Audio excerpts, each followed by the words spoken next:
रोटी खा रहे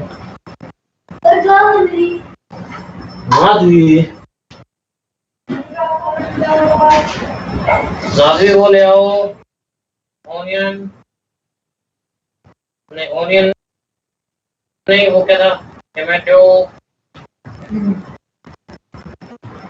कटवी कटवी प्यारी कटवी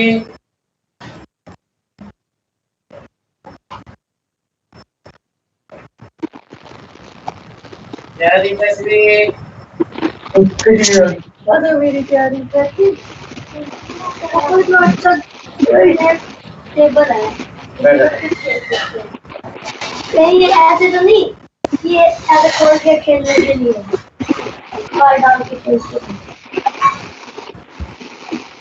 देखो अब हो जाएगा ओके हटी ओके देखो देखो साइड देखो उसको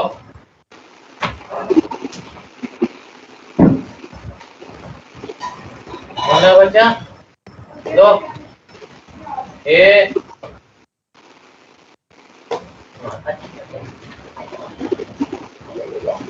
होती है होती देखो देखो देखो ये अच्छी बच्ची कौन है बच्ची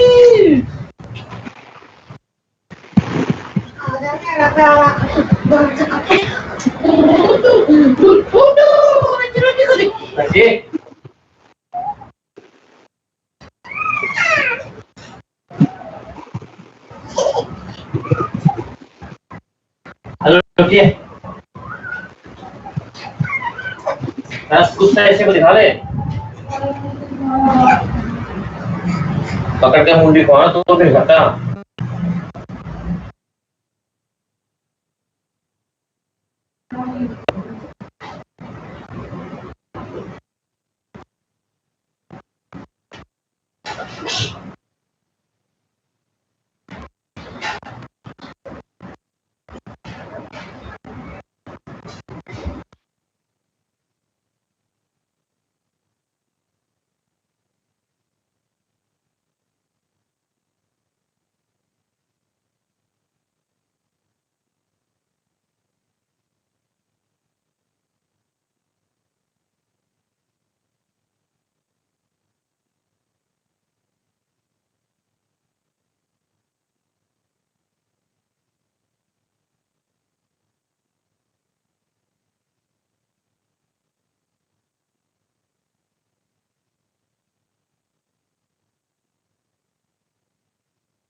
ठीक है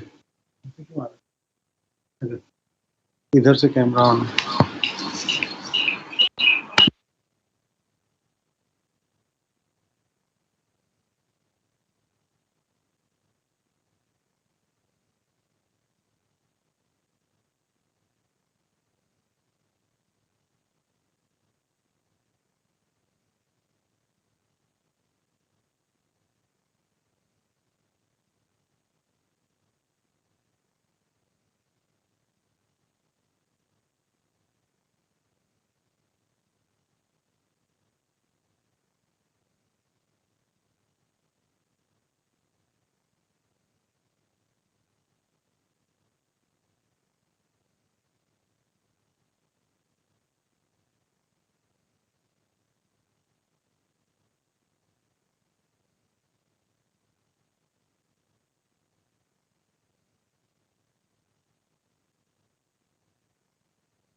अपना तो नहीं बनाना था।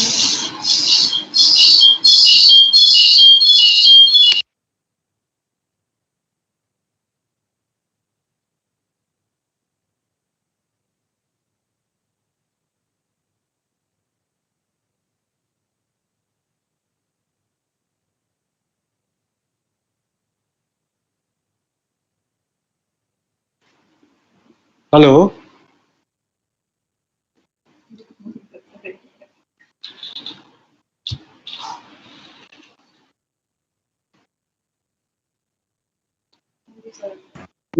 Hello. Hello. Yes, sir, you are audible. Yeah. Very good morning. So we are starting in 5 to 10 minutes, and more participants are likely to join. So right now it's very less participant because we have to give some information also.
Yes, very good morning, dear participants.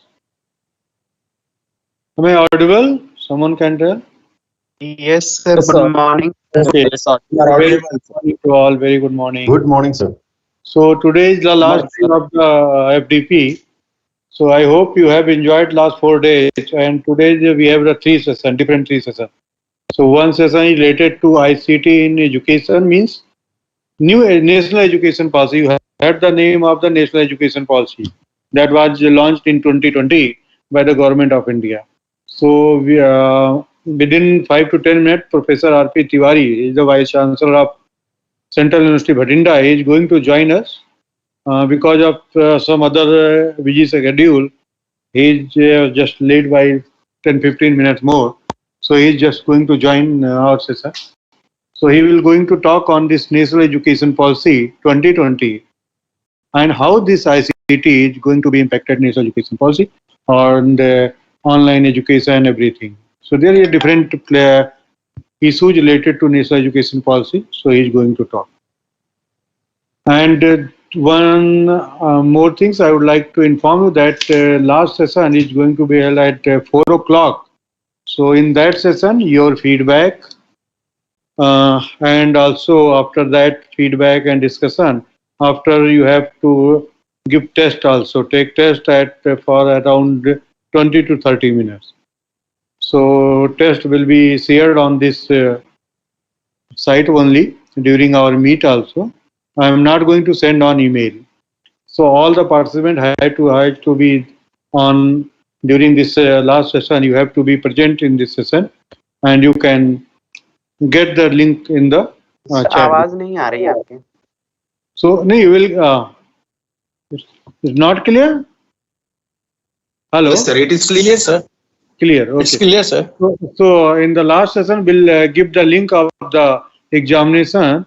So test will be conducted after the feedback at 4:15, 4:30, and that would be a 20 minutes question session. So that you can submit 20 before that also, and that we are not going to share it on your email because those who are attending the session will get the link of the test. And secondly, and also you have to submit feedback on your login of Atal login after the completion of the program.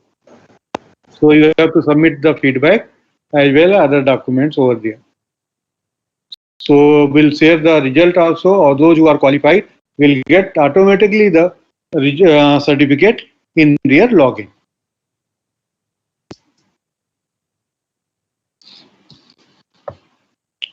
Okay, any doubt in this regard regarding test and anything? Sir, test will be MCQ type. Yeah, MCQ. Sir, what will be the duration of test? For how long the link will be activated to appear in the test? Just 30 minutes. So Okay. there would be 30 questions and 30 minutes is your time given for the test.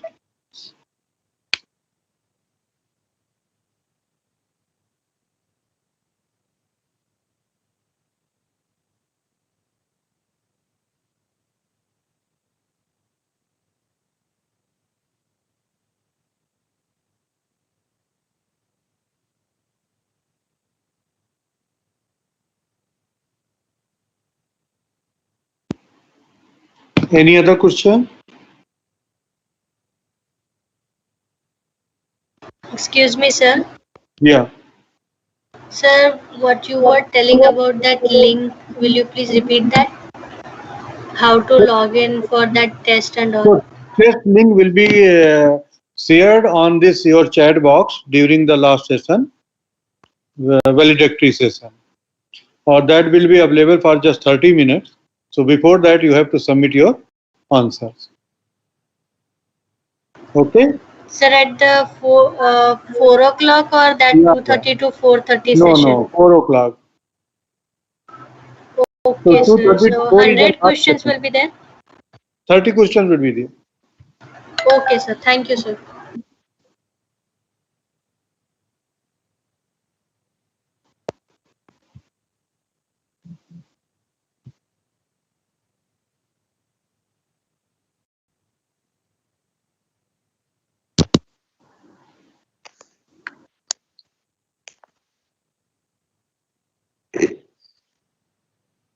Scared me, sir. G, please. So, what is the minimum qualifying marks of the test? 60%. Okay, and attendance, sir? Attendance 80%. Means you have, if you have attended 11 session out of 14, so you are eligible for the certificate. Okay, sir. Thank you, sir. Hello, sir. Yeah. Yes, sir. It's my humble request, sir. Please put the notices on WhatsApp group so that we'll be able to understand those. No, everything Maybe is sometimes available because and everything was shared on this mail also. So it is Yes, sir. now that's going to the last day. So now it is not required because 80% attendance. No. Who have not attended. Sir, Yeah. Regarding a test. Okay. so let me complete, sir. What happens sometimes that you are not audible, there are technical hindrances and the message is not communicated. So at that time, it is very logical that if those important notices, if they are shared on WhatsApp group, so immediately the person will take action against it. So maybe sometimes he is there for the whole session and at that important junction he loses his connection and then he will be at loss. He or she will be at loss. So it is my humble request that please the notices regarding test and all those things on WhatsApp. Okay. No issue. Thank you, sir. Sir, what's the timing of test? So 30-minute test. Sir, MCQ based? It's a MCQ, yeah. How many MCQs are there, sir? 30. Okay, 1 minute each. Okay, sir. Yeah. Sir, feedback will be oral feedback or you will be providing link? No, feedback, we are going to talk during the validation also, oral, and as well as you have to submit your feedback through your login, given through the Atal login. Okay, sir. Thank you. Sir, one thing more. Is there any time foundation to open the link? Just it is available for 30 minutes only. No, sir. That I know that it is available for 30 minutes only. For example, as we are. Link is available only for live is only for 30 minutes. Whenever I put on this chat, it will activated and will live for 30 minutes only. After that, you will not able to submit your answer. Okay, sir. So, but it will be good if you send on our mail ID.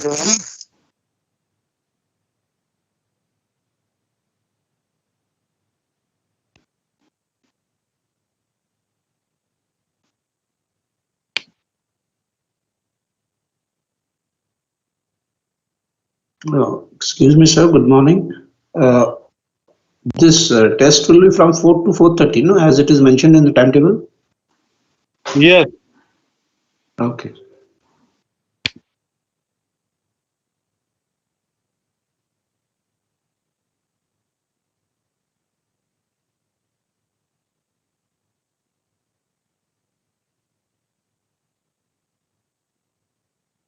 Sir, it will be 4:30 or at 4.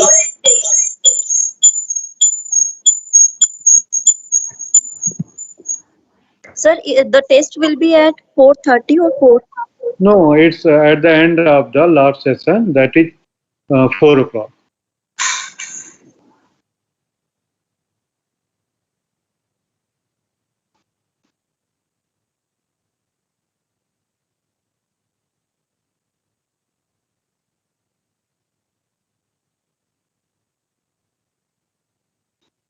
Result you will get today itself, sir. Pardon, can you repeat? We get the result today itself, or it will take 2 or 3 days? No. It will be updated on your web portal, Atal portal. So you will automatically check tomorrow at under your login. So the result will be available in your login. Okay? Sir, one request I want to make. Sir, actually, as we all are working professionals, so I just want to request you, can you update the settings in exam key after clicking the link, it will be available for 30 minutes? Yes, yes. Can we attempt it after 4? Actually, we will be returning to our homes after 5.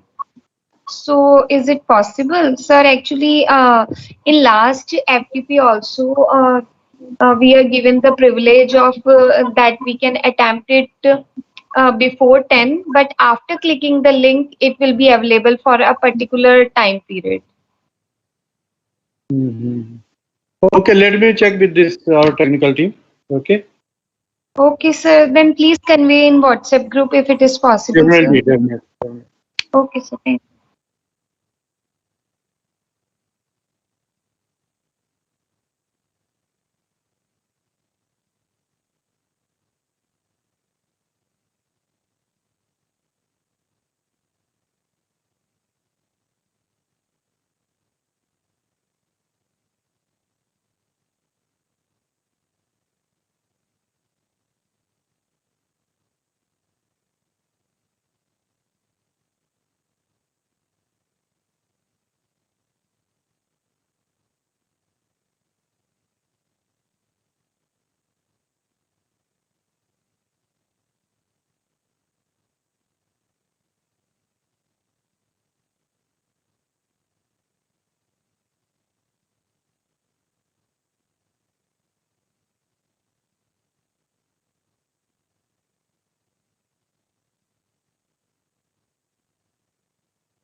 जी नमस्कार sir. जी नमस्कार doctor साहब। जी sorry, आपको थोड़ा evening का programme था, but it was scheduled eight morning, तो sorry for that, थोड़ा confusion हुआ। जी कोई बात नहीं है सर। चलिए, तो हम सेशन स्टार्ट कर सकते हैं। जी सर। बिल्कुल। Okay. So, dear participants, so welcome to this 5 days FDP ICT in Education, sponsored by Atal Academy AICT, New Delhi. So, this is our 5th day, first session of the 5th day. So, I would like to welcome Professor Raghavendra Prasad Tiwari ji. So, namaskar sir, and स्वागत है आपका जी। So, आज का ये जो कार्यक्रम है हमारा, ये जो लेक्चर है नेशनल एजुकेशन पॉलिसी, जैसा कि सभी पार्टिसिपेंट्स को पता ही होगा, क्योंकि यहाँ पे जितने भी एकेडमिशियंस हैं, रिसर्च स्कॉलर्स हैं, इंडस्ट्रिस्ट हैं, तो उनको पता है कि नेशनल एजुकेशन पॉलिसी 2020 में आ चुकी है। और उसका हमारा आईसीटी का कैसे रोल रहेगा कि नेशनल एजुकेशन पॉलिसी की जो चीज़ें बताई गई हैं वो आईसीटी का क्या रोल होगा कि इसको हम आगे बढ़ा सकें, इम्पैक्ट कैसे आएगा। So here we have with us professor R P. Tiwari. He is the Vice Chancellor of Central University of Punjab, Bhatinda. And just I'll give a brief about him before inviting him to take the lecture. So he is obtained PG degree in Applied Geology from Harsing Gaur Visvadhyalaya, Sagar, MP. And he served as a Vice Chancellor for 5 years over there. And he PhD degree in Paleontology and Guwahati University, from Guwahati University. He served the University Grant Commission as a member for 3 years and is a member of Executive Council of NIT Bangalore also. So Professor Tiwari served at Mizoram University for 32 years and is currently holding the lien from the position of Professor HAG in Geology in Mizoram University. He served as a head of Department of Geology, Dean, Finance Officer, he has the additional charge of Finance Officer, and he is also the member of the several committees like Academic Council, Executive Council of the University. So Professor Tiwari has been a member of and Program Advisory Committee of NCERT, National Level Standing Committee of Inspire Internship Program, and he is also State Higher Education Council member, Governing Board of Advisory of Wadia Institute of Himalayan Geology, and so many organizations. Thank you, and I'll start now. Okay. So there is long, I think I can say this is very long biodata of Professor Tiwari. So it's very difficult to read in 5 minutes. So I just invite him to deliver and talk on stuff. So Professor. Thank you for deciding to give my very elaborate introduction to the audience. I'll just say that I have taught geology for 33 years in northeast part of our country, and then from 2015 I am serving the higher education as the Vice Chancellor, currently also in Punjab, and I have been very closely associated with this national education policy, particularly in its implementation form. And as all we can recall that in NEP, one dominant feature has appeared in several pages in NEP is use and integration of technology. This has happened because there are several reforms that NEP 2020 contains which cannot be implemented without the use of technology.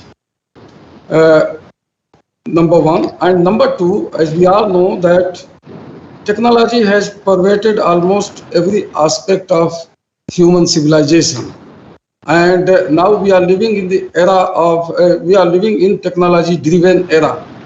So therefore anything that comes new has to be technology enabled. You know, there are two basic reasons for this. We all know that our learners, the learning community of our nation, now young ones, they are much more fascinated towards screen learning. This is number one. And number two, we cannot train our youth without making them as active learner to the system. What is happening is that in the classroom, students sit as a passive learner. Teacher speaks for nearly 45 minutes or 1 hour, and then the class is over, and the topic is also over. So this passive classroom environment, how to convert in active classroom environment so that our classrooms and outside classroom, beyond classroom academic activities also become lucrative to the students, and the type of experiential learning that is required to provide current and relevant education and to transform our youth into socially and economically relevant human beings, then technology is must.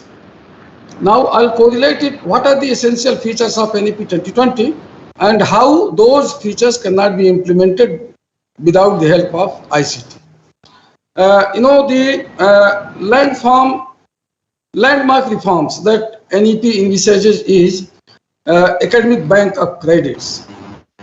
Now for the last 2 decades, and in some institutions less than 2 decades, we are, our curricula is credit-based, choice-based, and credit-based both, CBCS. And you see, the biggest drawback of current learning system is that if any student is enrolled, supposing in NIT Jalandhar or Central University of Punjab, he has opportunity to learn from a specific institution where he or she is registered. So whatever curriculum is there, whatever syllabus is there, whatever pedagogy teachers are using, whatever evaluation tools, assessment tools teachers are using, he or she has exposure to only one set of techniques and not beyond that. Now, this is number one. And number two, whatever courses are offered in a particular institution, students have access to only those courses. So this delimits the learning landscape of students, and they are confined to one academic institution.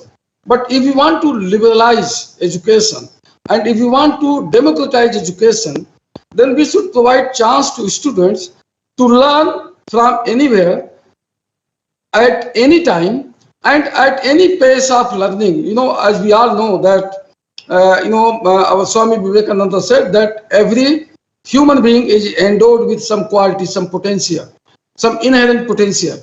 And this is the responsibility of the mentors, teachers like us, to recognize those potentials and to further sharpen them so that they can use that and they become skillful in that attribute, and then they use that quality for becoming socially and economically relevant. They earn their livelihood, they also contribute for the economic growth of the nation, and they also carry forward, they also become the torch bearer of our traditions, very rich culture, traditions and customs. So this is the basic purpose of education, and that is not happening in the current system of education. So, now academic bank of credit, it provides ample scope for learners to earn credits from other institutions. Recently University Grants Commission has published Gazette notified regulation on academic bank of credit, and what is stipulated there is that supposing a particular program is of 100 credit, students have to necessarily earn 50 credits from the institution where they are registered for the program, and the remaining 50% credits they can earn from any other institution. Any amount, like if somebody wants to earn 50 credit and the remaining 50 credit from one institution, he has freedom to do that. If he has to learn from several institutions, then that freedom is also available to student. So a student is now exposed to various learning ecosystems that variety of educational institutions offer. Here learning ecosystem means the curriculum, the pedagogy and the assessment tools. So now, for this, to happen, to actualize this provision of NEP, what is required is that a student is enrolled in one institution for program. For example, MTech program in computer science and technology. A student is registered in Central University of Punjab. He has to necessarily earn 50 credits from here. The remaining 50 credits he can earn from any IITs, any NITs, wherever he or she likes. Now, how a student will decide that a particular course, say course on data mining, is best offered in which institution, and that he can see, he can map the learning outcomes that for course on data mining is stipulated by several institutions, and then he can decide which institution offers the best learning outcomes. So this way he can select the institution for the course. Then he has to register for that course in that institution, and then he has to study that. Then institution has to evaluate for student to that credit, and then credit is to be transferred to the digital account of the candidate, and then that credit is validated, and then that credit is reflected in the transcript. Now, so much freedom for the students. So this entire exercise cannot happen without the use of technology. For the last 6, 7, 8 years, Government of India has done a lot to promote technology-enabled education. And last year itself, Government of India has set up a sort of DigiLocker, where academic credits are deposited digitally and then transmitted. We all know that we have made major stride in massive open online courses through SWAYAM platform, and now this is having examination is online, evaluation is online, credit transfer is online. So this has to be scaled up so that the opportunity that Academic Bank of Credit offers to the students, they are really benefited, and it is really meaningful for them to transform, to satisfy their learning needs. This coupled with multidisciplinary curriculum framework, where a student has freedom to study any course from any other discipline other than the combination of disciplines that are available. So, for mapping up, and implementation of, exercising options by the student to this magnitude, technology is must. Without technology, it cannot happen. Now, under reform in NEP 2020 is multiple entry, multiple exit options.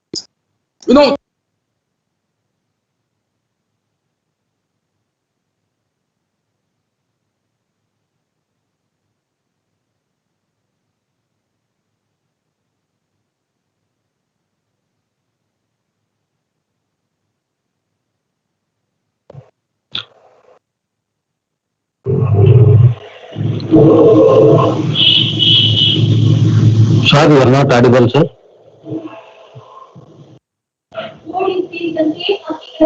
Wait, I think there is a signal break. Wait. Okay, thank you, sir.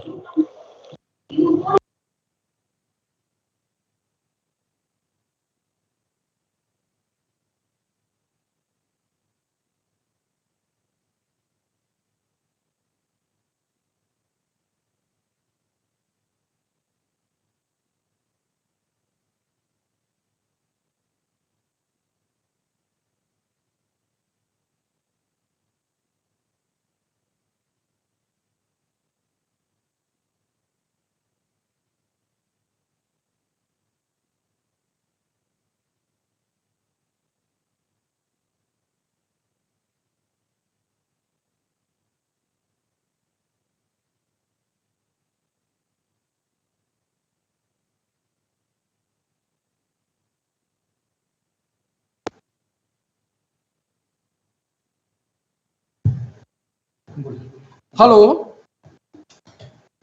Dr. Misra? Yes, now it's connected. Okay, so now we are talking about use of technology in education, and this is happening. This is what we call it digital divide. We have to convert this digital divide into digital provide. We have to view technology not as a digital divide, but as a digital provide. And that is what the technology does. It doesn't divide, it provides. So, you know, this, now I'll take up this multiple entry, multiple exit. You know, for this, you know, massive course mapping is required. For example, if a student is admitted in a graduation program of 4 years, if after first years he or she wants to quit, then he can walk away with certificate. If after 2 years he or she wants to quit, he or she can walk away with diploma. Now, you know, there are two tricks here. One is, and majority of the students will continue the program without exiting. So we have two groups of learners in every program.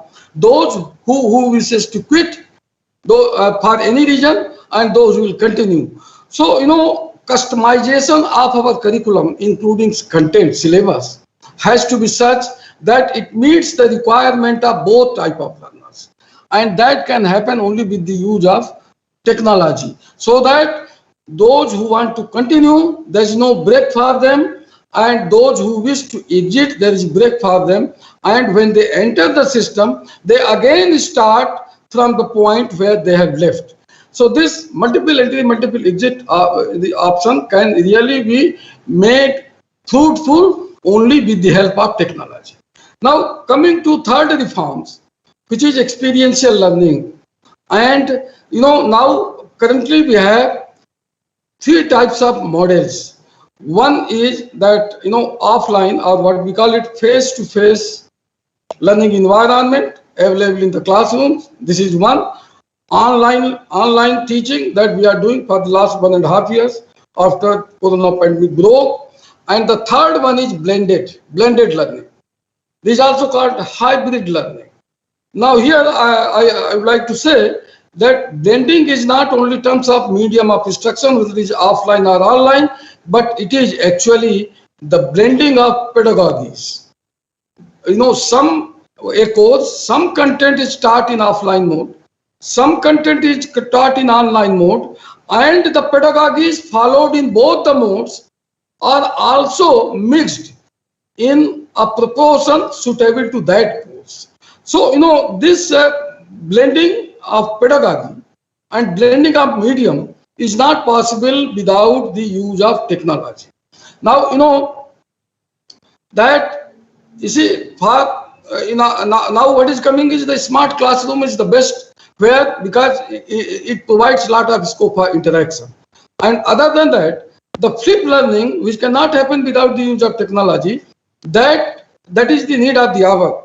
That has to be, our learning system has to embrace this flip learning, where, you know, the digital material learning module is given in advance, the student studies that, and then is better prepared for interaction, for debate, for discourse, and also for achieving the highest level of learning as envisaged in Bloom's taxonomy, that is creation of knowledge.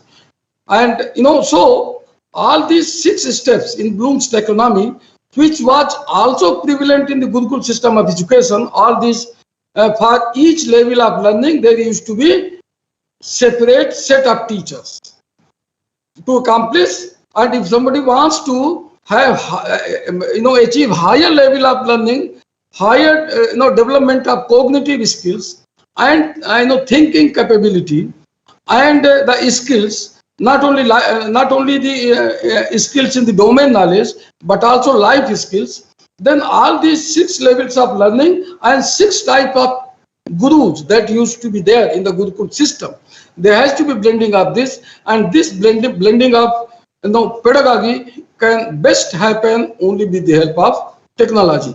So, and also in the course mapping, so right from, you know, in education we have 4 pillars. One is curriculum, another one is you know, and this curriculum now has to be learning outcome based and graduate attributes. this learning outcome and graduate attributes have not yet pervaded the learning system of India. You open the website of any university in the Western country, what you find is for each program they define learning attributes. For each graduate attributes, for each course they define learning outcomes.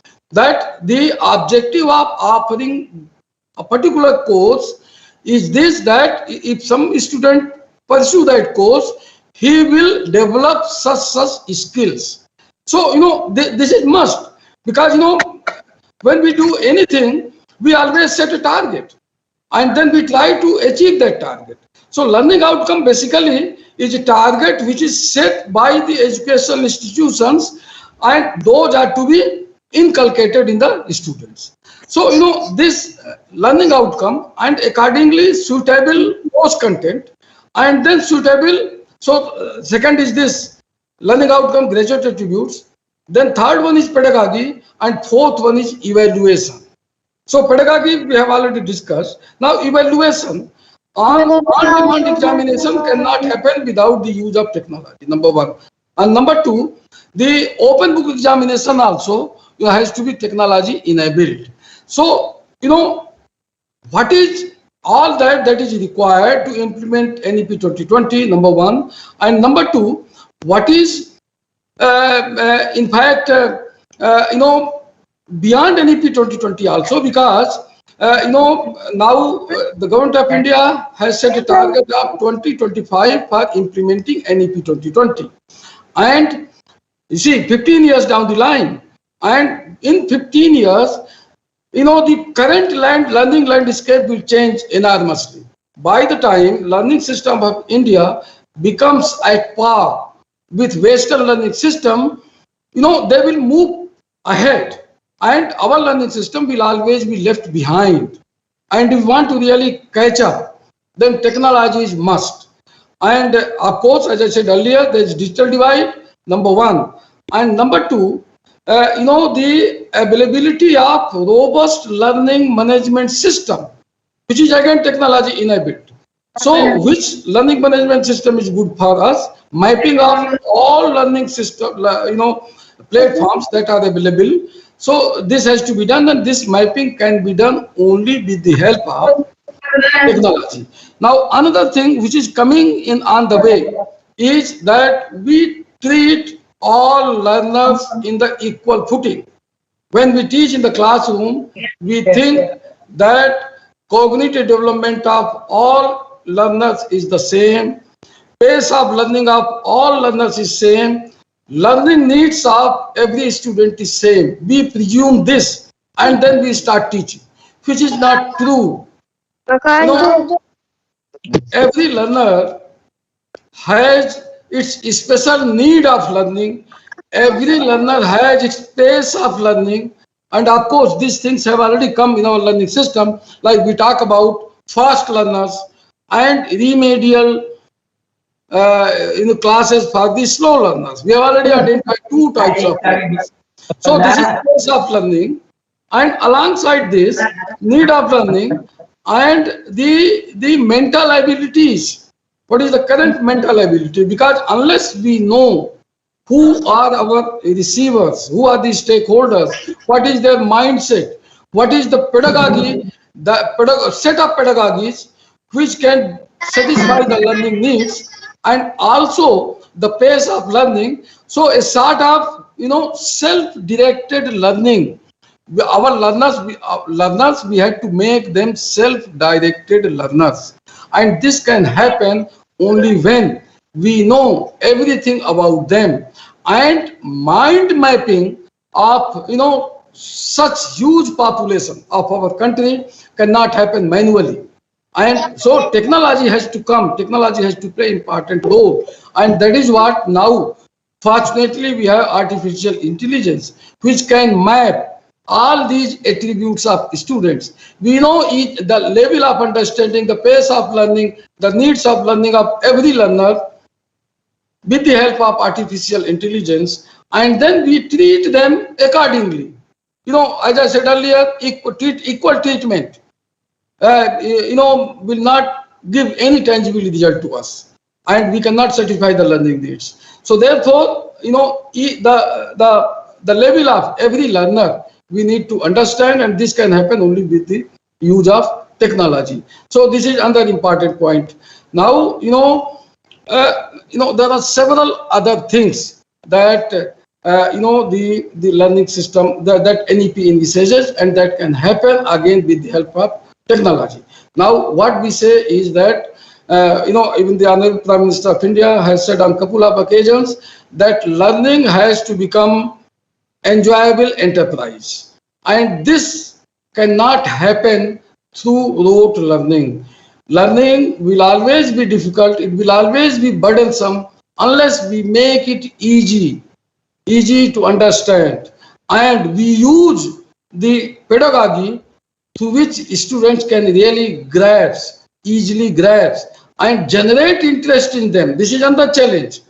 And so all this can happen because when we use sort of blended pedagogies, as I said earlier, now another pedagogical reforms has happened is the flex pedagogy, flip pedagogy, blended mode of learnings, and smart classrooms, and interactive classrooms, and beyond classroom scholarly activities that are included under experiential learning, like interview.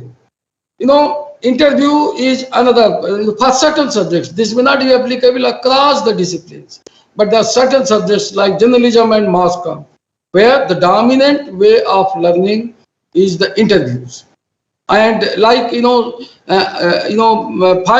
fine arts, performing arts, musics, and all, where the role play is necessary.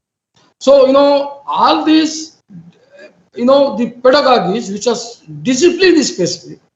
So mapping of requirement of discipline specific pedagogies itself is massive exercise, and this again we need the help of technology to create a database and then classify discipline wise pedagogy, and then use those pedagogies. So this entire gamut of learning cannot happen without the use of technology. Now, what the government of India is doing for making every learner technology enabled, let us see that. We always say that there is because of a diverse socioeconomic setup, there is digital divide, and technology cannot be used. Yes, I understand, but it can't be used abruptly, but it can be used gradually. For example, 15 years ago, all villages of the nation were not electrified. Now every village is electrified. So likewise, every hook and corner of the country is today not, there's no high bandwidth internet connectivity, stable internet connectivity everywhere, but it is happening fast. And if we wait that once everybody has a smartphone, everybody has a laptop, and every hook and corner of the country is internet connectivity is available, by that time it would be too late. Therefore, we have to start simultaneously. Both the things can happen concurrently, and digital divide, this issue can be removed. This issue can be overcome, and this will happen, and that is what is happening in the civilizational discourse. Now 30, 40, 50 years ago, all agriculture was done through hull. Now nobody is using hull. So the same thing will happen, because we have to keep, the educational landscape is always evolving in nature. If we stick to what we have been doing and we do not change, then our learning system will remain where it is. It will not evolve with time, with space and time. So for spatio-temporal improvement in the learning system, all the changes that are happening, not only in terms of technology, but in terms of need of the learners, as well as the curricular needs. This has to, every institution has to evolve accordingly, change with time. to remain current and relevant. Now, we know, thanks to the professional courses, that our employment rate has touched 2 digits. You know, if we leave aside professional courses, then all our traditional courses, employability is not more than 5%. It is less than 5%. So, you know, and that was happening because we always used traditional method. Now, I'm not talking about tradition of Gurukul time, not ancient India, that we have already forgotten. Because, you know, there is no single thing in the current learning system which was not practiced in the Gurukul. Everything was in place in the Gurukul. Any reform that we are talking about. You know, I'm giving the example of ABC, Academic Bank of Credit. Now we say that students can learn from several institutions. In Gurukul system, you know, Gurukuls were also specialized. So if one student learns in one Gurukul where, you know, there's some specialization, if he wants to learn more than what is available in one Gurukul, he used to go to another Gurukul. He used to go to third Gurukul. So this is Academic Bank of Credit only. And the entire pedagogy of teaching was experiential. There was no technology, so there's no question of use of technology. But, you know, the entire pedagogy, it was all experiential. And, you know, in the Gurukuls, unless a student used to, you know, understand the topic, teachers, you know, gurus never moved to the next topic. They ensure that every learner learns the topic, not only learns. You know, in our Srutis, that is Vedant, there is one sloka, and that sloka says that learning happens in 4 stages, 4 quarters. One quarter is what student listens from the teachers in the classroom. So 1 quarter of learning is this. Another quarter of learning is what student thinks about the information that he or she has received from the teacher. So that is 2nd quarter. 3rd quarter is peer learning, where students discuss among themselves and clarify certain issues, certain points. And the last quarter is evaluation. And here evaluation does not mean examination. Here it means what in the up to 3rd quarter, what a student has learned, he or she has to apply that onto himself and see whether that is useful for the society and nation or not. And then if some aberrations have emerged, then how to change the information set to bring the desirable result. That is evaluation. Evaluation of what is learned by themselves in putting into real practice. So this, you know, this was written around 3,000 years ago in our, you know, in our learning system, that learning happens in.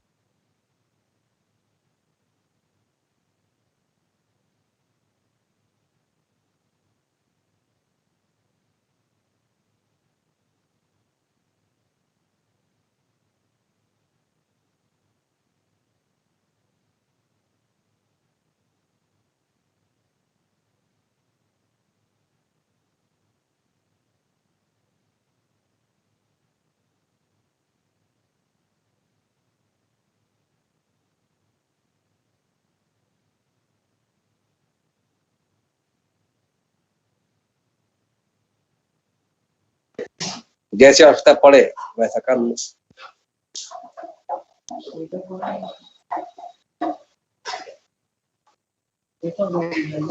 चलो 500 kilo कम से कम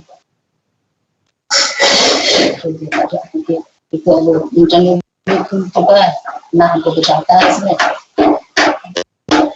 निकल जाए देखने।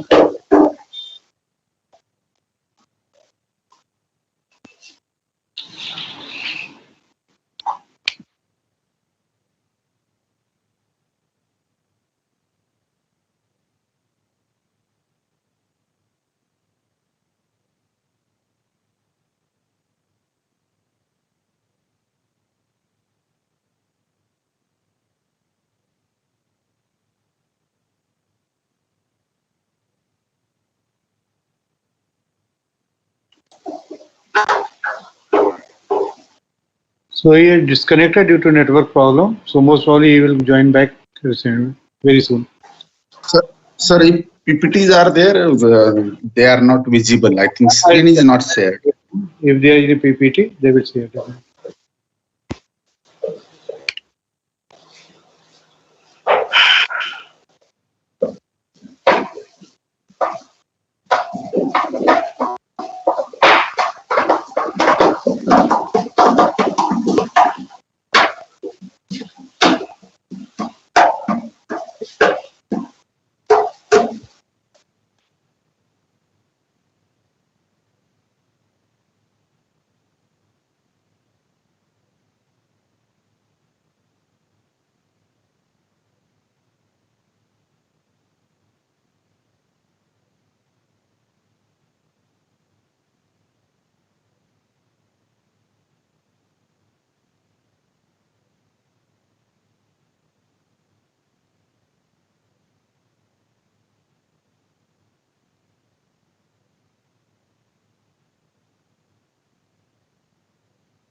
Yes, sir. Now you are connected, I think so. If I Yeah.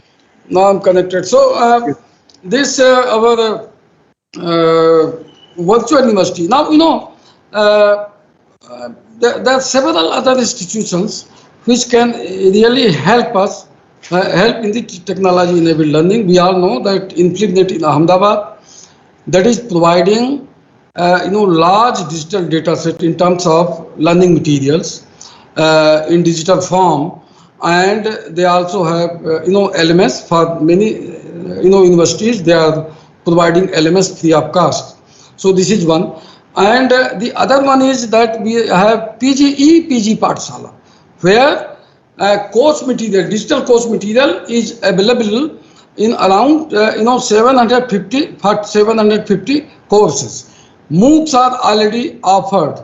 Then we have EMRC of University Grants Commission, and this is autonomous body under University Grants Commission, and the CEC, Consortium for Educational Communication, and this one is so CEC has set up around 17 EMRCs, electronic multimedia resource centers, in 17 universities, and these 17 universities are creating e-modules in almost all the disciplines, and now more than 1 lakh e-modules are available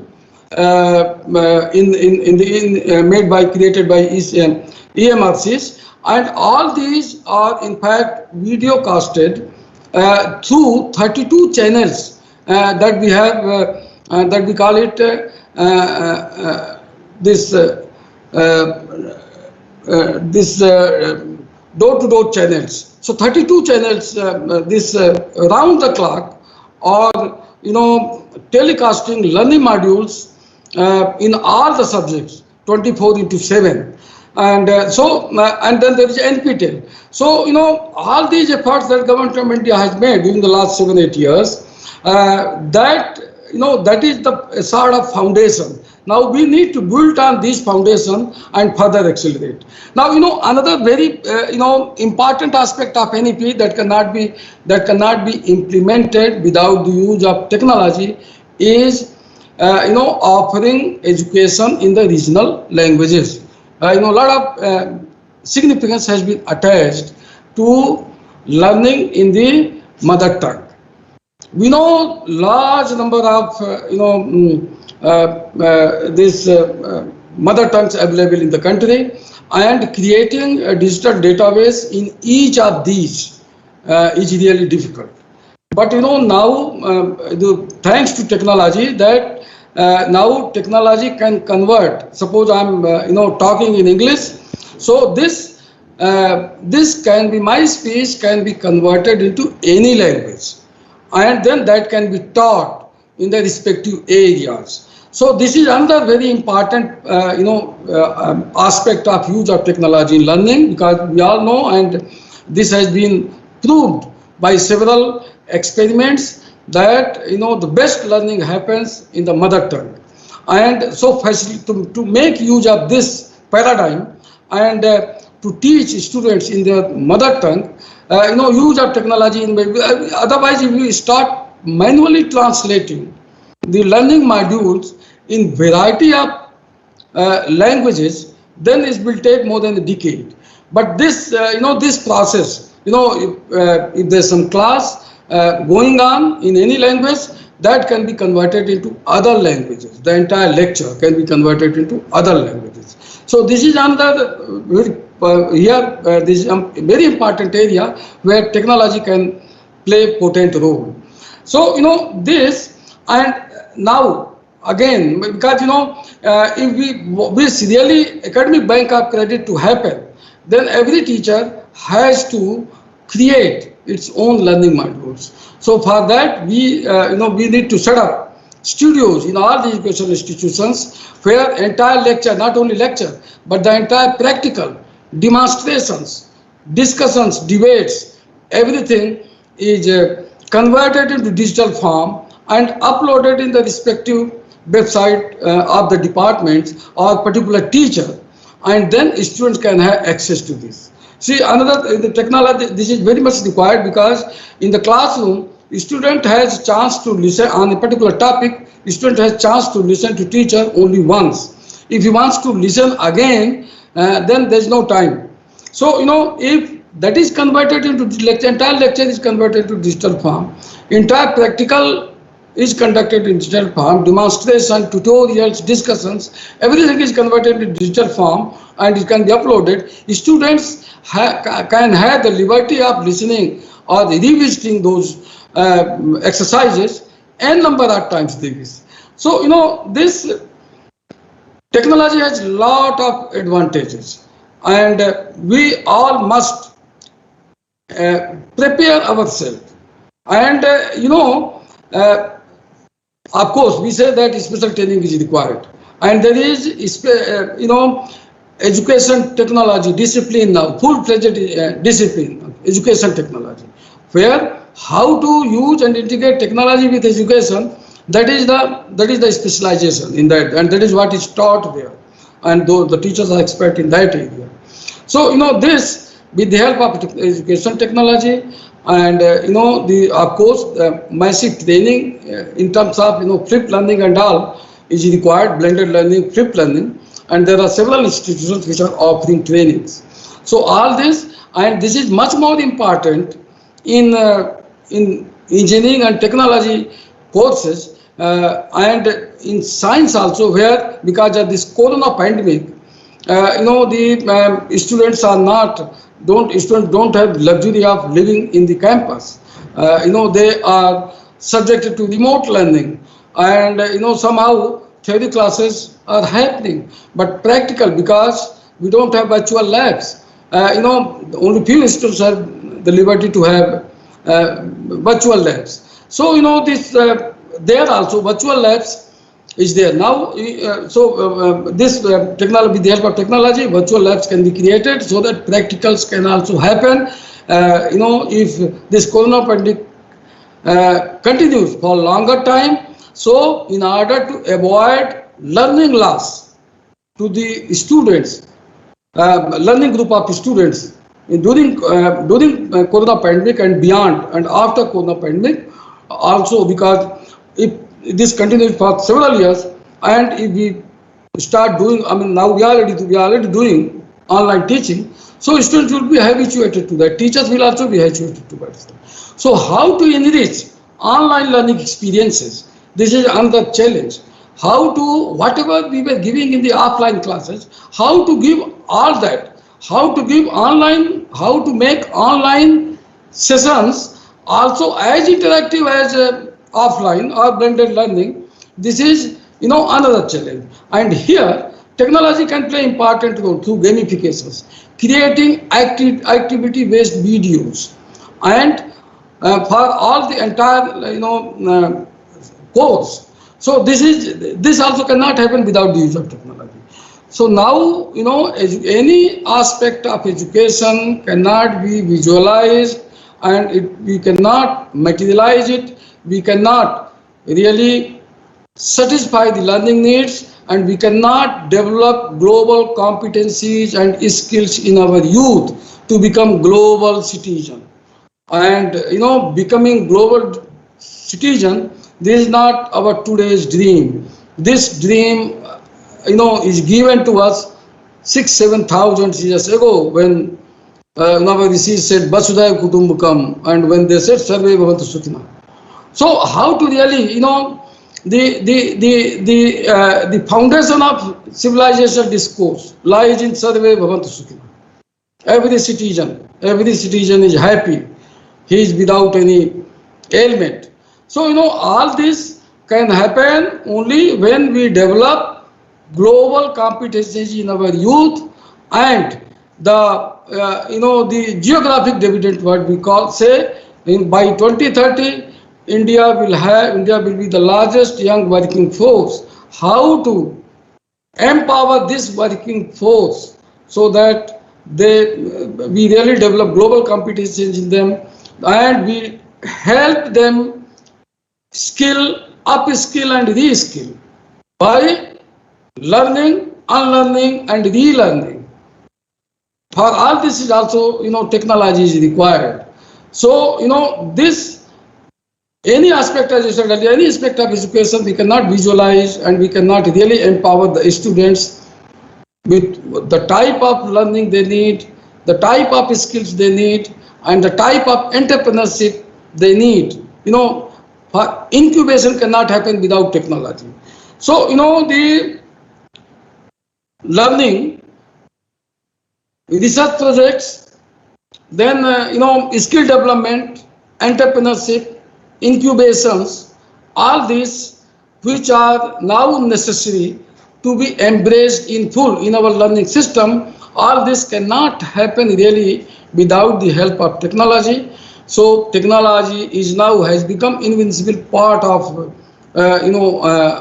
human life, and education cannot be separated from all other activities, because if in all other area we use technology, then we have to use technology in education also. This cannot be left behind, otherwise our learning system will be it will never, reforms will never happen, and we cannot really do justice, and we cannot impart the type of education and which purposeful education in our youth.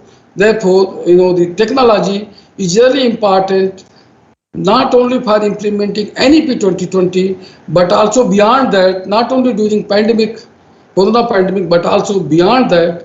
And this is the challenge before us. This is challenge before the government of India, to make every citizen technology enabled, so that, and in several other sectors it is happening. Banking system is now entire technology based, and from there now education institutes are also benefited. All our transactions are digital mode. So, and government of India has done enough. 3 years, 4 years before, Digital India campaign was launched.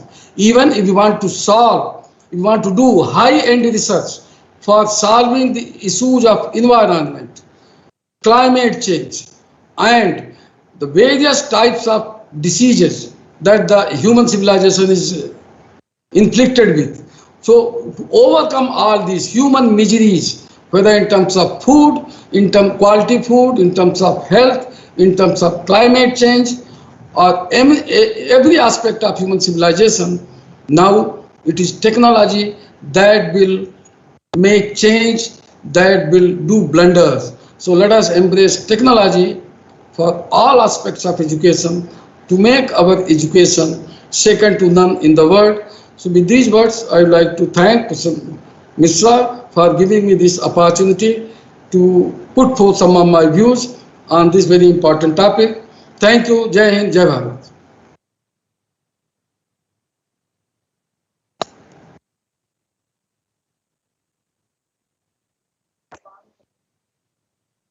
Hello.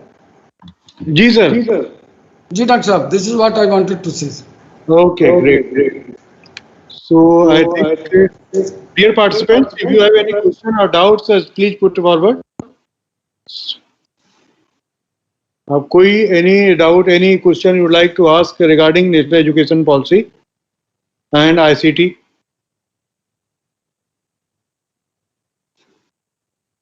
Sir, can I ask something? Yeah, please. Sir, a few years back, I was doing my MBA course, and I had to leave it in between. So now, is it possible to transfer those credits? It is more than 50%. So is it possible to transfer the credits and I just finish my MBA? And my second question is, which organization will determine how many credits I have earned, sir? Yeah, you see, normally what happens in the country is that if any new things come, new regulation comes, new rules are made, those are usually implemented prospectively. Yes. So,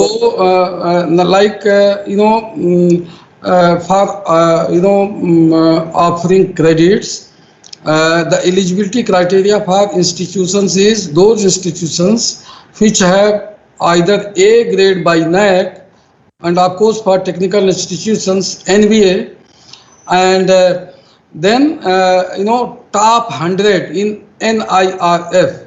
So such institutions are eligible to become part of the consortium for offering credits, for transfer of credits.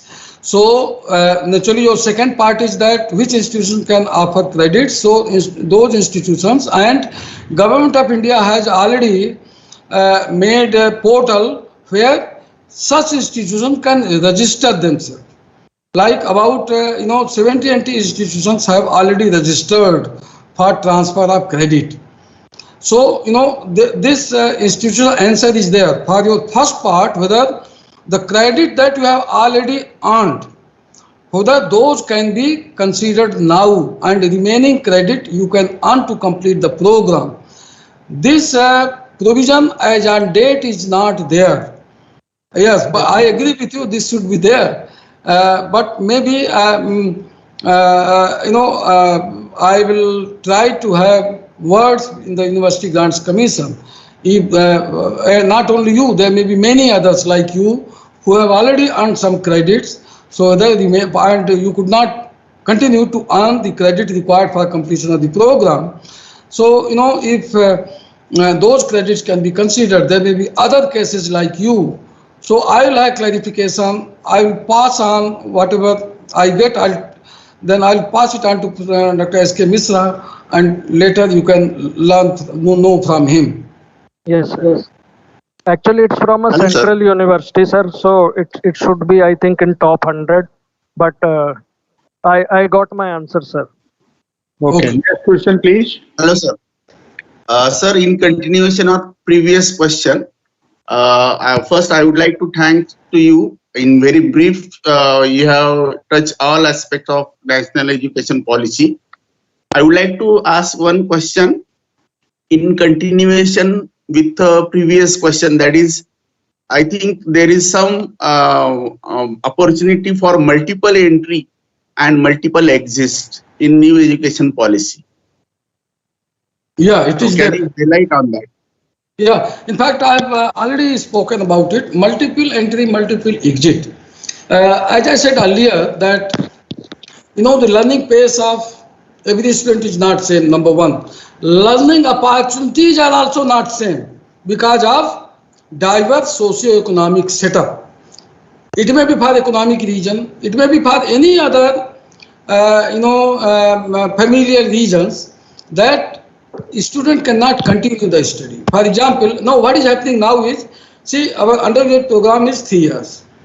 If some student has completed up to 5th year and somehow for any reason cannot complete the last semester, 5th semester is completed, last semester he or she cannot complete, then his 2.5 years are gone. He doesn't get anything.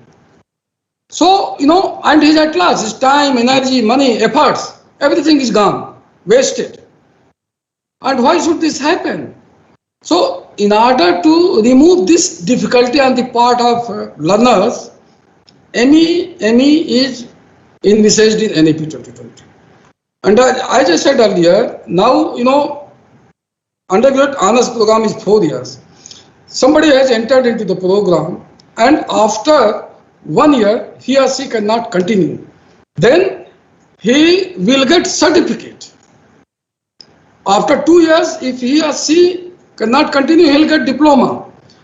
After 3 years, if he or she cannot continue, then they will get simple graduation degree. After those who continue, they will get honors. So, this is very good opportunity for learners. That is why I say that, NIT 2020 is actually democratizing the education landscape in the country. So, this is one. But the catch point, because most of you may be teachers, the catch point here, the big challenge for us, the teachers, is to design a curriculum like this. Because as I said earlier, there will be 2 sets of learners. One set, those who will be desirous to exit, and the other set, those who will continue. So our curriculum has to be a balance of to meet both the requirements. First year, the course content should be such so that he has the learning outcomes of the level of certificate. 2 years content has to be in such way so that becomes equivalent to diploma, learning outcomes of diploma. So it is big challenge. And then, so this is a exit. Entry is if after 1 year or 2 years, the learner's situation improves, either financial or social, then he can again join the second year if he has exit after first year. If somebody has exit after second year, he or she can join the third year. So this is the beauty of this multiple exit, multiple entry system. Thank you, sir. Thank you very much. Yeah. Sir, I have one question. Can I?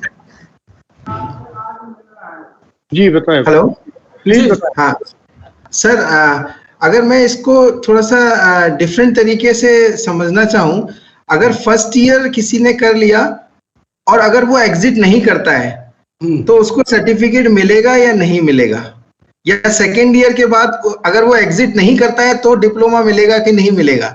Otherwise क्या होगा कि 3 या 4 साल बाद उसके पास कई सारे certificates और डिप्लोमा हो जाएंगे. देखिए, इसमें ऐसा है कि जो कंटिन्यू करेंगे उनको तो डिग्री ही मिलेगी. ओके. जो एग्जिट करेंगे उनको सर्टिफिकेट मिलेगा. Okay okay, thank you sir. बस यही क्लैरिफाई करना था. Sir, I have a question here.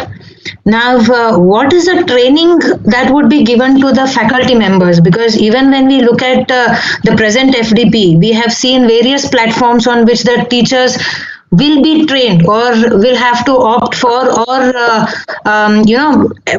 grab that knowledge. But जब NEP आ जाएगा, what is the training, what are the facilities that the university would be giving or the institutes will be giving, because there is huge disparity in the training also. In the present pandemic, we saw that teachers immediately opted for something that is there. हर कोई अपना अपना खुद का experiment कर रहा था. Somebody used Google, somebody used Zoom, somebody used some other thing. So how is that parity coming? How will the uniformity come across? See, parity, uniformity, is good thing. Even now, what is happening? There is no parity. Exactly, sir. Exactly. There's like, everybody has something else. Yeah, the quality of institutions, the quality education that institutions are importing. Institutions are in different platforms. Okay, like IITs, they are high potential because they have everything. Then NITs, then central universities, then state universities, then colleges. Now, but your question is relevant because if we really want to leverage the benefits of technology to the education, then the teachers also need to be empowered. They should be also provided training. I tell you, there has been, government is trying, like, I said MOOCs. Around 1500 MOOCs are already available, more than 15, I do not remember the exact number. The MOOCs are already available, which is technology-enabled learning. Teaching also, not only learning, teaching. And there were several calls from UGC and CEC for the teachers to apply for making MOOCs. Okay? And those who have, of course, everybody's proposal was not accepted, but several proposals were accepted. So they become, by their own, there was opportunity. Those who were interested to upgrade their knowledge, upgrade their skill, teaching skill, they opted for MOOCs, and now they are all offering MOOCs in using technology in same platform. So and there are calls to prepare e-modules for EPG Pathshala. So there were several calls by the government of India. Those who have availed opportunity, now they are already technology enabled, and for them no training is required. Now, of course, those who have not availed this opportunity, my article appeared in Tribune on 31st of July. This is basically on this. This is on blended learning. And there, I have given 4 or 5 points which takes care. Every education institute has to develop robust ICT infrastructure for enabling use of technology, number 1. Number 2, the teachers should be trained. And this training can happen because, there are, around 85 human resource development centers. And other than those, these are in the universities. Other than those, all technical institutions, ITs, NITs, they have their robust ICT infrastructure. Their teachers are already enabled, technology enabled. They may be trained as well. So it is, such efforts like, this FDPs, then, orientation programs, refresher programs. Even you might be knowing that, UGC introduced online refresher courses for teachers, ARPIT. So all this, what is already available, we have to also make some efforts to learn. There has to be, effort on the part of institutions, I agree. But, we have to also take a call and learn from ourselves. There are several, learning tools available. As I said, in the Swayam Prabha. Swayam is MOOC. Swayam Prabha, what I spoke about, 32 channels of CEC, round the clock, video casting, learning modules in all the subjects. So, and then becoming part of wherever there is opportunity to offer. For making online refresher courses also, there was call, national call. And now for about 200, I think more than 100 online refresher courses are available. So government must provide opportunity, institutions must provide opportunity to teachers to learn using technology, and not only by using technology in teaching, but also in creating e-enabled teaching modules. So, and this is happening, but the stakeholders number is very large. So, it will take some time, 2-3 years, to reach to every teacher for that matter. Sir, can I ask question? Thank you. Yeah, please. Sir, you are saying the today's our education policy, which is not such have the capability to produce a outcome based education, but we are thinking for the NIT 2020 is a outcome based education. You are saying that, yes or no? Yeah. Okay. So how if we use this NIT 2020, so whether all whatever the student they get job or not from that NIT 2020, means our unemployment problem will be solved or not?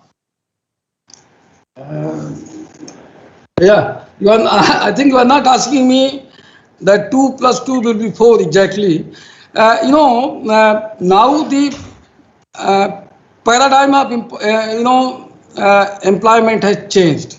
Now it is not only the employment in the government sector.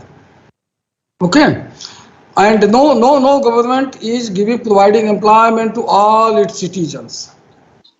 So jobs will be available in the government sector, central government, state government. This is one sector that we had to skill our students to get job in the government sector. This is one. Number two, industry. You are associated with high education system. There's a huge skill gap. You read the reports of, the Ministry of Skill Development, MEME, Ministry of Skill Development, and and several other reports available. A lot of skill gap that exist. Even the best even from the IT products, NIT products, when they enter the industry, they are to be re-skilled by the industry to meet their requirement. Okay, because academia and the industry interface is not at the desired level. So that is industry. Second one, the third one, where huge population can be engaged in meaningful economic activity. Now the definition of employment has to change. It is not employment in India. When we talk about employment, it means government job and comfort zones.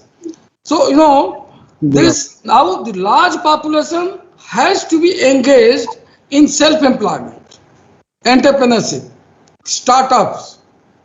There are n number of problems in our society which need immediate solution, and those solutions can be offered only when we produce innovators.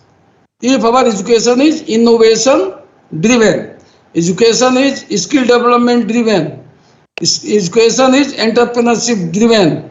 So this NEP encompasses all these things. So government has done its job. Now it is we have to take a call how we will train our students. NEP on its own will not provide employment. They will not. NEP on the document will not be making our students skilled to fill up the skill gap.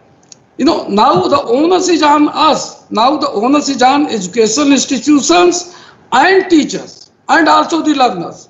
Teachers have to become responsible teachers. Learners have to become responsible learners. Then only NEP will be successful. The document will not provide employment. We have to translate into ground reality. And for that, we have to sweat a lot. Then only, NEP will give desired results.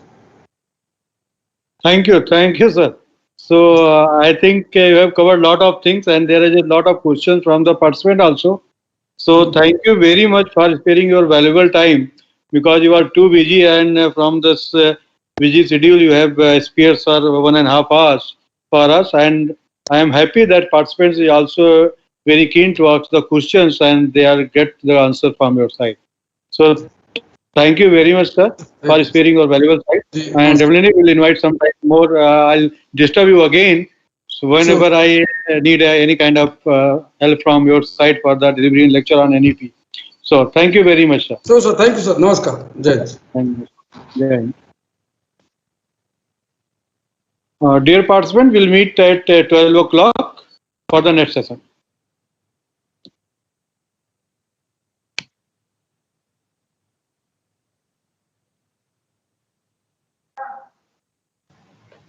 Thank you, sir.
Is it audible?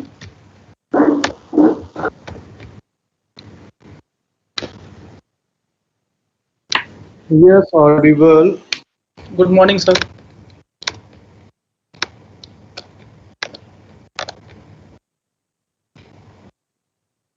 Yes, morning.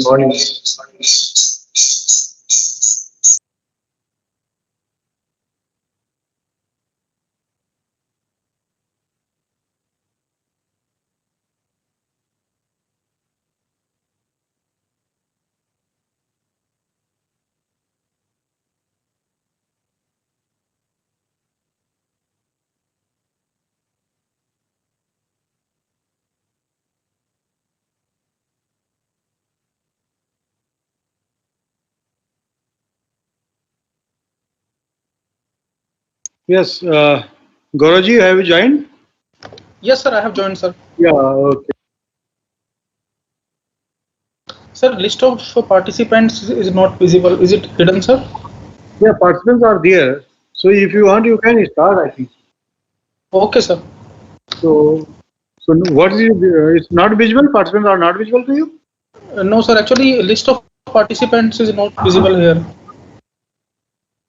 Only 4 I'm able to see. Okay, only presenter you are able to see, only presenters. Yes, sir. There are 4 presenters. So you are able. Okay. All participants present, sir. Currently.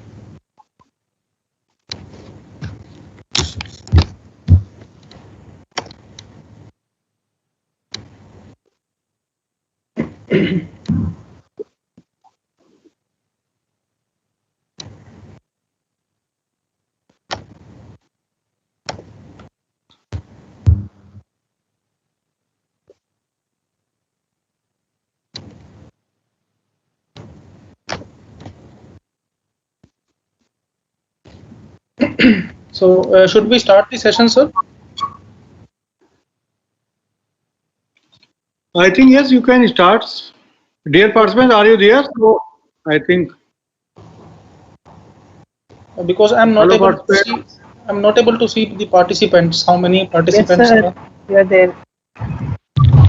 okay. So around 80 plus participants are there. Okay, fine. So we are starting this session. Good morning to all the participants. We are starting this session.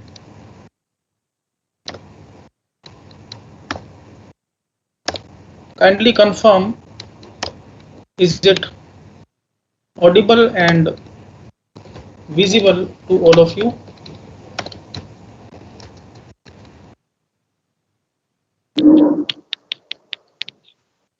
Whether presentation is visible and audio is clear to all the participants? Yes. Yes, sir. Okay. So now, as per the schedule, we will discuss about different tools and platforms for creation of MOOCs. So many earlier sessions you have attended on this topic, that is massive open online courses, and nowadays it is very common trend that so many corporates and educational institutes are deploying, they are broadcasting their MOOC. So in case of MOOC development, there are so many technologies which we can integrate with our courses, with our modules. So in multiple segments, we will discuss each and every technology, not only single platform. We will see which are different tools available in free distribution for teachers, course administrators, or for any corporate world. And when we discuss about this topic, that is MOOC, there are certain other terms associated, cook and spoke. So along with MOOC, we can work on cook platforms or spoke platforms. So first of all, we should be having a clear difference between these three terms. So as far as MOOC is concerned, it is generally associated with a particular educational institute or a particular university, higher educational organization. As all of you might be aware with different MOOC platforms like Swayam, NPTEL, so many platforms.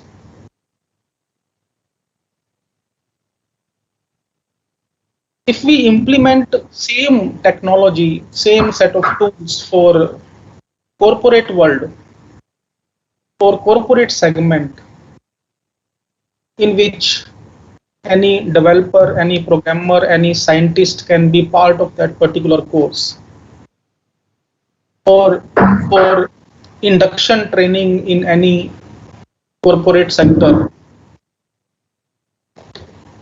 we have to use COOC, that is corporate open online course. So if some corporate organization like TCS, Infosys, or some other organization is implementing such online courses for their engineers, their scientists, it is covered as, or it is titled as corporate open online courses. And the third segment, that is a small private open course, it is generally associated with a particular individual. For example, I am as a teacher, I am willing to broadcast my course. For example, I have created a particular YouTube channel, or along with that YouTube channel, I am working on some particular platform in which I am delivering sessions via Moodle or any other tool. So that will be covered as SPOC, small private open course, private tutoring. So these are the terms that we should be clear, because when we go to the documentation of open online courses, very frequently we will come across these terms. Now, we will see which tools and platforms are available which we can use for development of open online courses, whether it is MOOC, COOC or SPOC. As far as tools and platforms are concerned, these will be common. Whatever tools we will discuss in this session, these can be implemented for corporate world or for any educational institute or to any individual. Any individual teacher can deploy their own courses as SPOC. First of all, we should be clear about those segments which are almost mandatory, which are required in any MOOC based delivery, in any MOOC or SPOC. So if you are a teacher, if you are deploying a particular lecture, or if we are disseminating a particular course for set of students, then these things are generally required. interaction and collaboration, video conferencing that is directly associated with video conferencing, live chatting, live interaction. Another tool, so we will discuss about each and every tool separately, each and every segment separately.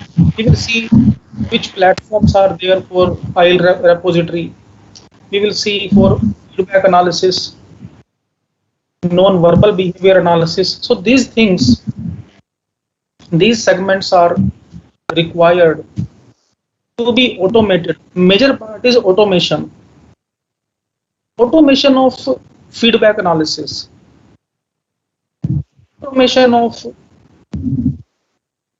dynamic content, file sharing repositories. So participants or students should be able to save their study material online. They should be having some particular cloud storage. And obviously the content should be animated. It should be dynamic in nature. And one more thing, it should be integrated. It should be integrated with social platforms. You might have seen when we finish any course on EDX or Coursera or Udemy or Future Learn, there are so many platforms available in which certifications we can do. They provide us link at end to share this certificate on LinkedIn, to share this credential on Accredible, on Facebook, on Pinterest. So it should be available. Major part is that we should be having knowledge of each and every segment, how to perform these things, and which tools are required to work on these services, these utilities. So initially we will start with this segment. The first segment we will start with assessment of non-verbal behavior during online classes or during MOOC. For example, we are delivering a particular session, or whether it is live session or recorded session. Okay, in MOOC there may be live sessions or it may be recorded session. So as you know that in Upgrade, in Udemy, both of these features are available. Live sessions are also there, and along with that, recorded sessions. And at end of the course, we are provided a credential. So as a course coordinator, as a course manager, whether it is MOOC or SPOC, we should be having integration of these services, these features, proxemics analysis, gesture analysis, in which way people are behaving during a session. If it is a particular webinar or complete MOOC course, and dynamically we are interacting with our participants, then how to judge their behavior, whether they are actually satisfied or not, whether they are actually happy or not with the content. So this is one first part of that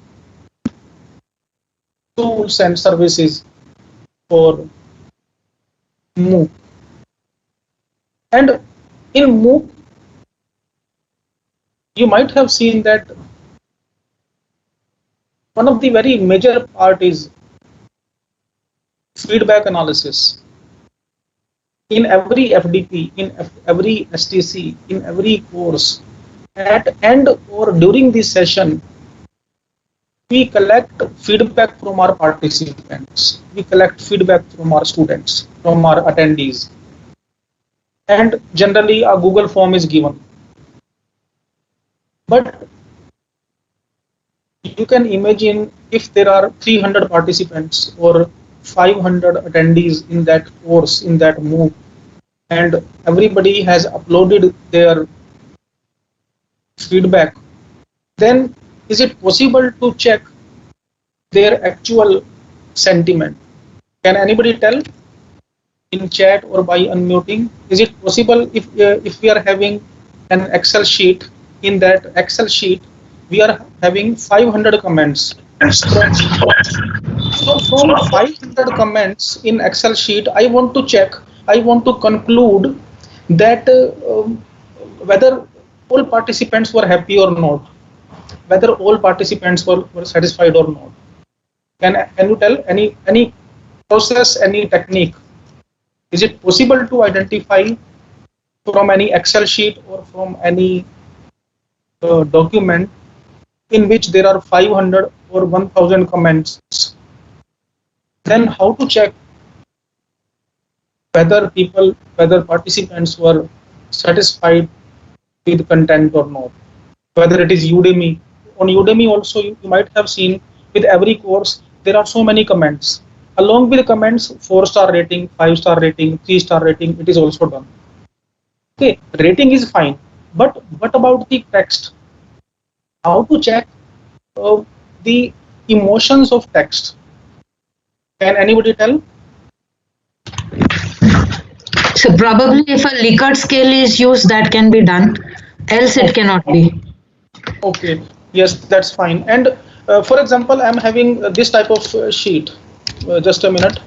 For example, this. Okay, this is good, not good, excellent session, not satisfactory. Okay, for example, this is just for an example. I'm pasting it just in this way. Somebody written this way. So I want to check. Okay, from Likert scale or from that star rating, it can be done. But what about this? If now I'm showing you one part of Udemy because it will be more realistic. Udemy courses, for example, any course we can take, because it is also a MOOC platform. Okay, and in this, for example, this is the course. Any course, just randomly I'm checking. Okay, this is the course. On click of this particular course, okay, it is visible that 4.1 rating is there, but it may be biased. So major part is what I am asking. I am asking this part. Okay, yeah, it goes in some basics of my school days. That's nice. So I want to copy entire data. I want to take entire data, and I want to see what is meaning of this sentence. Is it positive or negative? It is written there is too much basic math, 2/3 of the way the course, whatever it is written. Okay, so by this particular comment, by this particular rating 4.2, it is clear, it is good. But I want to take multi-dimensional analysis. I want to check what is meaning of this. Okay, this person has written so many things and at last written anyway overall nice content. Nice content is fine, but what is meaning of anyway?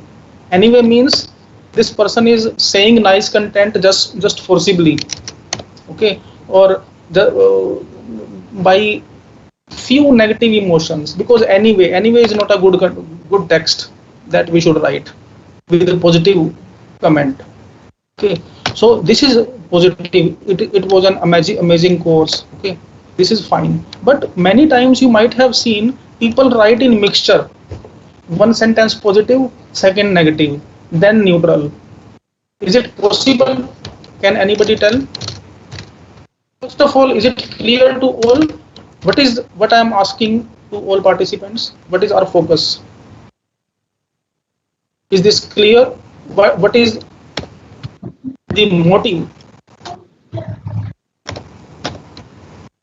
So you can see so many. Sir, is it sentiment analysis? Yes, ma'am. This is correct.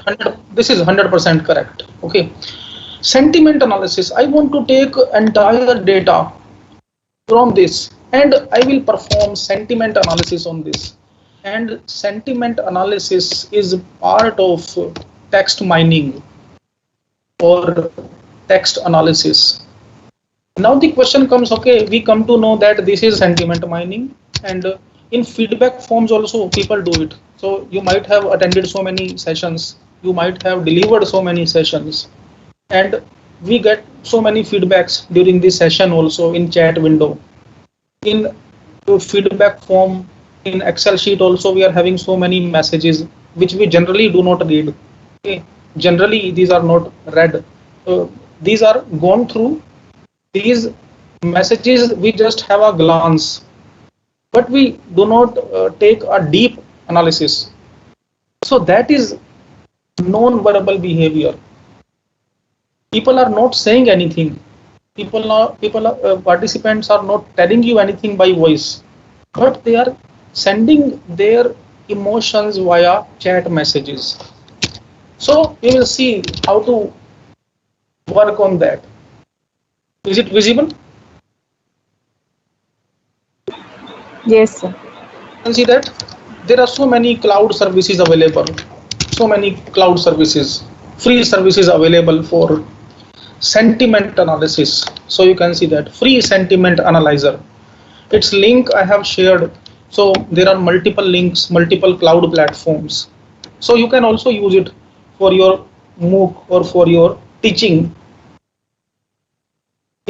From feedback form, simply copy and paste data from file to sentiment analyzers.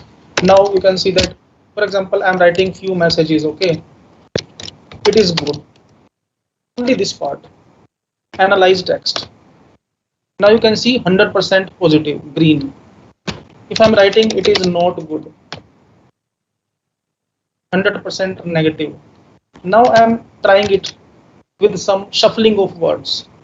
It is good, but not excellent. Okay, it may be satisfactory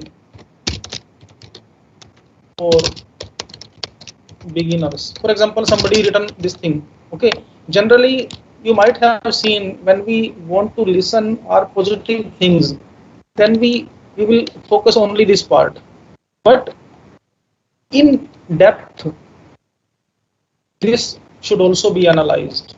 So such tools can be used for, so you can see this. Okay, and is okay.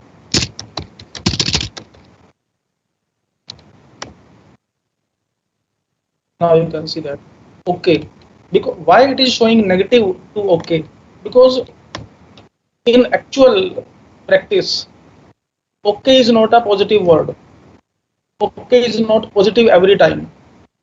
It is near to neutral. Okay, okay, fine, it's fine. Okay, but it is neither positive nor negative, but more divergent towards negative sentiments. Okay. Session was good, but you can see content was good, but not good. For example, this negative. Why? Because finally we are concluding with negative comment.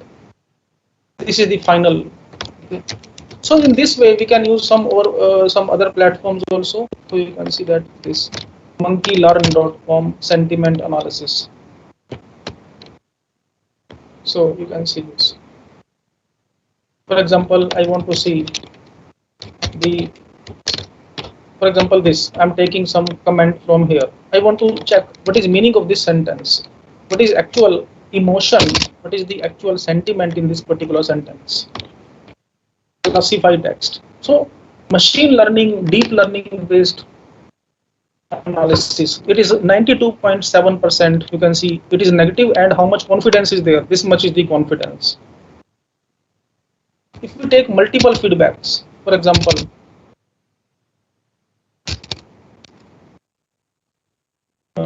I'm taking, I want to check it. What is meaning of this in details with consideration of each and every word. positive 91.4%. If I delete this anyway, overall nice, then what will happen? Now it is neutral. Okay, because I have removed the positive part. And take any data set, any text from your own feedback forms. Okay, for example, this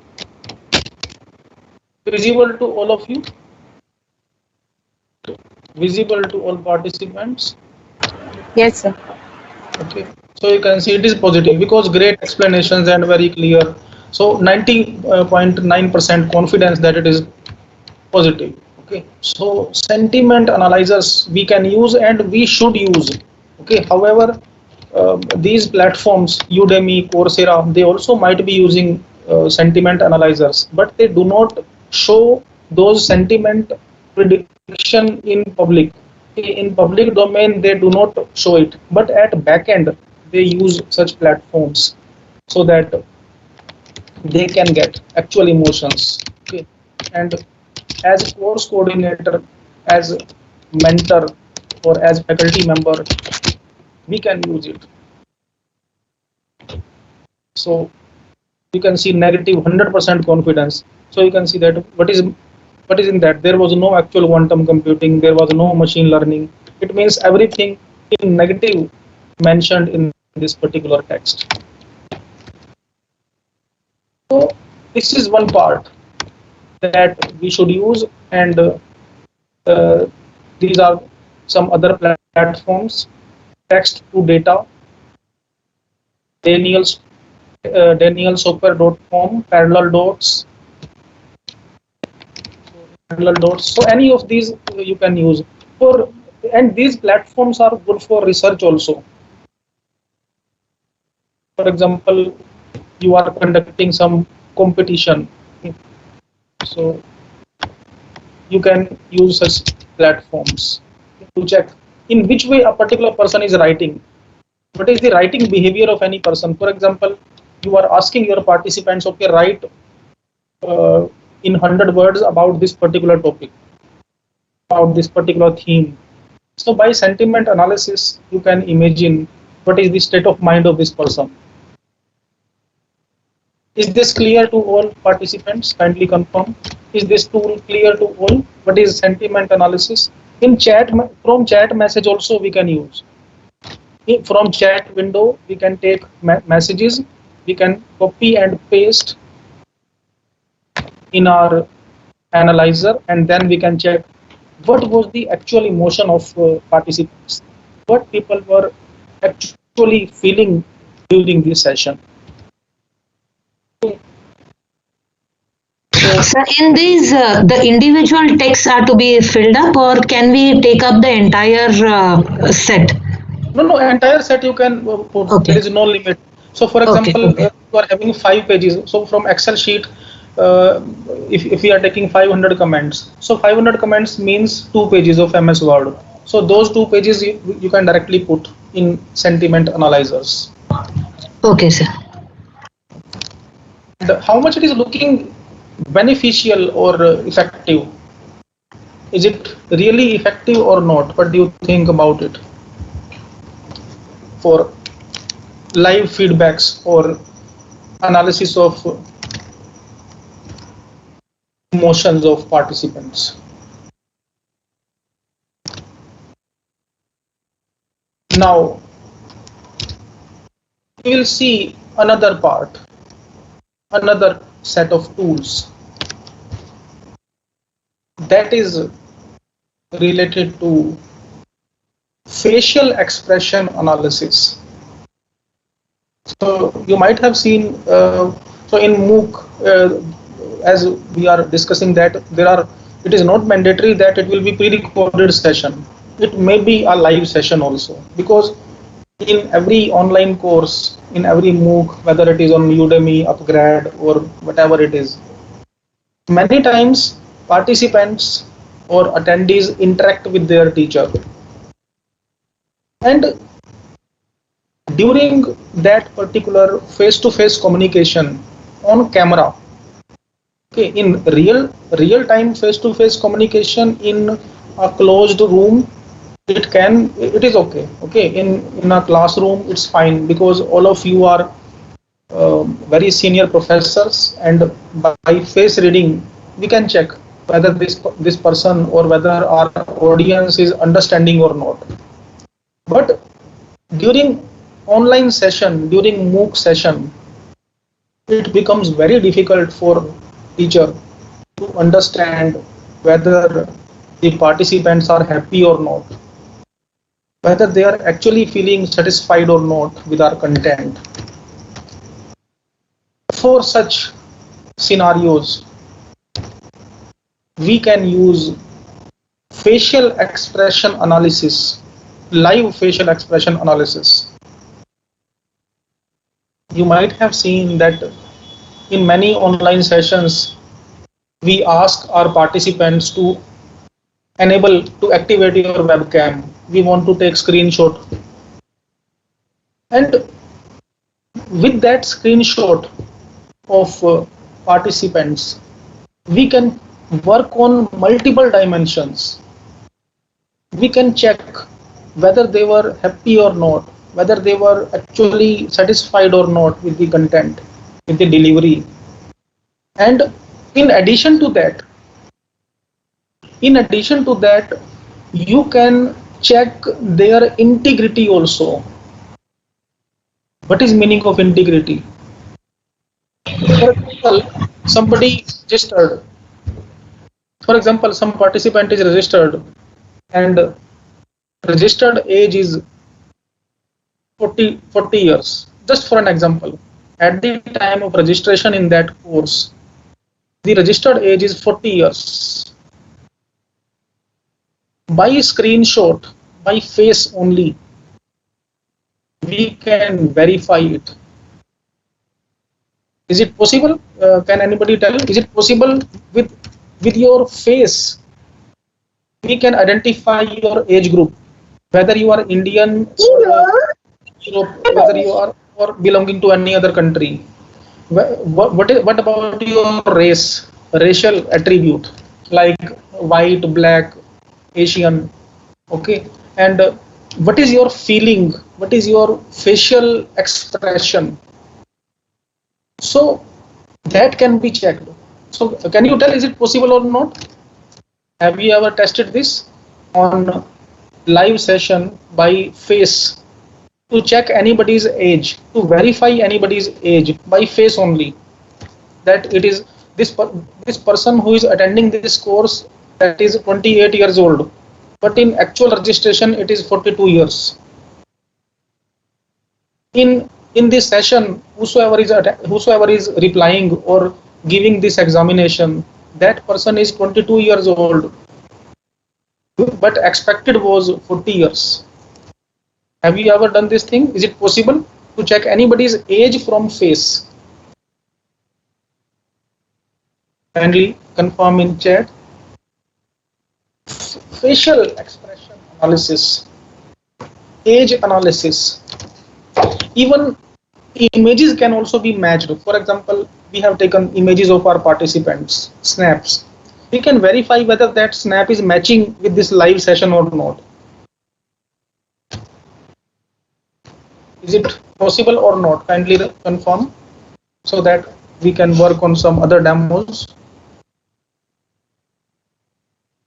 Have you ever tested it? It's possible. Okay. By which tool have you ever tested it? Via any tool? No, sir. And hello. Okay, now Hello. I am starting. Yes, sir, please. Sir, I have a query. Yes, sir, please. I have tested one sentence with monkey learn and this Daniel Super sentiment analyzer. The results are in totally contradiction. I checked, I am okay. Daniel Super show it 100% negative, and the other, that is monkey learn, firstly it shows 100% positive, then then positive. Second time I again repeated, then it shows positive with 56.2%. Okay. So how Yes, sir. we can Actually, apply? yes, sir. Actually, what happens in these platforms? These are fuzzy-based analysis, and Yes. and at back end of these platforms, they use a particular data set, and with a particular word, there are so many synonyms available. So what it check? It extract the related synonym randomly and then verify what is the polarity score. So whatever we are getting here 100% or 90 or 92%, so it is associated with a polarity score. Okay, but as far as the integrity is concerned, accuracy of these algorithms are concerned, we have to verify it via multiple iterations. In multiple Yes. iterations we have to verify it. No, in single iteration it will not, or it may not give good results. Sir, every time the Daniel Super gave same result, but the second that was monkey learn, it gives every time different result and in total contradiction with the first one. Okay. In such, actually these platforms are cloud-based services. If we want to get accurate results every time, we can perform it via programming platforms also. In programming platform, we are having weather sentiment analysis. So I will cover that part also, weather sentiment analysis. Okay, in that you will get accurate results every time. Thank you, sir. Now we will see this part, facial expression analysis. So you can see there are so many services available. You can see here, this is skybiometry.com. First of all, I will show this on cloud platforms. After that, I will demonstrate it via programming platforms, deep learning based programming platforms. Okay. Now I'm taking any random image from internet. For example, face, bird. Okay. Any random face I'm taking from internet. Multiple faces we will try this. So you can see this. Okay. On any of these we can perform.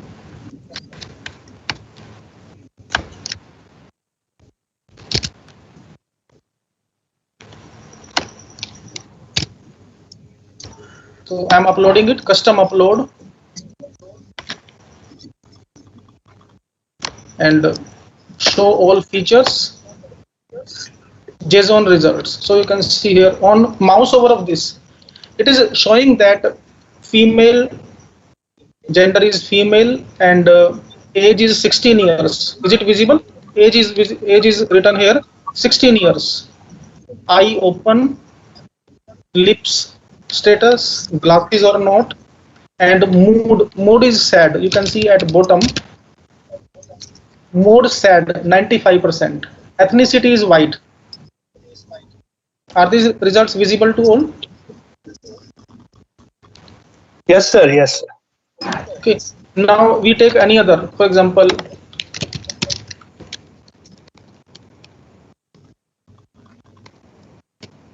just randomly we are taking some images from internet and just to check.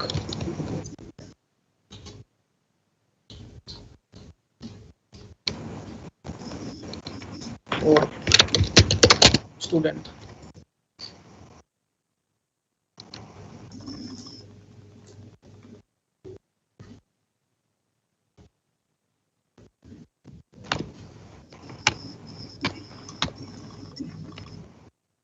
And we are taking this image.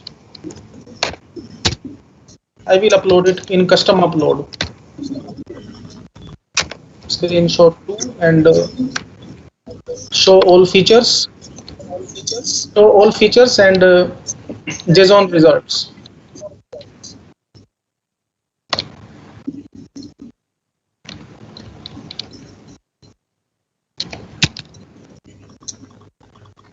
Mood happy 100%. ethnicity white. Okay, so this is one platform that we can use. There are so many other tools available. These are cloud-based services. You can use Face++ or this Face API. So multiple tools for this implementation. We can check it. Via webcam also we can use it. Now we will use another platform that is programming based, and you can see this.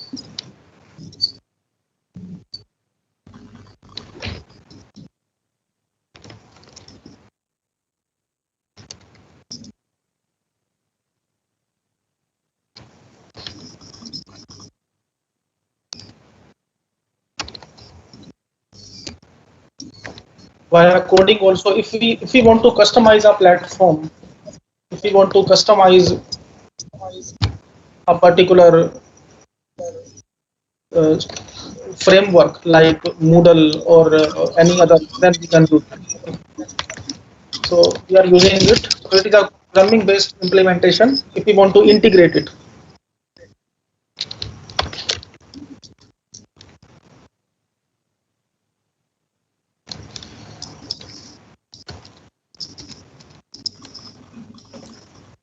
Deep Face.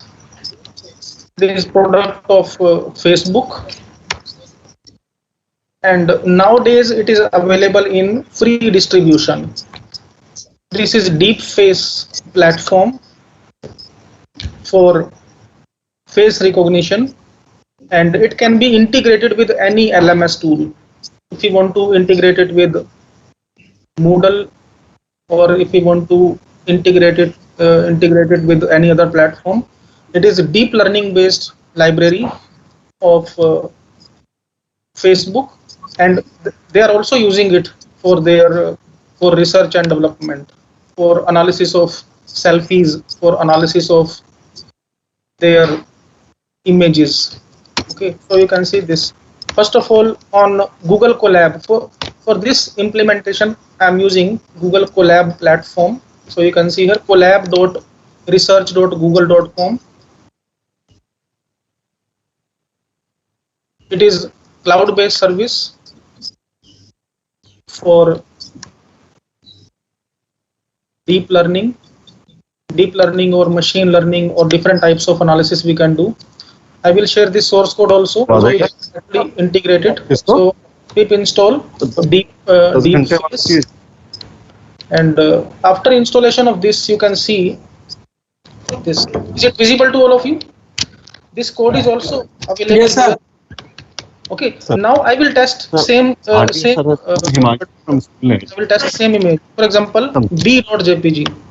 Okay, in this I will use b.jpg.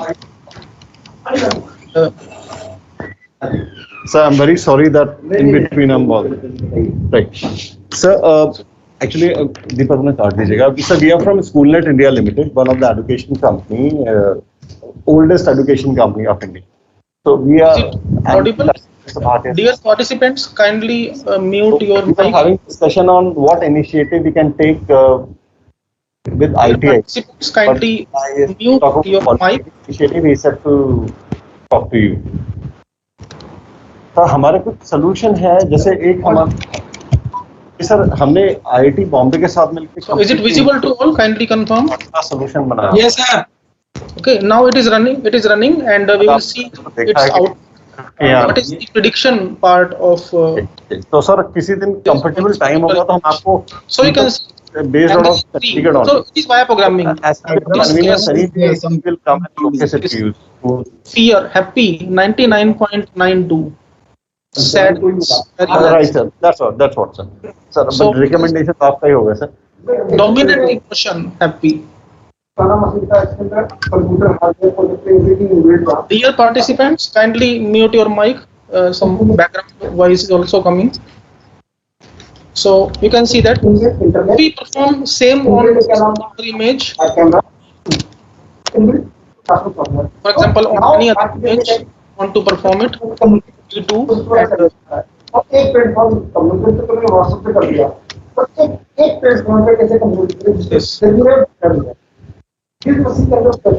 it is OpenCV based implementation. And you can see fear. Excuse me, sir.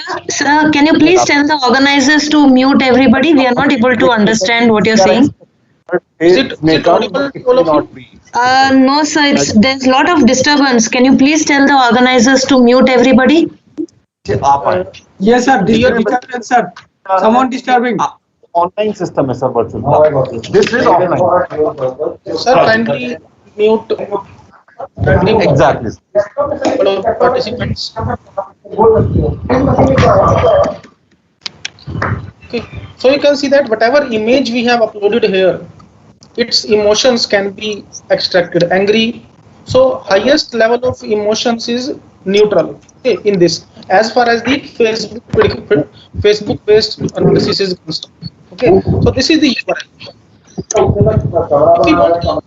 If you want to check different attributes, like on this B2, I want to see age, gender, dominant emotion. मैंने ऊपर वाला भी कह रहा थी कि मेरी छत को भी पानी आ रहा है तो पानी जाके नजर मारा आपसे जो I am uploading it. Okay, so you can see that in 5 or 6 lines of code, and these lines of code can be integrated with LMS products. Now with minimum coding, so using DeepFace platform very easily. So we are checking its output.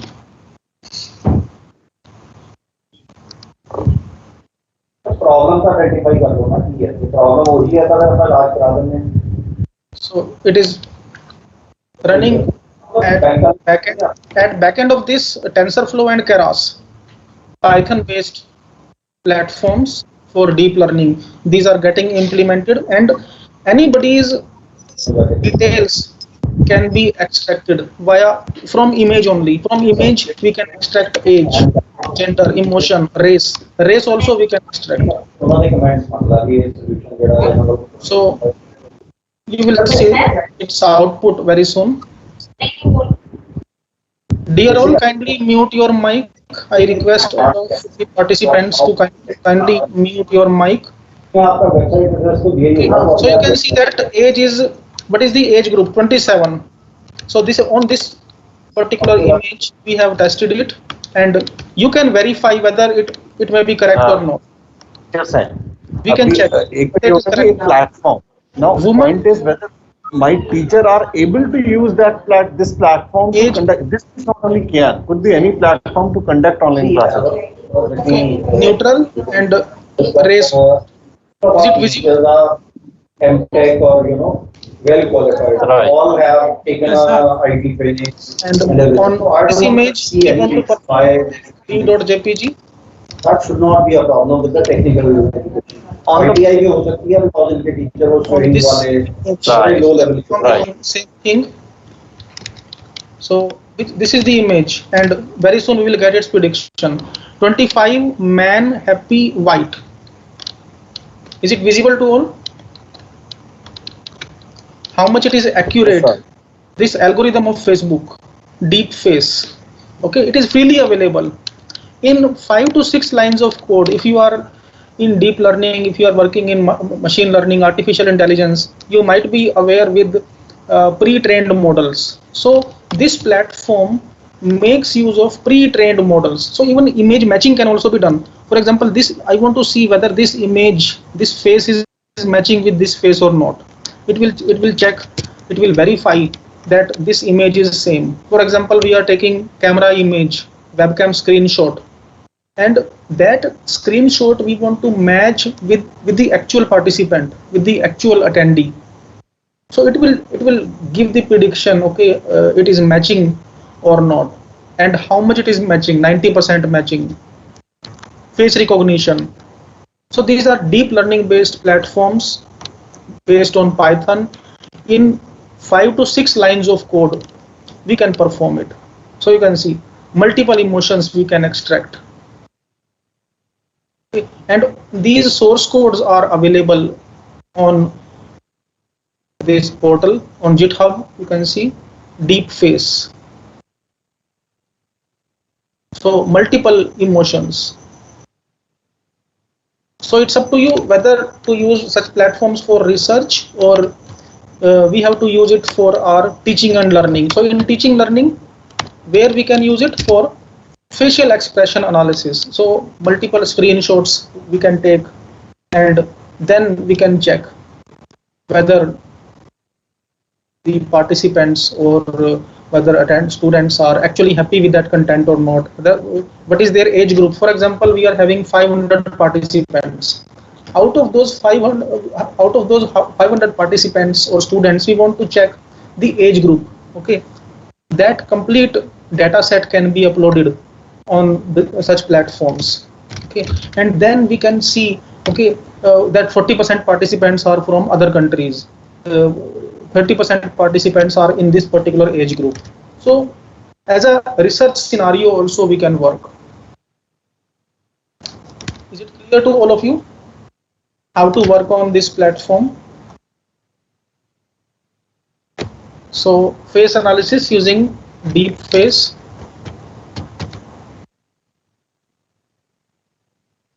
If you don't want to use any programming model, then we can use sky biometry. Okay, and there is another platform for that, that is FER. So you can see this using FER, facial expression recognition, in only 2 lines of code. So you can see in only 2-3 lines of code. Now I am copying this code and I will paste here. First of all, I will. So what you have to do in our collab, I will use it, exclamation sign, pip install FER, and after that simply use these lines of code, and now you can see it is installed. And now after that copy and paste what is file b.jpg and run. You can see in only 4 lines of code, in only 3-4 lines of code, we can work very effectively. So I'm uploading it from google.colab, import files.upload b3 and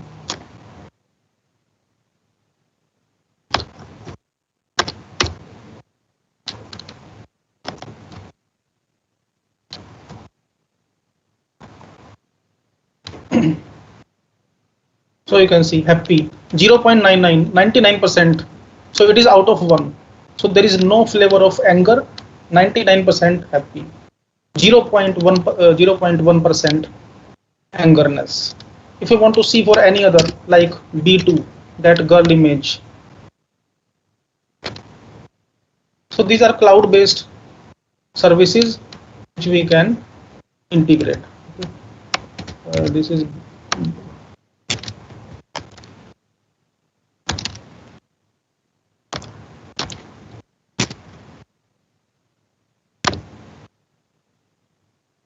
this b2.jpg and quickly we will get the results. So you can see this neutral 69%, sadness 20% sadness, there is no, only 0.1% happy. So using FER package we can work with. How much it is looking difficult or easy? So if you are if you are interested in programming part, that is available. If you are interested in only cloud applications, then you can go to this sky biometry. If you are not comfortable in programming part, then you can directly work on this.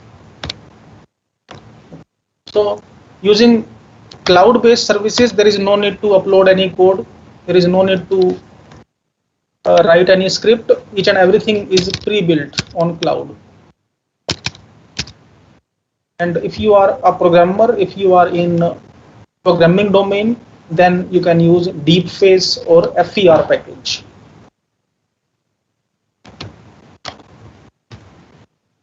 Sir, one more question. Sir, one question, sir. Yes, sir, please. Sir, is there any API in Colab which will translate for example, I'm scanning a book. It will convert the whole book into a text file? Yes, sir. For that, we can use OCR-based packages. So in Python, so this is the repository. I'm showing you that from pypy.org. Pypy.org OCR package you can search, and then we can install it. Okay, so you can see toolkit for advanced OCR of poor quality documents. Okay, OCR modeling. So for example, I want to install it. So what I will do in Colab, !sign pip install paro OCR. Okay, or there is no need to use any programming part. You can take any cloud service also. Okay, there are so many cloud services available, like free OCR. Online you will get it. Okay, you are having n number of documents. You want simply select that file and convert to MS Word or text. Is it visible, sir? Yes, sir. Okay, directly you can upload any PDF file. So you can see this OCR.space upload file. Click on start OCR and automatically your scanned document will be converted to doc file or text file. Okay, sir. I have tried for it, but my problem is I'm a mathematics teacher, so okay. I have to convert the equation also. So is there any software which will convert equations? If those equations are in images, in that case it can be done. Many times equations are embedded using equation editors. In that case, it will take that plain text. Okay. So what we can do in equations, we can take screenshots, and or what we can do in LaTeX-based analysis we can perform. So from any mathematical equation we can convert to LaTeX text, and from LaTeX we can convert to PDF and doc. No, sir. For example, I am scanning a page of a book. So for scanning using OCR, I can convert the whole text part into text file. Okay, there is no problem. But while transferring this equation, the software becomes fail. The application becomes fail. So simultaneously, I need the text as well as the equation also. So I have to convert both the thing. Equation will be converted into LaTeX code, and the text will be in text form. Cloud services will be available. Cloud services we can you can see this MathPix OCR. There are so many cloud services available. We can navigate. MathPix. Is it visible, sir? Yes, sir. So OCR API for this. You can see this is a scanned notebook. So some equation is written. So it will be converted in this way. Okay. So mathpix.com. Mathpix.com. Okay. So and it is applicable for handwritten images, handwritten text, or chemical reactions also. You can see chemical diagrams. Yes, yes. For multiple purposes we can use it. OCR for STEM. MathPix OCR. Okay, sir. Thank you, sir. Thank you. Okay, so you can explore it.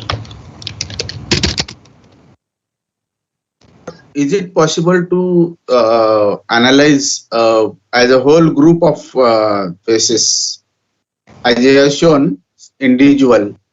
Is it possible to see the analysis of entire class? I mean to say. It means all images in one shot. Is it? Yes. It the question? Yes. Okay. No, sir.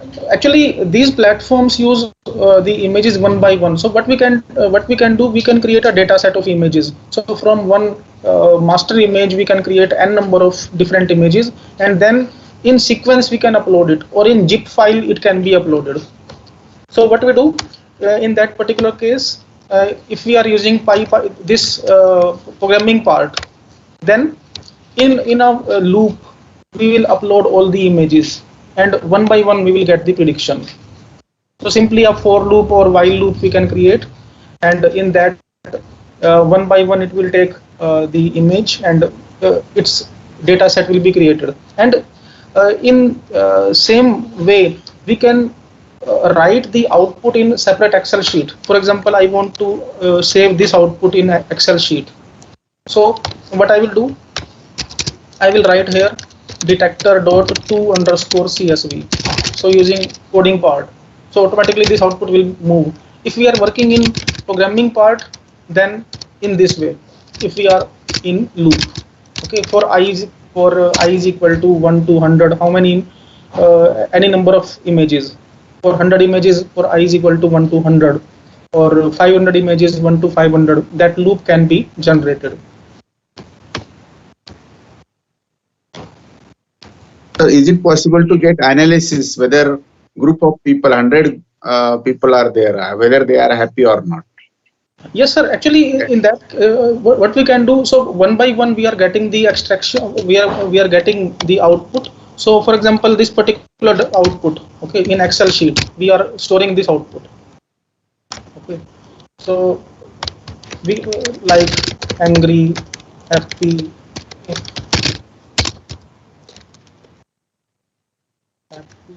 sad, neutral. For example, this.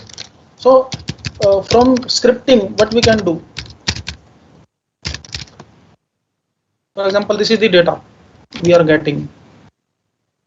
Okay, we are getting data from from script 90078. Okay, in this way, and then finally we can perform summation, or we can check how many. What is the prediction from the entire class? What is the prediction from entire data set? So this is first student, second student, third student. So a separate data set can be created, and it will be beneficial for research also. For example, we are working on emotions mining, we are working in sentiment mining of students, satisfaction level of students in online classes or in MOOC platforms. We can work in that way. Thank you, sir. Thank you. So this is sentiment analysis that we have done. Is this point clear to all of you? Whether these 2 points are clear to all participants? Yes. Now we will see another. Please send all the PDF into our group, sir. Yes, sir. Definitely, sir. I will send it, sir. Now we will see. Thank you, sir. Any MOOC platform is useless without digital content. Whatever platform we have deployed, whatever platform we are using, whether Moodle we are using, Camilo, Edmodo, so many platforms we are using. But if we are not having integration of digital content, that is of no use, because you might have seen in every lecture, in every online session, in every MOOC, what happens? Every participant needs study material. Every participant need a particular content or specific literature so that it can be reviewed later on. So digital content generation is also very, very important in MOOC. And in digital content, generally we think that if from any MS Word file, if we are creating a PDF, which generally everybody do, we also do it in Indian context, in regional context. It is a common practice that, okay, I will give you a PDF, I will give you lecture notes in PDF format. Even PPTs are also, presentations are also given to participants, to students in PDF format. But there are so many other platforms available which are very, very prominent, which are widely used for ebooks. Generally, what we think that, okay, I'm creating a particular document in which all study material will be there. I will prepare MS Word file, and finally I will create its PDF and will give to my participants. It is not a good practice. However, it is used in our country. In so many countries it is used, but the actual way of giving digital content is not only PDF file. You might have seen when we search for some ebook, when we lecture notes, many times we get the file, we get that particular ebook in EPUB format, EPUB, CHM format, compiled HTML file, MOBI format. MOBI is that file format which can be opened and read in mobile phone. DJVU format. You will see many rare books, many very good books are available in DJVU format. Even when I also search some study material, some good books, some ebooks on internet, many books are available in DJVU rather than PDF. Why? DJVU is very lightweight format. EPUB is also very lightweight format that is used for e-publications. And if we are delivering a MOOC, then we should be having exposure of these tools, EPUB, MOBI, and you will get so many ebooks on internet which are in DJVU format but not in PDF. Very good books, very rare books. For example, some book is available in 5,000 rupees in market. Same book, when we search on internet as ebook, it is not available. But if we struggle, somewhere we will get its DJVU file. Okay, any book, for example, data science. Okay, file type DJVU. So you can see so many files we will get. Or simply I'm searching for ebook DJVU. Ebook, these are e-publication formats. If we are downloading a particular book in DJVU format, it can be easily converted to EPUB format. It can be easily converted to PDF format. So you can see. So no need to worry about any additional format. It can be converted dynamically. You can see AZW, CBZ format, CHM format, MOBI format. Okay.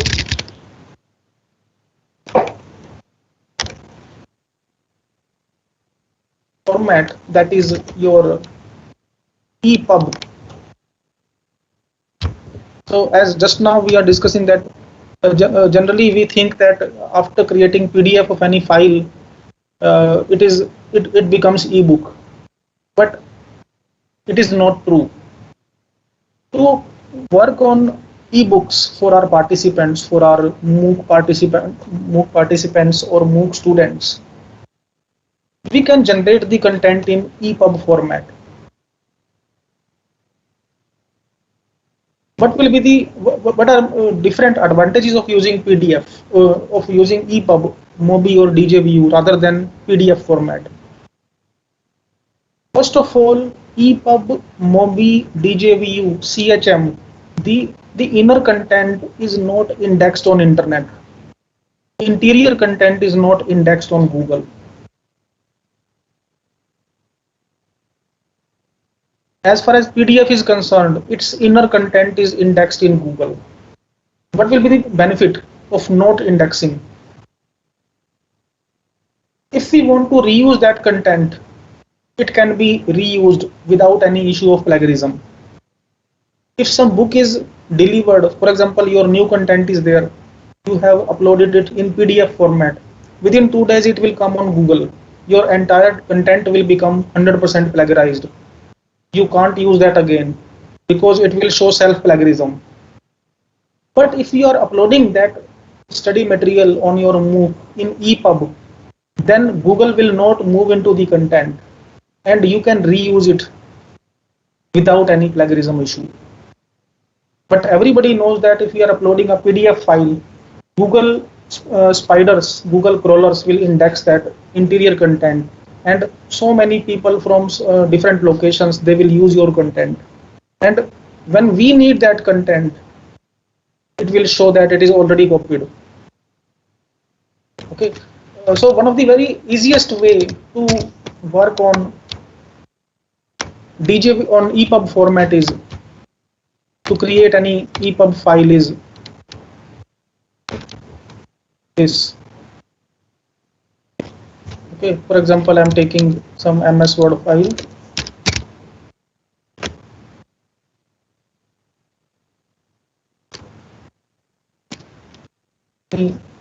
Document. I'm uploading on Google Drive.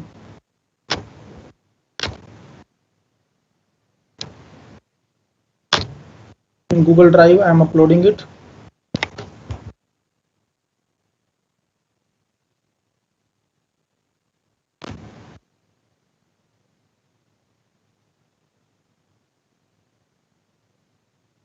And is it visible to all?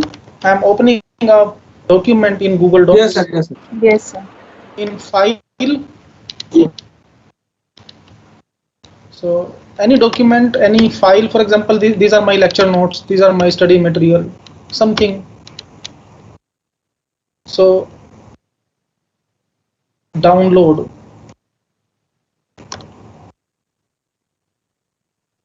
EPUB format. So how much it is easy.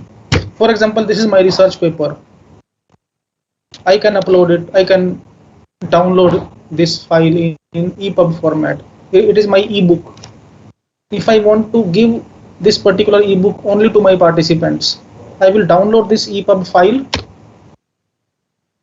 So you can see that this EPUB file, and I will give it to participants, or I will upload on that particular portal, whatever portal we are using. Okay, and Google will not index it. Google will index only its file name. It will not index the interior content, and it will be beneficial for us that we will be able to use it. We will be able to reuse it any number of times. And another platform that is very common, very famous platform is Calibre, ebook manager, Calibre software. It is also a free platform to create ebooks in MOBI format, in CHM format, in your DJVU format. Okay, so you can see this.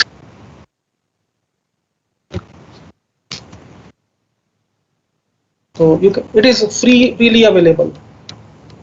Okay, no need to pay anything for Windows, for Linux, or even for portable. If you don't want to install it, simply execute, run this particular file, and you will be able to see it.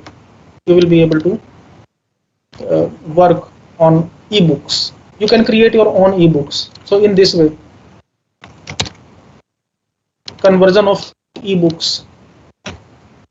You might have seen in many international books, in many international ebooks, but when we download that PDF file, that PDF file is generally unique.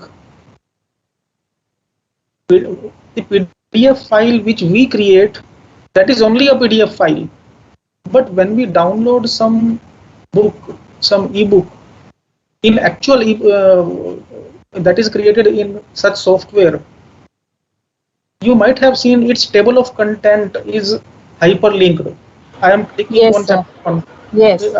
I am clicking on chapter 1, then I am going to chapter 1. I am clicking on page number, I will directly go to page number. But when we create PDF of our own content, for example 300 pages, I want to go to 150th page, then it becomes very difficult. Okay, Control G or Control F we have to see, okay, or in PDF viewer we have to change that file, that particular page number. But the actual content, actual ebook will be providing all of these features. That table of content will be hyperlinked. It's at bottom of every page there will be a top link, so that any time in a single click we can move to the first page.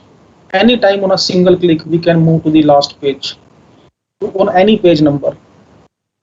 And such things, these are available via such tools. So you can see this. Even dynamic news can also be integrated. For example, while creating that particular ebook, I want to fetch news. You can see this fetch news. Okay. So that particular news can be integrated. If I want to integrate some image from internet, it will take that particular image along with the citation.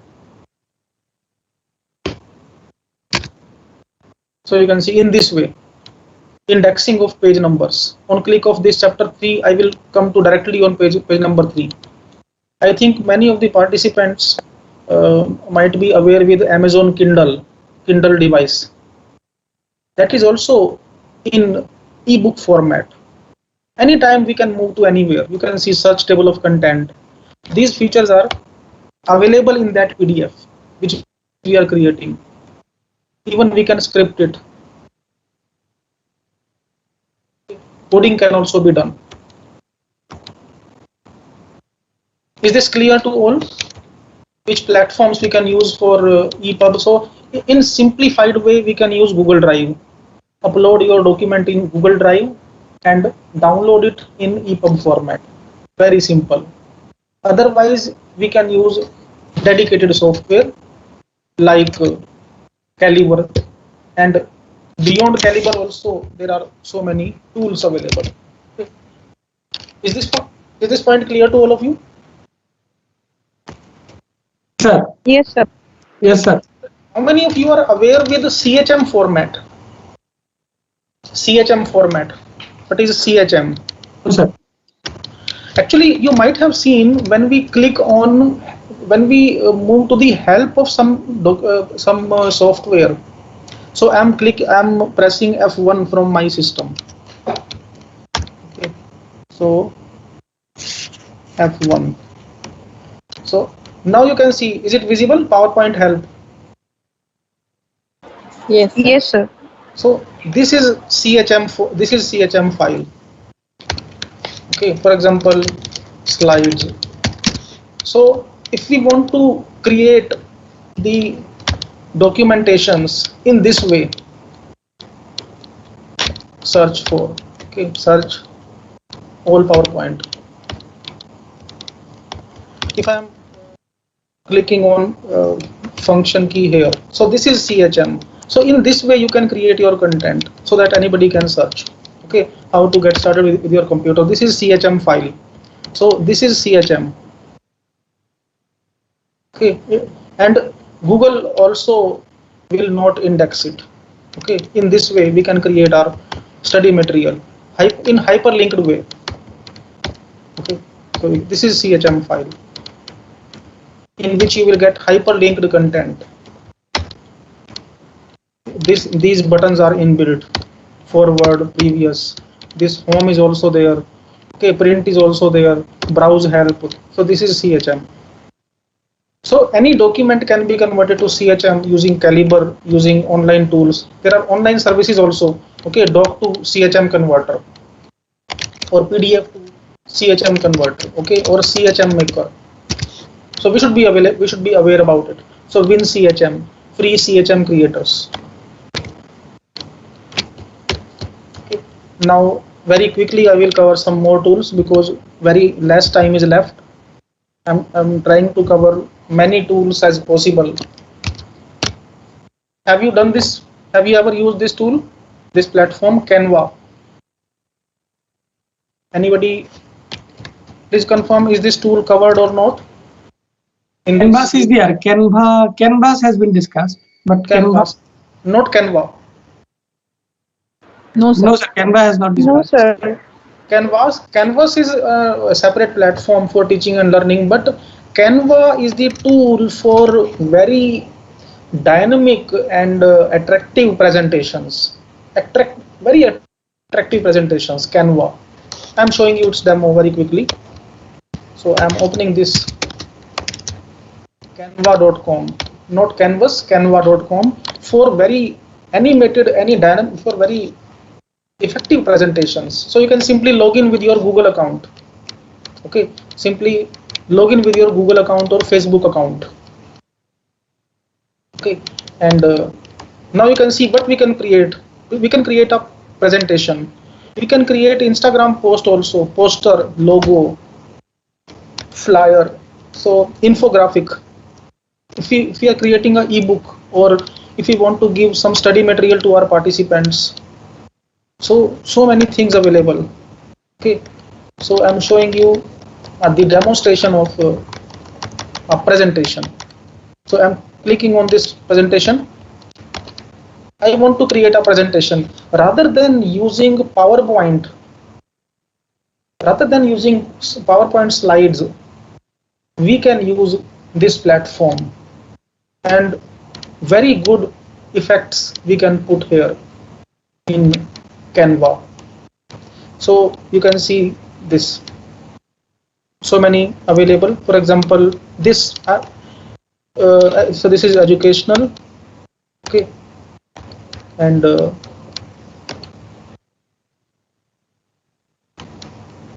any of these we can take, like this classroom rules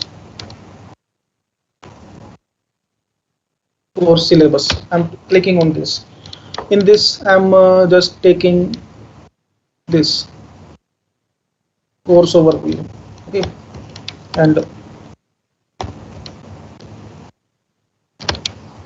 so this is first, and here I can write my content, general description. I can delete it and I can put anything. Okay, now another slide.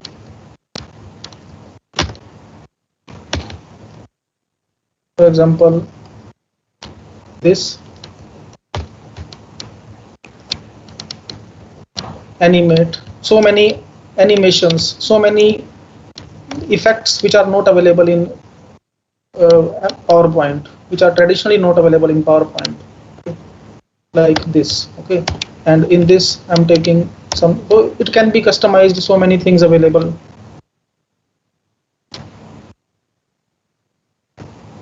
Like this, and finally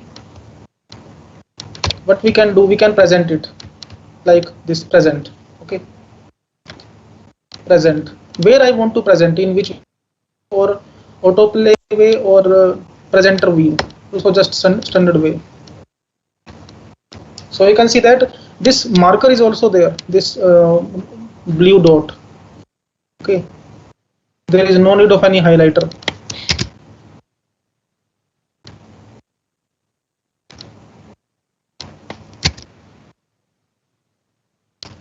And we can export this document to multiple formats. If I want to upload my own image, if I want to put a text, if I want to put a particular element, any particular image we want to take.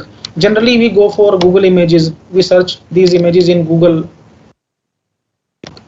We can, all of these are available here. Okay, charts, we can create the charts.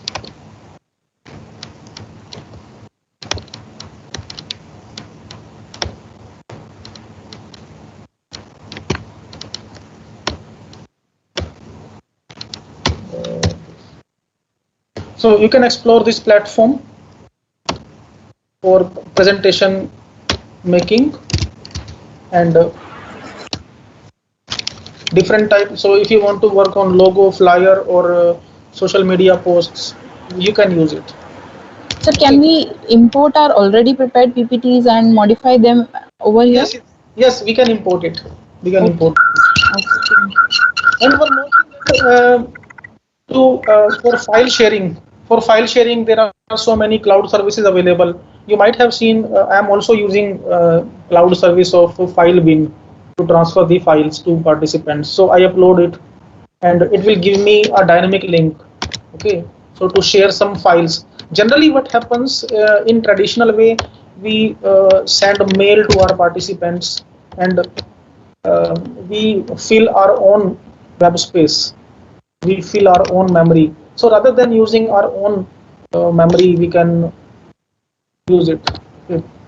So then, without creating any account, we can use such platforms. Filebin.net that I am using, and Wikisend is also there for file sharing. So no need to attach any file on our from our Gmail or from our Google Drive. So these platforms are very good for file sharing. Dynamic links are created. And one more platform that is very useful, that is Pinterest. How many of you are using Pinterest? Yes, sir. Pinterest for infographics, for information-based graphics. We can use Pixlr, we can use Ziplat, Calendly, and Class Dojo. So these are very good platforms that we can use. And these are some other cloud-based applications for multiple domains.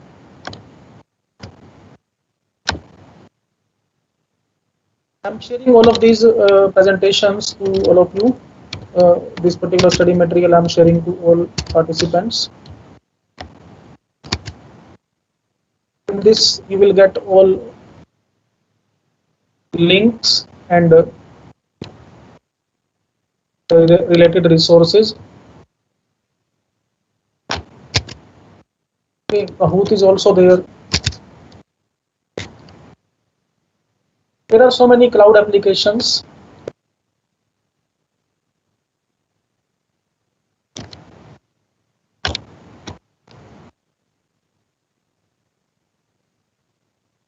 I'm uploading this presentation. I'm sending to all of you so that you can work.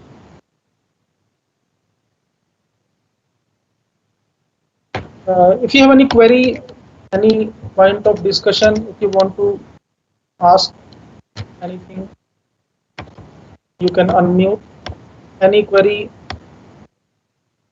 and how much you found this session, whether it is beneficial or not.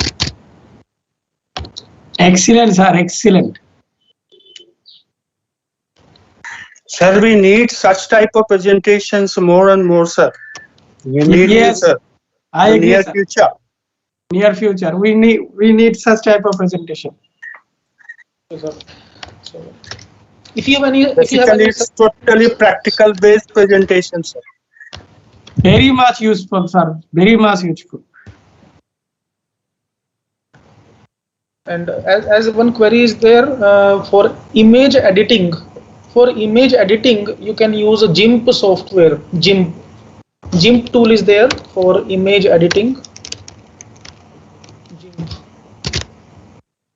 It is free tool, similar to, so all features which are available in Photoshop, you will get these in GIMP. Is it visible? Yes, sir. Yes, sir. So you can explore it. So different types of effects we can use in GIMP. So for multiple platforms it is available: GNU, Linux, OS X, Windows, cross-platform, free and open source. Very lightweight software. And its tutorials are also given. One of actually in open source software, this is the major part, that its tutorials are already given. How to work on that. So whatever new software is there, we are exploring. We can check from its official documentation. So you can see here. So how to use it, where we have to click, after that which value we should pass, okay, which type of special effects we can use. Each and everything is given in official documentations of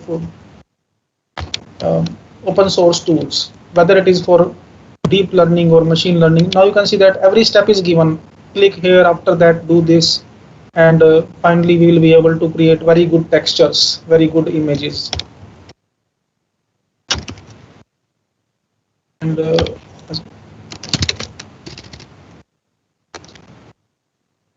participants, link of the presentation I have shared in chat. Kindly confirm, is it downloadable or not?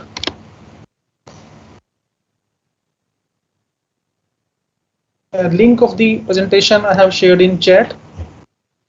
Is it downloadable or not? Yes, sir. Yes, sir. It's downloaded in a zip format.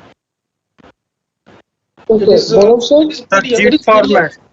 It is Zip PDF as well as star. It is in PDF format. Is it downloaded? So I need to extract. Gaurav sir, one more information I want. I am Dr. Vipin Kumar Tyagi from Ghaziabad. Yes, sir, please. My question is that, sir, is there any software through which we can compress our videos? Because generally when we shoot our videos for Moodle, okay, and my MOOC is also approved. So I just want to compress them, but I'm not just getting any software through which I can compress and reduce the size of these videos. So would you just suggest any of the tool through which I can just compress my videos, sir? Yes, sir. Actually, the easiest and very readily available tool is YouTube Studio. Have you ever used it? YouTube Studio? Sir, YouTube Studio I have not used. I was using, Handbrake. There is a software named Handbrake. Yes, I sir. use that. Yeah, So, actually, the YouTube Studio is having very good features. For example, you want to crop anything, you want to compress, you want to change, you want to convert it to any other file format, from AVI to MP4, MP4 to MPEG. So all of these are available in YouTube Studio. So you can go to simply studio.youtube.com. Okay, sir. Okay, upload there, and you can perform each and everything in free. No need to pay anything, no subscription. Everything is available on free domain. Studio.youtube.com. YouTube Studio. Yes, sir. Okay. Simply in browser you can write studio.youtube.com. Its mobile app is also available, Android app. So in that, so in runtime you can do it. I used to have my own YouTube channel, but I didn't know about what you have just told me, that through this software we can edit our videos also. So thanks for your information, sir. Thanks. And any other participant who wish to communicate? All of you have received the presentation? All of you have downloaded this? Yes, sir. Yes, sir.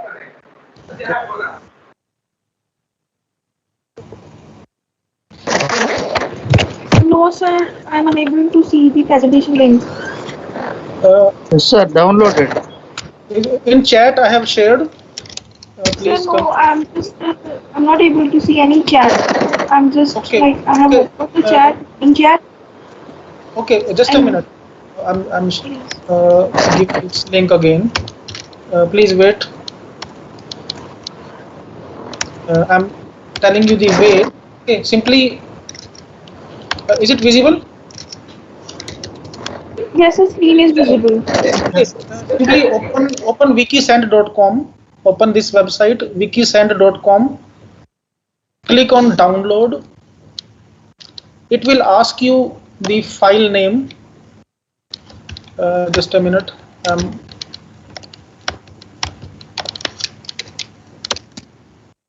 Loading it with some other name. Okay. In wikisend.com, click on download, and I'm giving you its file ID.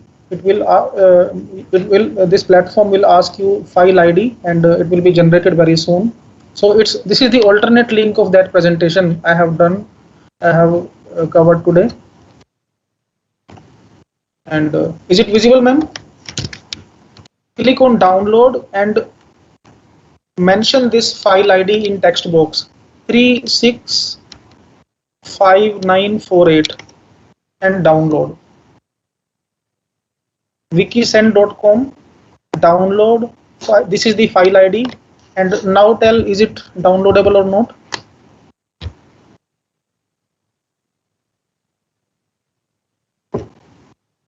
Yes, sir. Yes, sir. It got downloaded. Okay, and So this is the alternate way to download that PDF. So it's validity. Yes, sir, it is downloaded. Okay. This file will remain here for 7 days. So within 7 days you can download it anytime. Okay. Any other participant who wish to communicate? If you have any suggestion, you can tell. If you have any suggestion, any comments, you can tell so that we can improve further in upcoming sessions. Because improvement is a long-lasting process. Good afternoon, sir. I am Sharna Pujari. Yes, good afternoon. Yes, sir. Sir, actually, I want to just tell you that this is an excellent session, sir. And sir, I cannot suggest anything because, it is I think it is the best session I have attended in this program. And all the all the application we need in practically in our field, sir. And thank you so much for this wonderful presentation. Thank you, sir. Thank you, ma'am. Thank you very much for your wonderful session. You have teach us a lot of things, which is very much useful for our teaching purpose. And I will try to apply all of your techniques in my teaching learning process. And once again, thank you to the organizer that for giving me an opportunity to participate on this program. And thank you, Gaurav sir, especially, who has taught a lot of things to us. Thank you, sir. Thank you, sir. So, should we conclude this? Sir, I have one question. Yes, ma'am.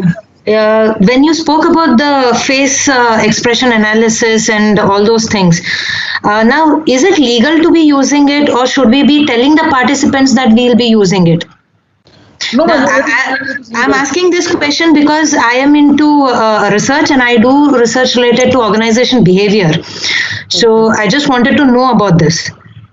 Yes, ma'am. It is legal, and there is no issue of breach of anybody's privacy. Actually, this discussion, this point comes under the privacy factor. Okay. So definitely, if we are attending a lecture, if we are taking somebody's screenshots, then obviously it is required that all of us should be present there, and the privacy should not be maintained as far as only face is concerned. There is no issue. We can take that.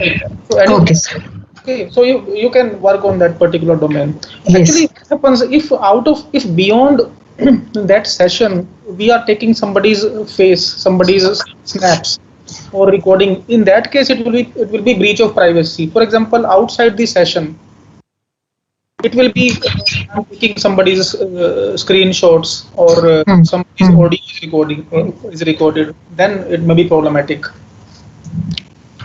Okay, and when we take those pics, they are absolutely under privacy concept. Yes, yeah, that we can use.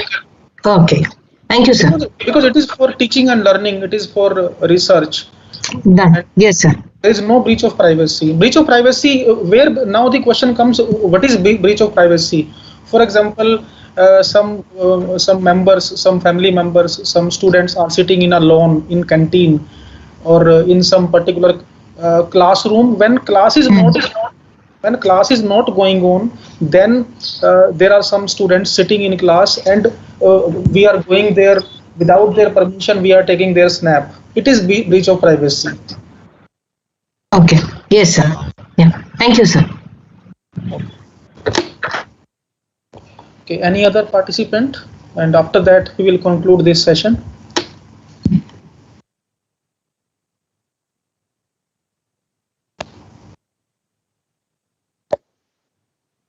So, should we conclude this session? If no more queries, if any participant wish to communicate, you can unmute. Hello, good afternoon, Gaurav Kumar, sir. Yes, ma'am, good afternoon. Hi, we can conclude this session here, actually. Okay. Thank you for this wonderful session, sir. Thank you, ma'am. Thank you. Thank you to all of you. Thank you, sir. So dear participants, the next session will start at 2:30 p.m.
Yeah, very good afternoon to all the dear participants.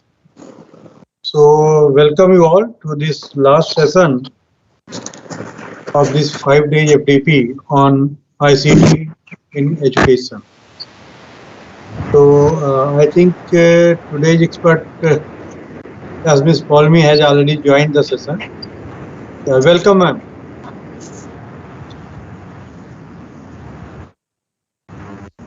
Yeah. So you are mute. So kindly unmute. Yeah, welcome, ma'am. Thank you, Dr. Mishra. Thank you. So, so on this session, Ms. Palmi is going to talk on mental health, happiness, and value education.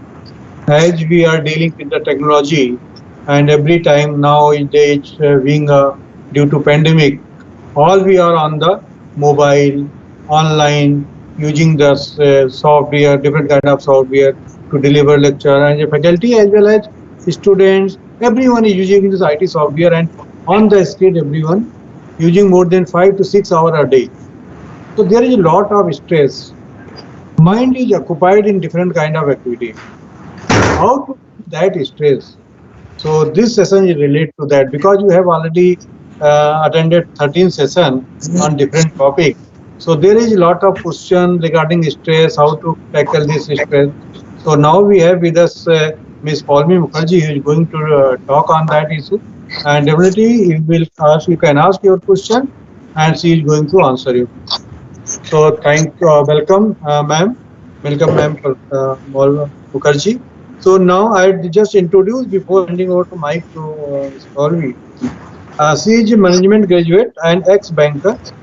Is now qualified yoga and meditation instructor with the Art of Living Foundation. He traveled across India and delivered workshops across different socio-economic climate profiles. He has been infusing passion and perspective, mentoring youth and other citizens from all the walks of the life through her spiritual concern, oratory skills, and her first passion is music. Paulmi's footprint have been witnessed at ISSC, Bangalore, IIM, Northeastern, especially Manipur, Nagaland, and delivered especially session and static government heads for the different position graduates, local security forces, even in the insurgent groups. So there is a lot of things he is doing. He was also associated with the several multinational companies and worked on the different profile. So welcome, Ms. Paulmi, for this session. So, and I am handing over to you session. Thank you, Dr. Mishra. And once again, welcome everyone. Can I request Shri Padmaji to please mute yourself? Shri Padmaji, can you mute yourself? Thank you so much. So I will really appreciate if you can switch on your cameras, because this is not going to be a lecture session. This session will be about your life, and it will be about how we can, improve the quality of life, right? So let me begin with a very beautiful quote. So my founder, the Art of Living founder, Gurudev Shri Ravi Shankar Ji, he says something very beautiful. He says that the quality of our life depends on the state of our mind. What? The quality of our life depends on the state of our mind. How many of you would agree with this? That agar man theek hai, man jeeta to jag jeeta. How many people agree? Isn't it? Right. Wonderful. But but the current times that we are experiencing right now is one of the toughest times. Wouldn't you agree? Yes? Life has changed completely in the last, I would say, 2 years, right? We are sitting in our home and we are working, our children are at home. Suddenly the parameters, सब कुछ बदल गया. और साथ साथ में stress तो पहले भी था, ऐसा नहीं था कि नहीं था, बट फिर भी हम हैंडल कर पाते थे. बट अब सडनली थोड़ा ज्यादा स्ट्रेस बढ़ गया, isn't it? तो क्या करें? Now, can anybody tell me what is stress? According to you, what is stress? Would anybody like to just unmute yourself and then speak? It would be nice. Thank you for switching on your cameras. Dr. Karuna Kumar, Dr. Samachalam, Sandeep Ji, Dr. Sarvana Kumar, Dr. Shamus Ji, Sunil Ji. Thank you for switching on your cameras. I feel more confident. Yes. Madam, stress is the condition where you feel helpless and you don't know what to do. So if you have a solution, you don't feel stressful. But if you don't have a solution to the problem, then you will feel stressful and frustrated in a desperate condition. Yes. So stress is a condition, very beautifully said, sir. Very beautifully said. It's like a helpless situation. You really don't know what to do. Very nice. Yes. Yes, sir. Stress is the feeling, I think, and mental and emotional pressure जो है this. Yes, yes. It's like a pressure. Suddenly लगता है कि जैसे अंदर Yeah, ma'am. your mental Yes, pressure. as it is rightly mentioned, mental and emotional pressure beyond our what to control, beyond our what we call organizing ability. That is what I Correct, think. correct. So Beyond the maybe the quantity may be less or more, but depend on the situation, we feel stressed, out of control. exactly, Yes, sir. exactly. Very nice, very nice. Yeah, thank you, One madam. more, anybody? Very nice, very good. Actually, some force or pressure on your person, ma'am. That's when we are having the stress. Some force or Yeah. pressure. Yeah, so everybody is saying stress is equivalent to pressure. Exactly. So, our founder of Art of Living, Gurudev Sri Ravi Shankar ji, again defines stress very interestingly. He says, too much to do, but too little time and too little energy. What? Too much to do, but too little time and too little energy. So, demand is more, but the capacity to deal with those demands are less. Physically, mentally, emotionally, the capacity is less. Beautiful, very nice. Yes. So now let us see. Let us look at our life a little deeper. So I will appreciate if you can just mute yourself because it is echoing otherwise. Uh, sir, Simachalam sir, if you can just mute yourself. Thank you. But switch on your cameras. I would love to see your wonderful faces. Yeah, lovely. So first, let us understand our life. Let us go a little deep into our life today. What do you say? Right? See, normally when we live our life, we think, oh, we have a body. Oh, there is a breath. And there is a mind which is working. But do you know, we live through 7 levels of existence. There are 7 levels of our life, of our existence. हमारे अस्तित्व का 7 स्तर है. Do you like to know what they are? You know it all. Huh? Just to remind you, I'm just sharing with you. So the first level is the body. Without the body, how can I be there, right? So the body is very important. Huh? The body with all its systems, with all the organs, all the made up of cells, molecules, various like very intelligent systems, right? So the body. Second is something that keeps the body alive. Can you guess what it is? Without that, we will not be alive. It is the Heart. breath. Yeah, breath and heart. Yes, yes. Breath. It is our breath. Saas. Yeah. So just imagine. So now, right now, Polemy is here. Polemy is breathing. That is why you are identifying this as Polemy. Now, suddenly, if somebody takes the breath away from my body, then you will not even call me Polemy. You will call me, oh, there is a body lying there. Please take it. Are you getting it? So breath is so important, yet so neglected in our life. We will come back to it. But right now, let's just learn. First is body, sharir. Second is breath. Third is our mind. Now, what is the mind? Mind is that level or that faculty of our existence in which thoughts come, feelings come, emotions come. Right? And the mind perceives the outside world through the 5 senses. Yes? So right now you are seeing me through the eyes. Okay, your eyes are open. But what is recognizing me, perceiving me as Polemy or listening to me?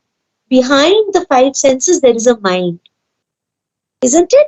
Oh, man catch kar. As a person who is in coma, in the hospital, people who are in a coma, their eyes may be open, their ears may be open, they are looking at you, but they will not able to recognize you. Why? Because the mind is not working that time. So this is the third faculty. What? Mind is the third faculty where thoughts, emotions, feelings come. Right? Okay. Now the fourth faculty is called the intellect. Buddhi, intellect. So what is the function of the intellect? Can anybody share with me? What does the intellect do?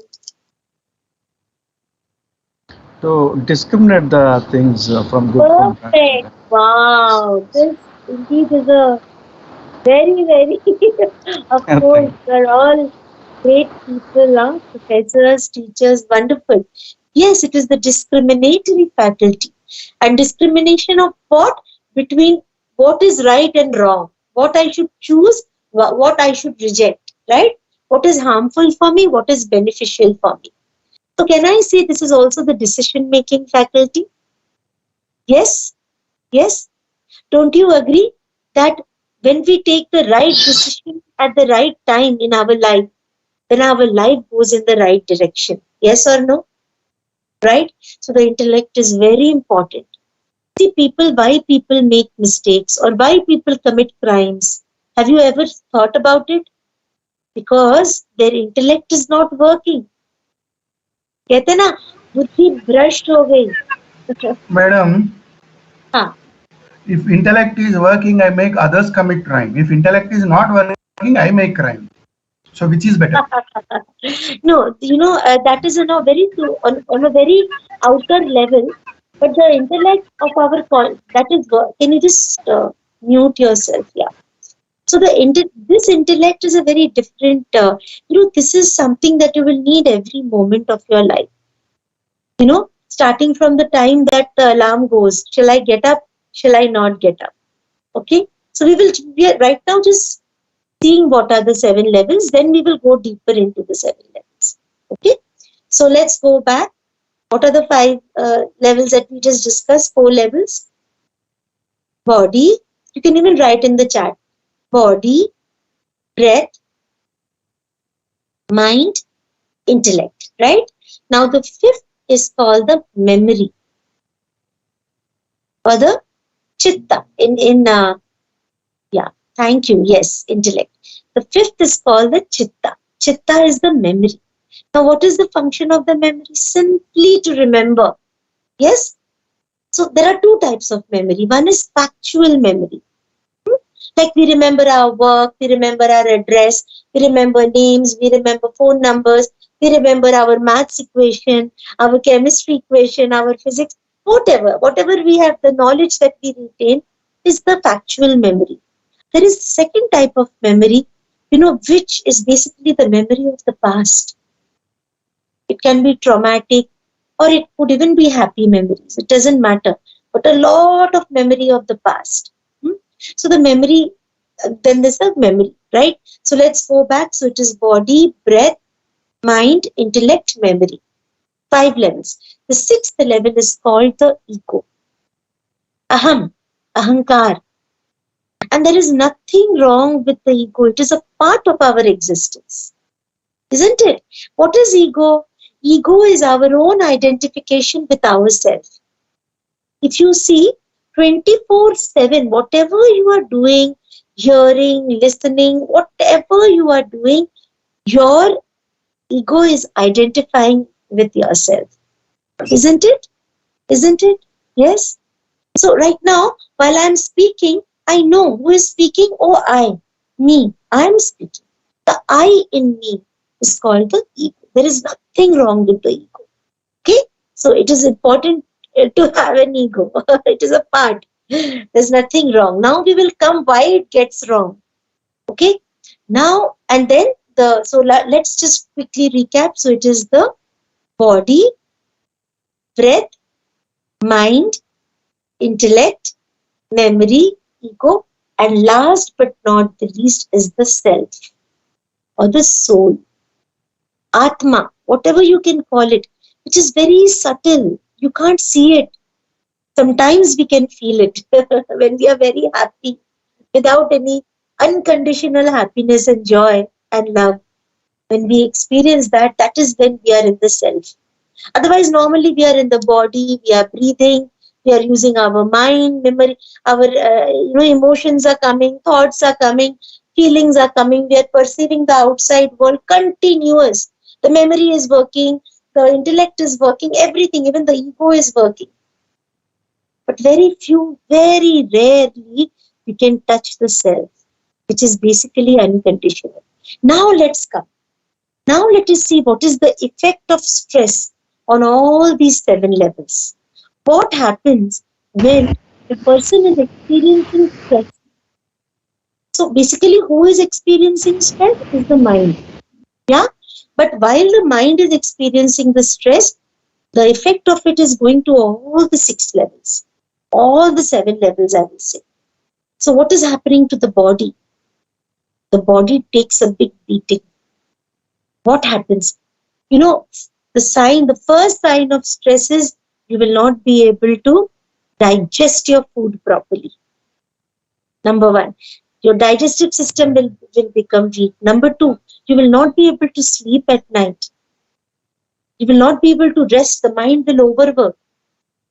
Then all the other systems, the nervous system, the reproductive system, the muscular cellular system, everything. So we can have a lot of lifestyle disease because of stress in the body.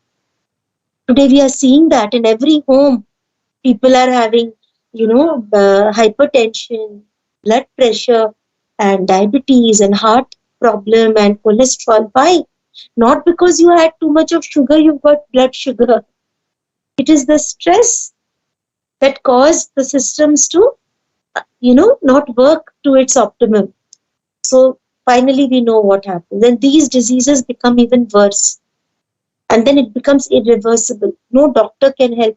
We go to Fortis, we go to Apollo, we go to Max, we spend 10 lakh rupees and so much medicine and surgery. But we will come back. So what's his body? What happens to the breath? Have you noticed? Just one.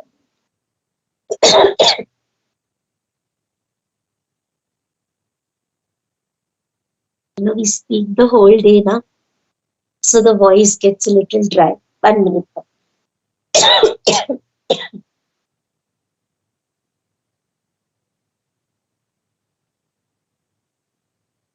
If you notice during stress, you can hardly breathe properly. Have you noticed? The breath becomes very shallow. You breathe until here only and you breathe out. That means oxygen is not entering your lungs. So the respiration, the exchange of oxygen, carbon dioxide, and excretion, metabolic waste, which is carbon dioxide, is not getting thrown out properly from the body. So the toxins are all remaining in the body. The breath, have you noticed when we are stressed, we can't breathe properly? Have you noticed that? As if you're not breathing only. Very fast. When we are angry, it becomes fast. When we are sad, it becomes slow. It just goes haywire. There is no rhythm in our breath. What happens to the mind? The mind cannot stay in the present moment. It is either going to the past, it is thinking of the past, and then it is feeling sad. There is sorrow, there is pain, there is anger, there is regret, there is guilt, or it is thinking about the future. And when it is thinking about the future, what is there? We are worried. There is anxiety. Oh, what's going to happen to my health? I hope I don't get corona. Third wave, Delta is coming now. Delta variant. What will happen to my children? What about my parents? What about my children? What about me, my finances, my job security? So many things, relationships, so much anxiety. Kya hoga? Kya hoga? So the mind is continuously under pressure.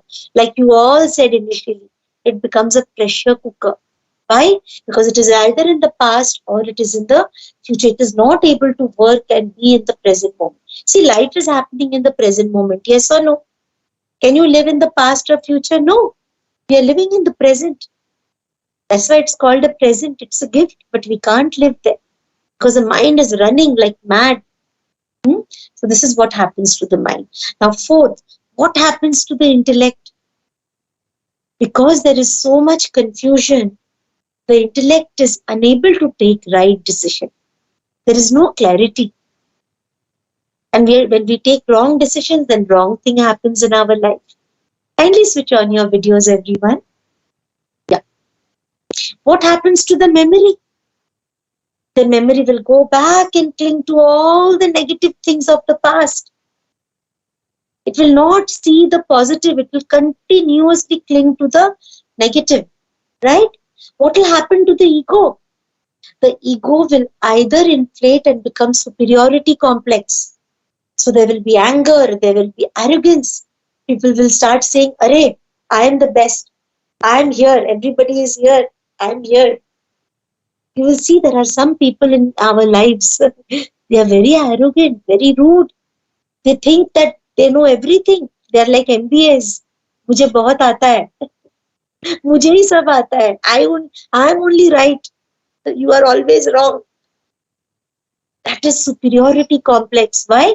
Again, if you see that person is undergoing some stress, that person, ego is being natural. Being in yourself is being natural.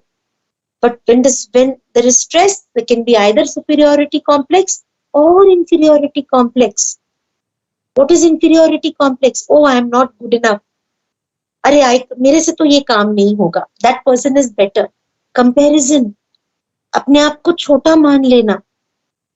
Thinking of yourself to be small. That is also small ego. But ego, that happens during stress. Oh, I can't take this responsibility. I am not good enough. Yes, this is called inferiority complex. So what do we do? So can you see the body, the breath, the mind, the intellect, the memory, the ego, all the 6 levels of our existence get so badly affected by stress. And we know what happens. Our relationships are compromised. What else happens? Our health goes for a toss. Our peace of mind goes into pieces. There is no peace of mind. It is only pieces of mind. Yes, we are not able to work. We are not able to sleep. We are not able to eat properly. Constipation, diseases, sickness, and finally it's time to say bye-bye. Is that why we were born? क्या इसीलिए हमने जन्म लिया था कि ऐसे मर के एक दिन चले जाएंगे? There is a solution. Like you are all right now doing the FDP with NIT, National Institute of Technology. There is a technology to handle all the 7, your life. Now we are coming to that technology, the solution. Now that we have spoken about the problem, I will not call it problem. I will call it challenge. Yes, that's a better word. Let's use the word challenge. Now let's come to the solution. There is, our rishis, our munis, thousands of years, they had technology. Now we are going to come to that technology, but a little later. Okay. Now, how can we eliminate or handle the stress in all these levels? How to do it? We need a large dose of vitamin E. It's the same E of what Einstein stands for. E is equal to mc square, the same formula. That E. Can you tell me what E stands for? What is vitamin E? One big dose of vitamin E we need. Anybody? Anybody? Yes. Energy. Absolutely. Bang on. Yeah. Energy. Is energy. Yeah. So if we can see 2 things, it's like it's economics of life. Okay. There is a lot of demand in life. Home, work, children, parents, financial, social, बहुत सारा काम. Office. Okay. And then we said stress is what? Too much of demand, but capacity is low. So if we can increase our capacity, we can easily not only meet our demands, but we can go beyond our demands and do more. All the things that you wanted to do, play your guitar, sing your song, watch something nice, create something. So how do we do it? By increasing our internal energy. How can we? And from where can we get this energy? You have to go to a shop or order. Can you order it on Amazon? Online? Take 2,000 rupees and give me 100 grams of energy. Not possible. So there are 4 sources of energy. You want to know what they are? Yes? Now, the first source of energy, very important, is our food. Bhojan. Have you heard of this saying? Jaisa an, वैसा मन. Have you heard about this? We are what we eat. So not only the quality of food that we are eating, but also the quantity. Now everybody do the Anjali. Everybody open your Anjali like this. Yes. And now close it. You know, this is exactly the size of our stomach. Ek Anjali bhar khana. And don't change the dimension of the Anjali, please. Okay. So at one time, our stomach can digest this much food. Got it? At one time, our stomach can digest this much food. Anything more than this becomes stored as toxins in the body. Yes? And that is where the problem starts. The toxin then gets into the blood, it gets into the cells, it reaches the organs, and it slows down all our organs. So very important. And what kind of food, what quality of food? Not the food that comes out of a packet. You should eat food that Mother Nature has directly given us. Can you tell me what kind of food I'm talking about? Yes. All vegetarian kind of food. Yes, yes. Fruits and vegetables. Yeah. Fresh fruits, green vegetables, our pulses, dal. And home food. Yes, yes. Whatever our grandfather, grandmother, nana, nani, dadi, pardada, dadi used to eat. They will never keep food for 3 days in the refrigerator and heat it in the microwave and eat. They used to make fresh food and eat. That's why they were so energetic. Today also, if you have your grandfather, grandmother, anybody, you will see they have more energy than you and me. Why? Because they have followed the natural rhythm of Mother Nature. Yeah. So in this regard, I will say it is better to stick. We have such variety in India. So I will suggest that 3 things right now you should eliminate from your kitchen. Yeah. One is your white sugar, safed chini. It has so much chemicals. So what you should do, replace it with jaggery powder, palm sugar, coconut sugar, mishri. Mishri nahi hota, mishri powder. Huh? All that khand. There are such amazing honey, stevia, such natural. So move on to that. Number 1. Number 2, eliminate the white salt. It again is full of chemicals. Replace it with the sea salt. Samudrik namak, you get it in the kirana shop. Or with pink Himalayan salt, sendha namak. It has been 15 years that I have done this. It sounds very good.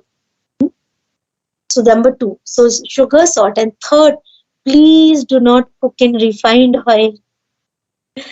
From the word only, they have refined it, and only they are giving you the oil. They are nothing, there is no nutrients. That is why they have to spend crores of rupees and give ads in the TV so that you buy. Are you getting it? It's good for your heart. Safola khao. No.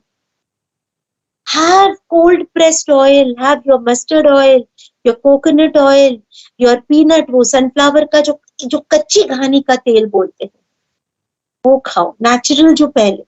Our grandparents never ate refined oil. Yeah? And for your everyday, it is so good. Good fat is important for your health. So 1 teaspoon of A2 milk, A2 ghee, not A1. A2 is our desi, our indigenous breed of cow, desi ghee ka. You will get it on Amazon. You can order it. A2 ghee. Just this change and you will see a difference. Okay. So food now we know.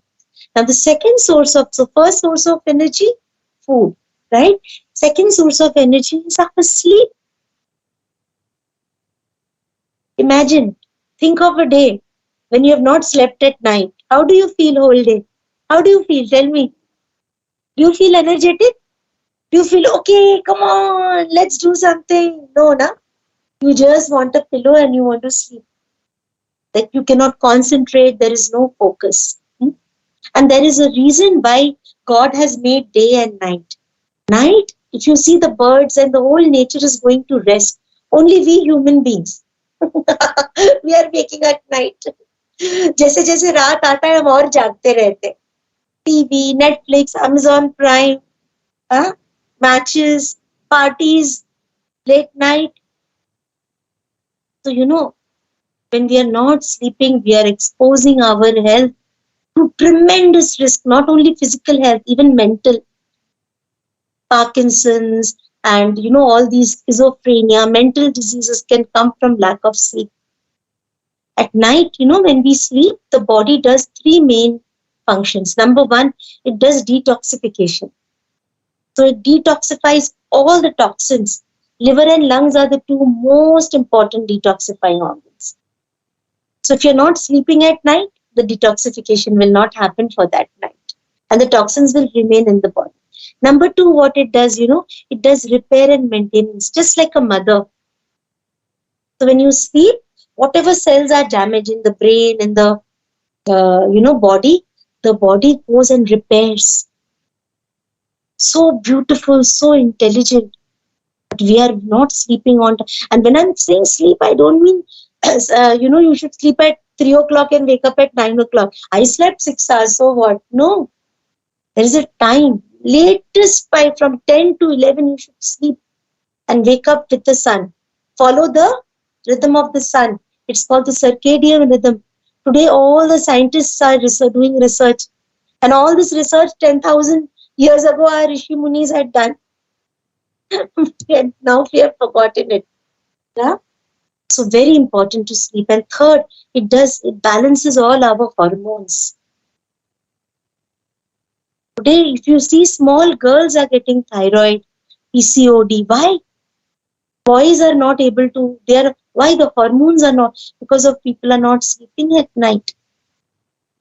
So please sleep 6 to 8 hours. And there should be a gap of at least 3 hours before your sleep and your food. So have an early dinner. Your dinner should be very light as possible. Yeah? And sleep early. That's important, right? So food and sleep. Now the third source of energy we know is our breath. Simple. So, we take in, what do we take in? We take in oxygen. And what does the body throw out? Carbon dioxide, right? So detox, this is the biggest detoxification. 85 to 90% of our metabolic waste and mental stresses is thrown out of our body and system through the breath. Do you know this? I didn't know it. I was amazed when I did my Art of Living program and my teacher told me this fact. And he said, only 10 to 15% of our waste is eliminated through stool, urine, and sweat and tears. Only. The biggest detoxifier organ is the lungs, but we don't breathe properly. Right? Isn't it? Do you know how big our lungs is? It is the size of a tennis court. So if you take out the lung of a human being and if you just spread it out, it will cover an entire tennis court. That big the lung is. So when we are not breathing in properly, we are not sending oxygen into our lungs, the entire system is getting stressed. So when we breathe properly, then we can eliminate all the mental stresses and toxins in our body easily. Very easily. Right? Great. Do you know? Every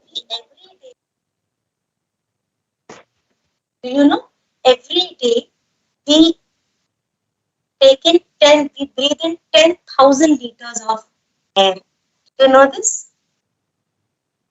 Just maybe 3-4 liters of water, maybe 1-2 kilo of food, but 10,000 liters. So breath is a very important.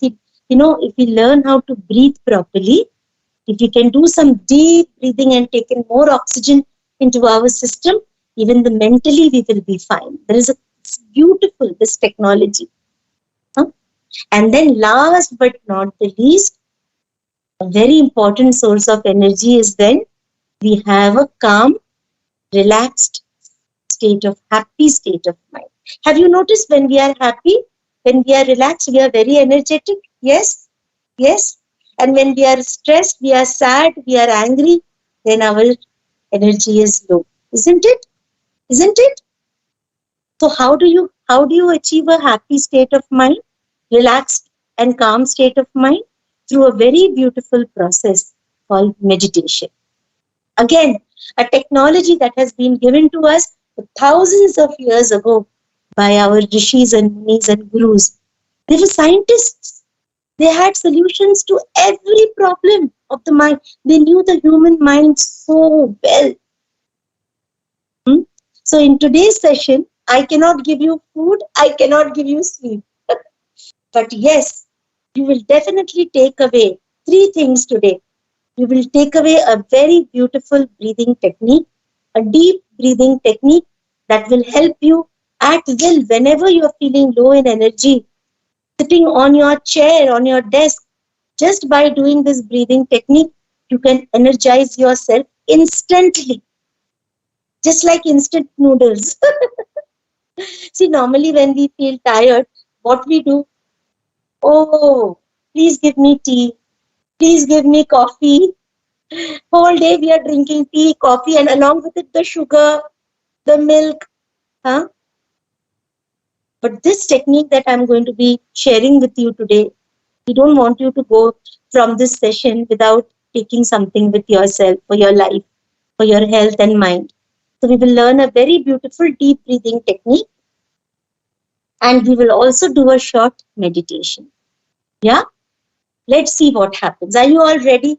I'll be very, very, very appreciative if you can all switch on your cameras, because this now is going to be a very interesting and interactive session. I want to see all of you doing it. Yeah? But before we do the breathing technique and the meditation, let's do some desktop yoga exercises. Are you ready? Yes? Are you ready? Put your hands up. Some enthusiasm, some energy. Yes, very good. Okay. So, this yoga, you don't have to stand up, go anywhere. Sitting right on your chair. आप जहां पर भी हो, chair पे बैठ के आप ये कर सकते हो आराम से. ठीक है? जब आप थक जाते हो, अच्छा, but before that, I know that whole day you all are sitting in front of your computers.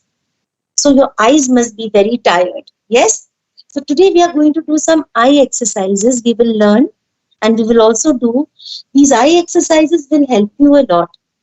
It will not see, otherwise normally what happens, if you see the power is increasing, eyes are becoming bad. Okay, so let us all do some simple, just take 2 minutes. In 2 minutes you will see your eyes are so rejuvenated, energized and relaxed. Okay, are we ready?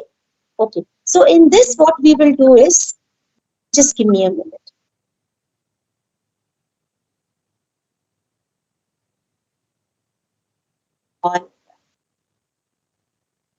So in this what we will do is, we will not move our head anywhere.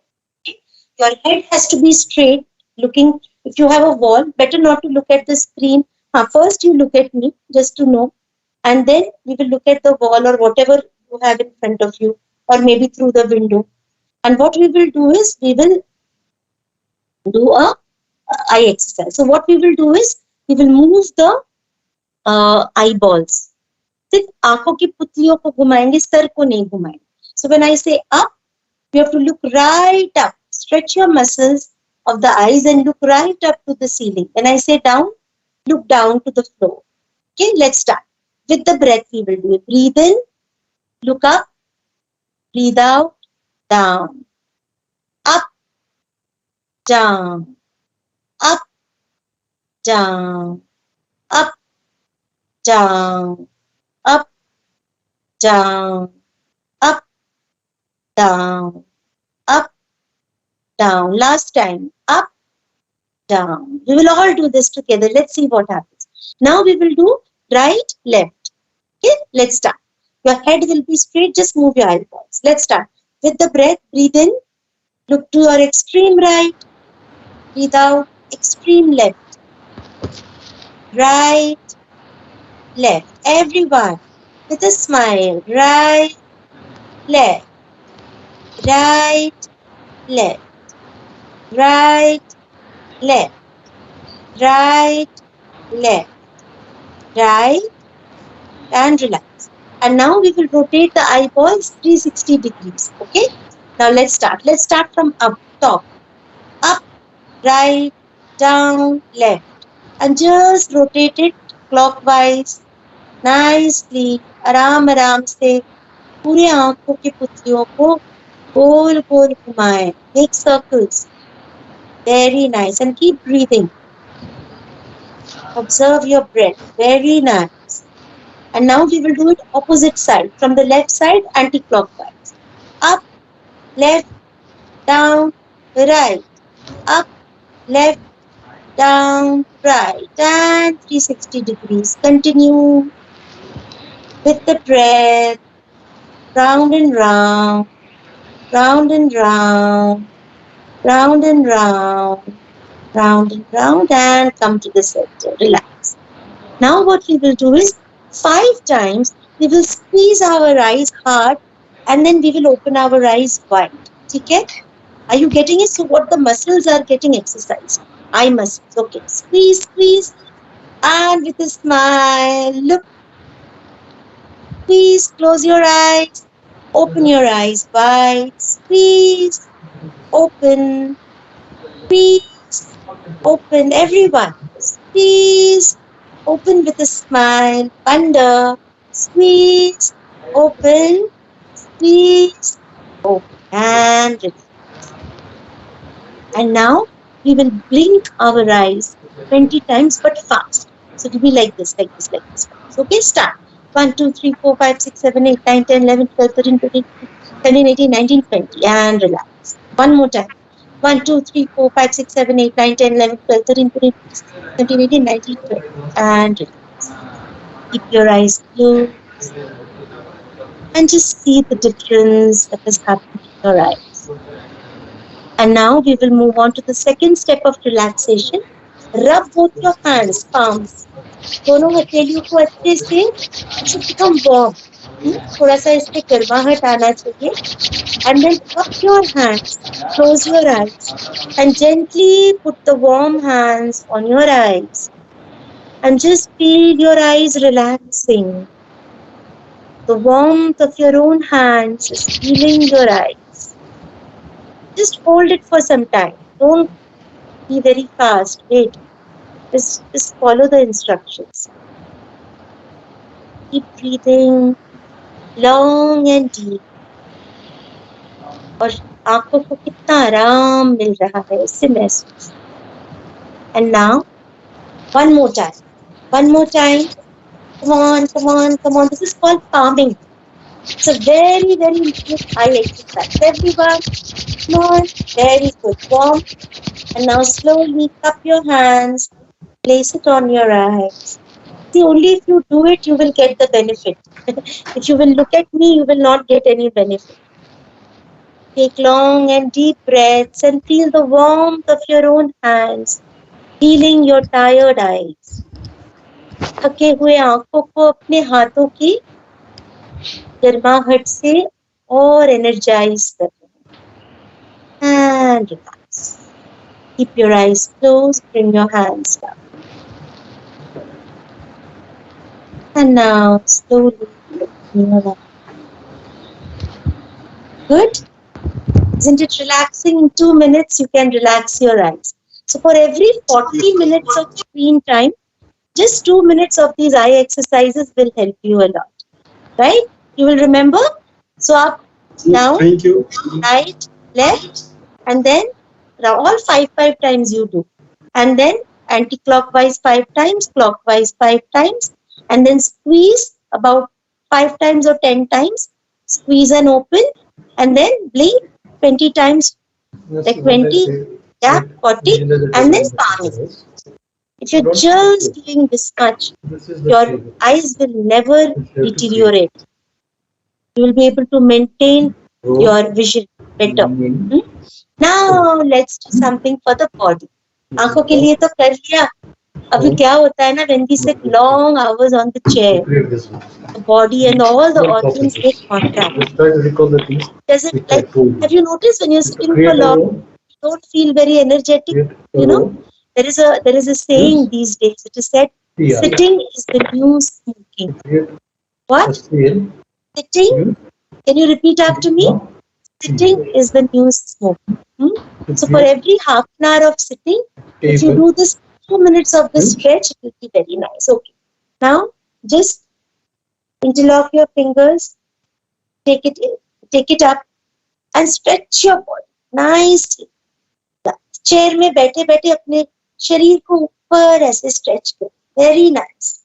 Yeah. And when we get up in the morning, how we stretch, do that with all the noises. Ah, ooh, ouch, come on, stretch, stretch, stretch. Very nice, very nice. Good, good, good, good. Very, very good. Hug yourself. Give yourself a tight hug. Come on. Yeah, we are hugging others. Sometimes it's good to hug yourself. And from the opposite side, squeeze, squeeze. Very good. And now what we will do is, we will put our hands up and we will move our body on the chair only from left to right, left to, like a pendulum. Yeah? Let your hands be straight and just keep moving the body. I know you must have had a very sumptuous lunch, and I know all of you must be feeling very sleepy. So it is good to do some, just feel the stretch on the sides. Very good. And now what we will do? We will just rotate a bit of our, no, first we will do some neck exercises, okay? So for neck, hold your neck like this with your right hand, hold this side of the neck and very slowly bring it to this side and feel the stretch. Can you feel a stretch here? Just hold it. Don't keep moving. Just hold it in one place. Keep breathing long and deep. Very good. And relax. Now on the opposite side, balance it out. Yeah. Hold your head and stretch the side of your head. Very good. Come up. And now breathe in. Go back. Breathe out. Chin to chest. Breathe in. Go back. Breathe out. Chin to chest. Breathe in. Go back. Breathe out. Chin to chest. Okay, move your head to your extreme right. Feel the stretch in your neck muscles. Breathe out. Extreme left. Slowly, slowly. You don't have to do it very fast. Breathe in. Go to your extreme right. Breathe out. Extreme left. One more time. Right and left. And now we will do some exercises for the shoulder. Place both your hands on your shoulder like this. Bring your shoulders in front and rotate your shoulder. Come on. Gol, gol, ghuman. Breathe in, go up and back and rotate your shoulder. Very nice. Breathe in, go back. Pura. 360 degree. You should open up your chest. Aise, just look at me. Shambhusha ji. Yes. Do it. Shambhusha ji, do it. Don't look at the computer. Yes.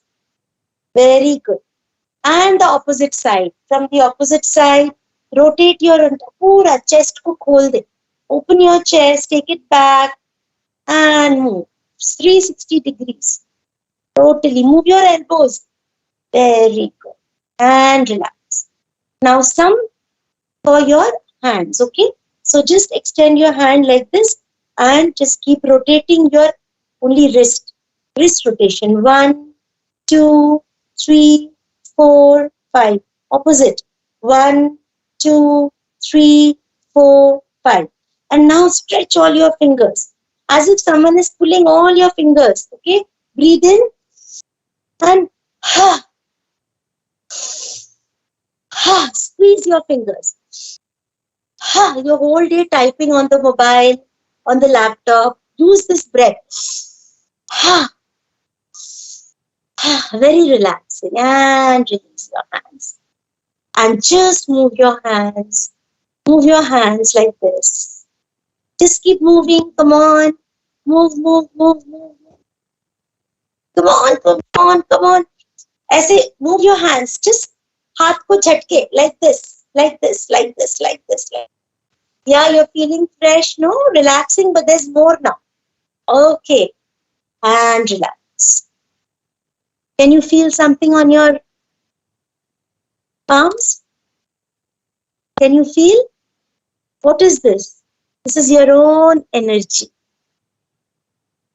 तिल में जैसे तेल छुपा होता है ना, inside a small sesame seed, there is oil. Inside a small mustard seed, there is oil. Inside a small, a piece of wheat or piece of dal, if you put it and put water in it, there is life will come out. Why? Because they have energy. And you and me are human beings. If we nurture ourselves, then there will be so much energy. You will also grow, right? Just like that sprout. Yeah? Wonderful. So now that we have done, are you feeling a little relaxed, rejuvenated? So desktop yoga is done. Desktop exercise is done. And now we will move on to the next takeaway, which is the breathing technique that I was talking about. Okay? This breathing technique is called Bhastrika. What is it called? What is it called? Bhastrika. Okay? Bhastrika. It's very simple but very powerful. So what you have to do is, you have to breathe in from the nose and breathe out from the nose, but you have to do it with a little force. Not very much forcefully, but little like this. Long you breathe in.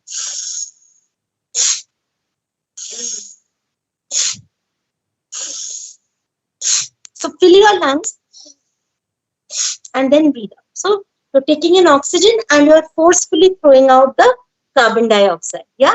But this is just the first part. There is an action that you have to do. Okay.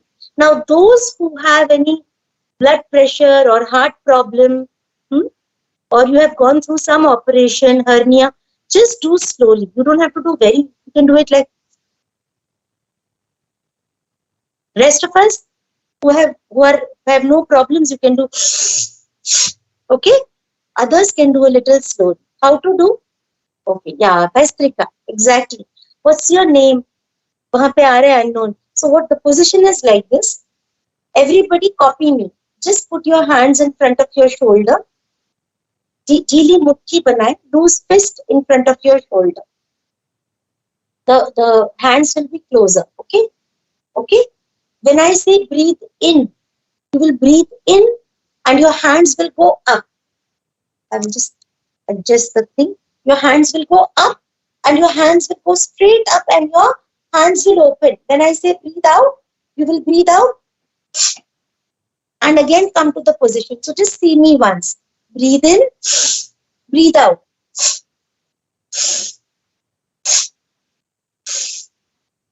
Copy me.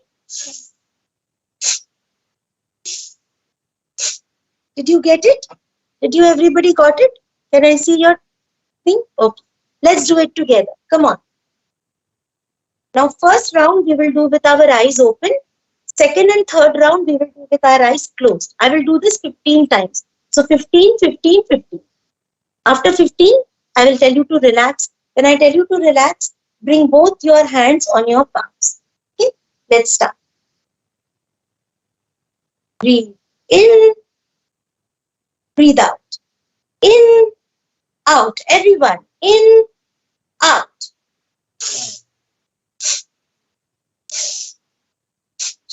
Shambhuji, kariye. In, out. Breathe in, breathe out. Breathe in, out. In, out. In, out. In, out. In, out. In, out. And relax. Bring both your hands down. Keep it on your knees. Palms open to the sky. Close your eyes now. आंखें बंद कर ले. शरीर में जो ऊर्जा का संचार हो रहा है उसे महसूस करें. Feel the flow of energy in your body. Take some long deep breaths in Slow and deep. थोड़े लंबे गहरे सांसें ले, धीरे धीरे. And now we will get ready for the second round. Take position, loose fist in front of your shoulders. Bhastrika के लिए position ले लें. एक लंबा गहरा सांस लें और छोड़ें. Now together with full energy and enthusiasm, breathe in, out, in, out. Eyes closed. In, out, in, out. Forcefully. In, out. Shambhuji kare. In, out, in, out, in, out. Very good. In, out, in, out, in, out, in, out, in, out. Aanखें बंद. In, out, in, out, in, out. Please do the session. You can chat later on. Just do the session. Experience it. Aanखें बंद करें. And just feel the flow of energy in your body. शरीर में जो ऊर्जा का संचार हो रहा है, उसे महसूस करें. और आराम से बैठ जाएं. Sit easily and comfortably. अपने चेयर पे आराम से बैठ जाए. We will do a short meditation now. जो भी काम आप कर रहे हैं, whatever you are doing, just for 5 minutes keep it aside. हमने बहुत बाहर यात्रा कर लिया है. 5 मिनट अंतर यात्रा करते हैं. शंभू जी आंखें बंद कर लीजिए. आराम से बैठ जाए. Sit like a Buddha. You have seen the statue of a Buddha, no? So sit like the Buddha himself. जैसे कोई बुद्ध की मूर्ति हो, ऐसे बैठे. रीढ़ की हड्डी सीधी, आंखें बंद. बैक सपोर्ट ले ले. दोनों हथेलियां घुटनों पर, आकाश की ओर खुली. शंभू जी आंखें बंद कर लीजिए. थोड़ा सा कर लीजिए. थोड़ा सा अंदर यात्रा करते हैं. बहुत बाहर भाग गए, बहुत भागे हैं. जीवन में बहुत ज्यादा दौड़ और भाग में जीवन आधा बीत गया. थोड़ा सा अपने अंतर यात्रा करें. आंखें बंद ही रखिए. Take a deep breath in. गहरी सांस लें. And breathe out. सांस छोड़ दें. विश्राम दें. Relax the mind. Relax the body. शरीर को विश्राम दें. अगले कुछ क्षण कुछ करना नहीं है, बस विश्राम करना है. आंखें बंद ही रखें और विश्राम करें. आसपास जो भी आवाजें आ रही हैं, उन्हें सुने. Listen to all the sounds around you. कमरे में पंखे, एसी चलने की आवाज. लोग बातें कर रहे हैं बाहर. ट्रैफिक की आवाज. इन सारे आवाजों को स्वीकार कर अपने वातावरण के साथ एक हो जाए. Accept all the noises around you and become one with your surroundings. With a smile on your face, just like the Buddha, take another deep breath in and breathe out. अभी चैट बंद कर दे और ध्यान करें. आंखें बंद करें. ध्यान के वक्त ध्यान ही करना चाहिए. विश्राम करें. Now let's bring our attention to our body.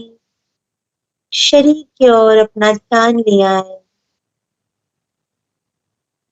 मन ही मन शरीर के अलग अलग अंगों पर ध्यान ले जाएंगे. Now, mentally we will take our attention to different parts of the body. सबसे पहले अपना ध्यान अपने दाएं पंजे पे ले जाए. Let's take our attention to the right foot. दायां पंजा, right knee, दायां घुटना, आंखें बंद रखे ध्यान करें. Right thigh and hip. दायां जंघा और कमर पे ध्यान दिया. Then take your attention to the whole of your right leg. पूरे दाएं पैर पे ध्यान दीजिए. Breathe in, सांस भरें, and breathe out, सांस छोड़ दो. विश्राम करें. Now let's take our attention to our left foot.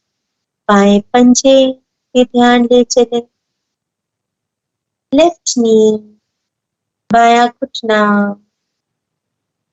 left thigh and hip, बायां जंघा और कमर, and the whole of your left leg. पूरा बाएं पैर पे ध्यान. Breathe in and breathe out. Sit still. Sit still. हिले नहीं. बस आराम से बैठे. थोड़ी देर ठहर जाए.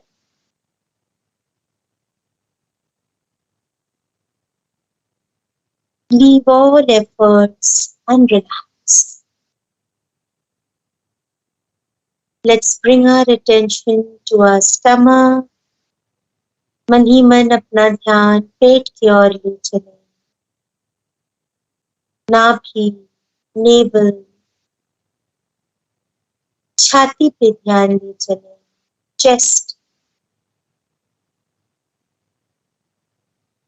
Take your attention to both the shoulders. दोनों कंधे पे ध्यान ले जाए. Right arm, दाएं बाजू पे ध्यान ले जाए. Left arm, बायां बाजू. गला. Bring your attention to your throat region.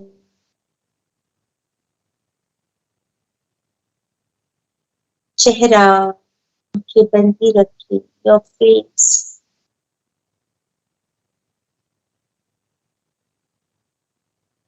And the whole body. Sir की चोटी से लेकर पांव के अंगूठे तक आंखें बंद रखते हुए पूरे शरीर पर ध्यान ले जाए. Take your attention to the whole body. पूरा शरीर. Whole body. पूरा शरीर.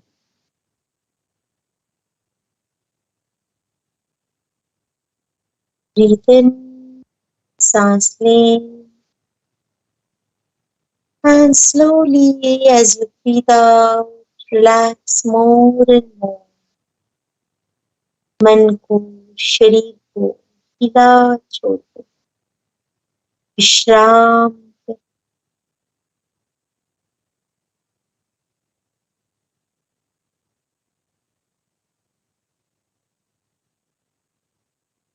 You are joy. You are peace. आप आनंद हो. आपकी शांति.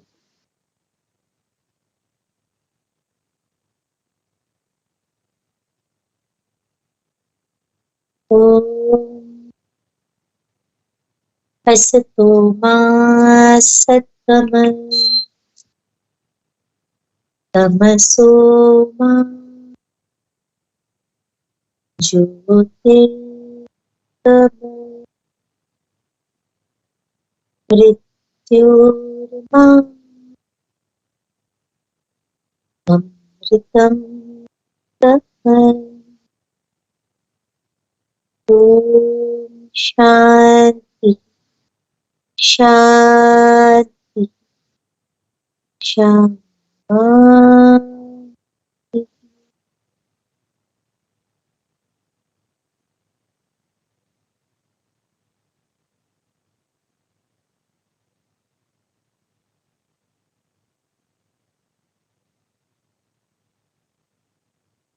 With a smile, just like the Buddha. Take a deep breath in with a smile. Breathe out. शरीर और परिसर के प्रति सजग हो जाए. Become aware of your body and surroundings. और जब भी आपका मन करे, धीरे धीरे अपनी आंखें खोल सकते हैं. Whenever you feel like, with a smile on your beautiful face, you may open your eyes. Welcome back. Good morning. I can see some people are not able to open their eyes. So relaxing, huh? So how is the mind now? Would you like to write it down on the chat? अभी मन सबका कैसा है? Very peaceful, madam. Very peaceful. Very peaceful. Relaxed. Isn't it? So this is the way that you can every day, by practicing a little breathing exercises and doing meditation, you can very easily get rid of the mental stress. Isn't the head feeling light? Isn't it? See, imagine when you came to the session, how the body was feeling. But this was just a trailer. So this session, there is so much to do. But this was just the trailer. So in our Art of Living, we regularly do a lot of productivity enhancement programs for faculties of NITs, IITs. Yeah. So it is definitely, you must do one program. It is 5 days, 2 hours every day. It's beautiful. It's where we teach you a very deep breathing technique. It is called the Sudarshan Kriya. If you go to our website, artofliving.org, artoflivingtogether.org, and if you see our programs, we do the happiness programs. We teach you Sudarshan Kriya. Research papers, Harvard, Stanford, University of Oslo, All India Institute of Medical Sciences, Delhi, NIMHANS, Bangalore, IISc, Bangalore, they have all published research paper on the Art of Living Sudarshan Kriya technique. So by doing that, people are completely, daily basis, just 20 minutes, you do that process and you will get rid of, you are ready for the day. Huh? And now this takeaway is, you can do the Bhastrika. Whenever you're feeling tired, it will instantly energize. You can do 2 or 3 rounds, 15 times each. Okay, like this. That's it from my side. And the meditation. The meditation is beautiful. It is relaxation for the every cell of your body. Let's relax during meditation and rejuvenate. That's why you feel so fresh. We just did 7-8 minutes. That's it. Huh? So if you want to learn further, okay, I will ask Mishra ji. I will request Dr. Mishra to share my number.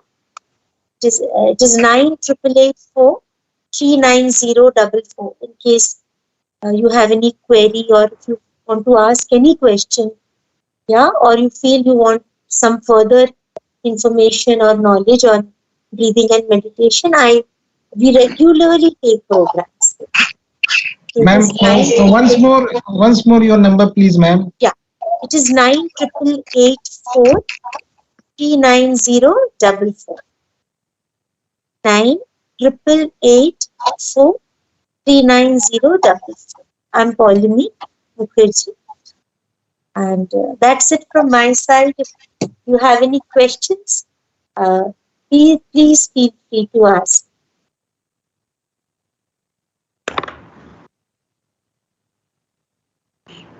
Dr. Mishra? Yeah. You know, if there are no questions, yes. You want to ask a question? Oh. Yeah, participants are requested to ask any question if you have any question, doubts.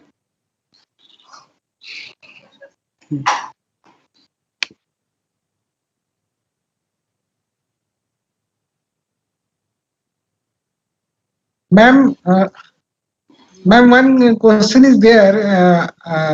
जैसे दिन में सोने की आदत हो गई है तो ऐसा लगा आज कि सेम रिलैक्सेशन मिला मेरे को, तो वो आदत इससे लगता है चला जाएगा ये इस तरीके का। यस, आप एक काम कर सकते हैं, आप ना योग निद्रा कर सकते हैं, जो मैंने अभी कराया ना, वो अलग अलग बॉडी में ऐसे पैर से लेकर सर तक सब अंगों पे अपना ध्यान लेके जा सकते हैं। और YouTube में गुरुदेव श्री श्री रविशंकर जी की आवाज में हिंदी में भी और अंग्रेजी में भी योग निद्रा है, YOG स्पेस निद्रा, NIDRA, योग निद्रा. So you can just put Yog Nidra and you can either sit on the chair or you can even lie down. That is so relaxing. It is so beautiful. तो आप कर सकते हैं, ठीक है ना? ये टेक्नोलॉजी अवेलेबल है, बस इसको करना है और आप देखना आपकी क्वालिटी ऑफ लाइफ कितनी अच्छी हो जाएगी। हाँ, आपका हेल्थ इंप्रूव करेगा। वो 4 सोर्सेस ऑफ एनर्जी भूलिएगा मत। सटीक भोजन, good food, proper sleep, proper breath, and proper meditation. Then you will see all the 7 levels will become purified. Body will become disease-free, breathing will become deeper, mind will come back to the present moment. The intellect will become very sharp, all the confusion will go away. The memory which is now clinging on to the negative will start remembering only positive things in your life. The ego, it will neither go into superiority complex or inferiority complex. The ego will become natural. So you will become more and more smiling, natural, peaceful, happy, and you will be yourself. आप अपनी आत्मा के साथ जुड़े रहो। दुनिया में सब काम करते हुए भी अपने आत्मा के साथ आपका कनेक्शन बना रहे। ये टेक्नोलॉजी अवेलेबल है, इसको जल्द से जल्द सीख कर करा लीजिए, ठीक है ना? या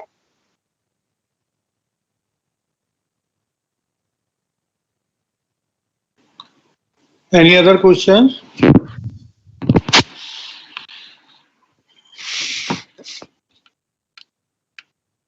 मिश्रा जी, डॉक्टर मिश्रा, इसका 2 मतलब है। अगर किसी को कोई प्रश्न नहीं है ना, तो इसका मतलब है या तो सब समझ आ गया या तो मैं जो भी बोली कुछ भी ठीक से समझा नहीं पाई। पहले वाला हुआ madam, first one happened to most of us, first one happened to most of us. या सबको समझ आ गया है और ठीक है। I don't think up there is any doubt or questions, so I can say thank you to you, ma'am.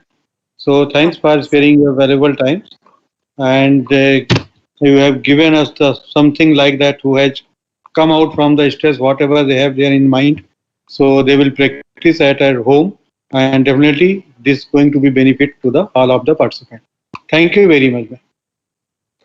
Thank you so much, and it was really a pleasure and honor interacting with you.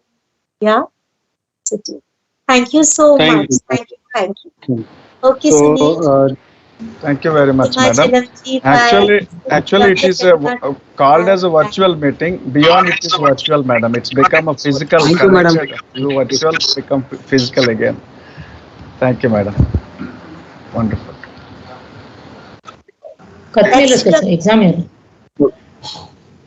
Dear participants, please be with us. We are starting the next session. That is going to valedictory session within 5 minutes. So, hello.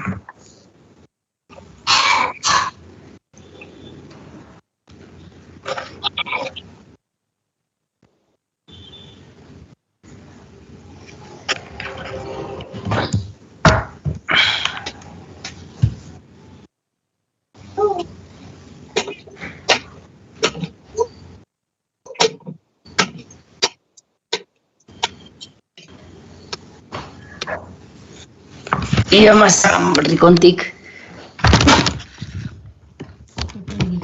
Kayak iya mas, seperti kontik. KMI सामोल कोणती जरा mute करो voice है.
दीदी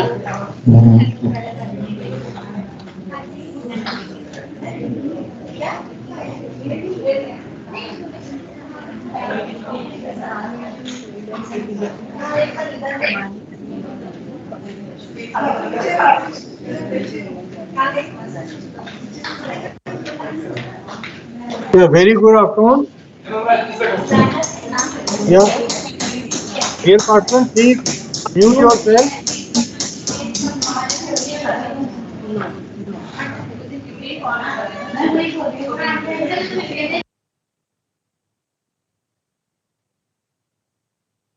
Hello, am I audible to all?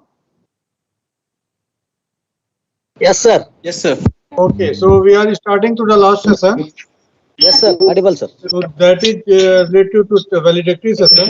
And valedictory और लगाएंगे तो इसके बाद ही तो टेस्ट है 4 बजे 4 रिजल्ट चलो तो मैं आ जाऊंगा इतने में प्रेस रिलीज कर दूंगा मेरे press release so now I would like one by one. So this is the last session of the day, and thanks to all the participants who has attended this all the session 14 session from starting from inaugural to this last session. And I hope all the participants had definitely got some kind of information which is very useful, going to be very useful, and they will use this IT software whatever taught by the different speaker during the last 5 days, starting from the Professor Divakar Goyal, Dr. Gaurav, Dr. Amrinder Saran, Dr. Rajnikant, Dr. Srinivasa, Dr. Srinidhi, Professor R.P. Tiwari, Dr. Ms. Paulami Mukherjee. So all these experts have covered all the different topics related to how to use this information communication technology in our day-to-day life in education. So they have taught about how to prepare this MOOC, how to evaluate yourself, how to deliver the lecture, how to prepare our website also, how to control all these software. So I hope all the participants have gained a lot out of this 5-day program. So just I want 1 or 2 minutes of from the participants. So if you have any kind of feedback would like to say, so just please share your views. Or I also request to just please on your camera. So all the participants required to put on the camera, otherwise we have to remove from here because it's required mandatory from Atal. All the cameras should be put on. Sir. So thanks, great. It's great to see you all on this last session. Sir, during the first day of the session, I got an idea. Instead of PPTs, if there are animated step-by-step animated diagrams, students will understand better. It is also ICT. Great, great. So one thing you have learned very effectively. That's good. Thank you, sir. Anyone else? Sir, hello, sir. Yes. I would like to speak. Respected our Professor R. Mishra, sir. Thank you. All participants and organizers. I'm really thankful to all of you as you have wonderfully organized this program, and we learned many things like ICT policy and guidelines in artificial intelligence in education by Diwakar Goyal sir. Then learning management system by Gaurav Kumar sir. Then Google Suite for higher education. Then Amrita Sharan sir. Then communication beyond the course content. That was very excellent session.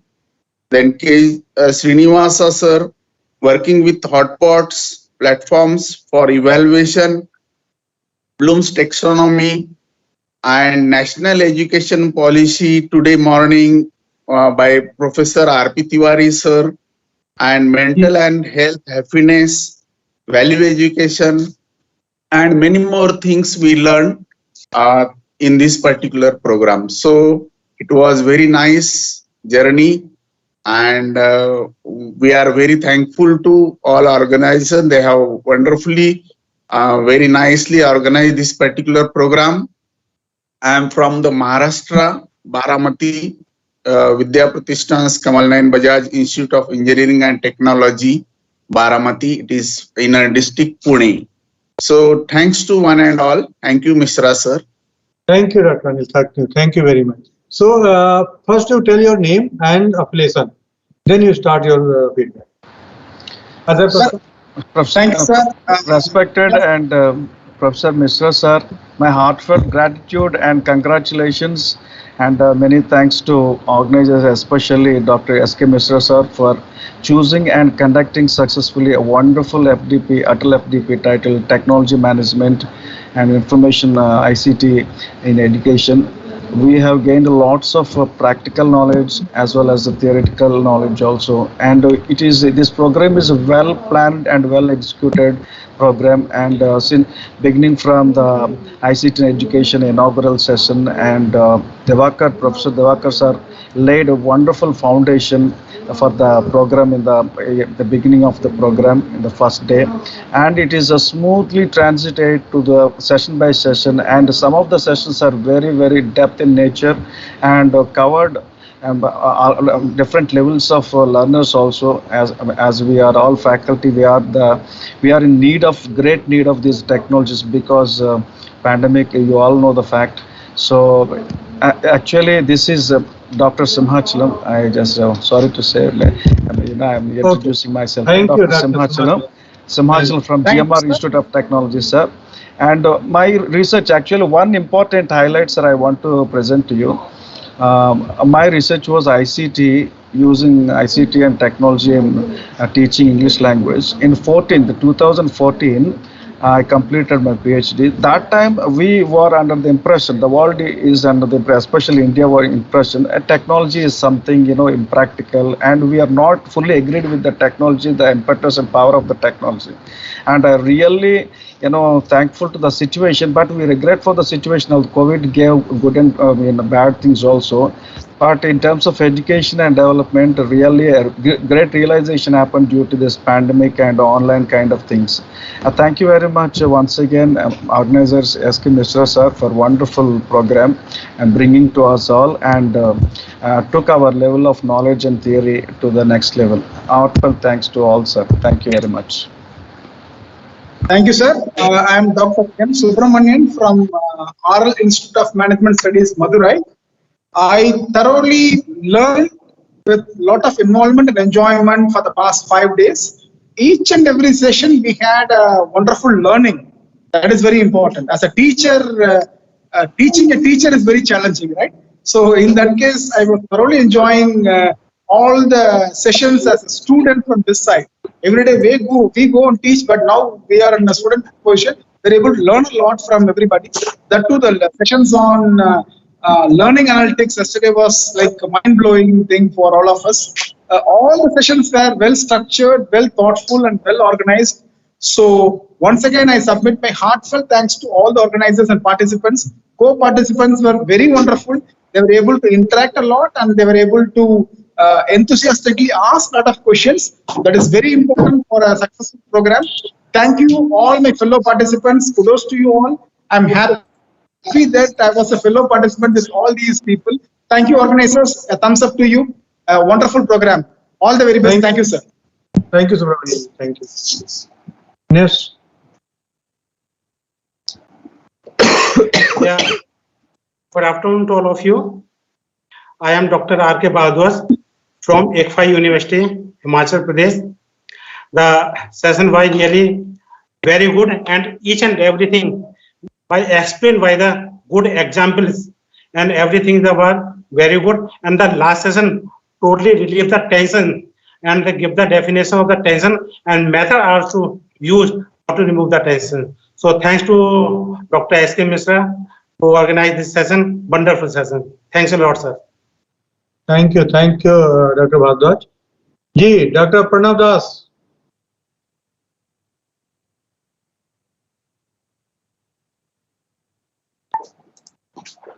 Hello. Yes, continue. Hello, sir. Am I visible, sir? Yes, continue. Sir, thank you, organizer Dr. Mishra and the faculties that for their wonderful session.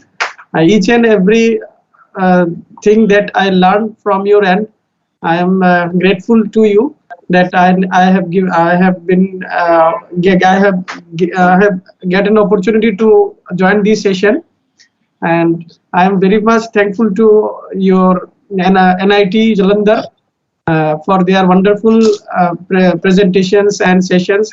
They teach us a lot, and I will apply these teaching methods and techniques, tools in my teaching learning process, and I thankful to you. Thank you very much, sir.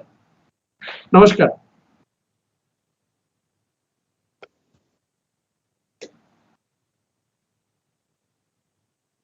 Thank you, Ji. Any other participants?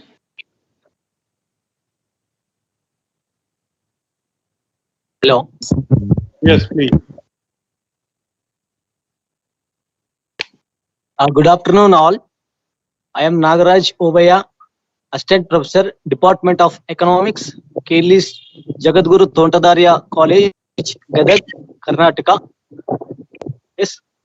First of all, I would like to say congratulations to Mishra sir. Well organized this program. I learned from lot of things from last 5 days. Once again, thank you.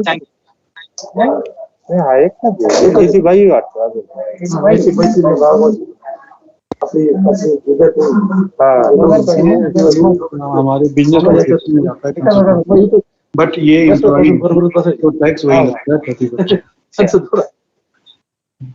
आता ये किसी बहीण पण admission आहे आपल्याकडे M.Com ला. कावेरी बागे वाणी आणि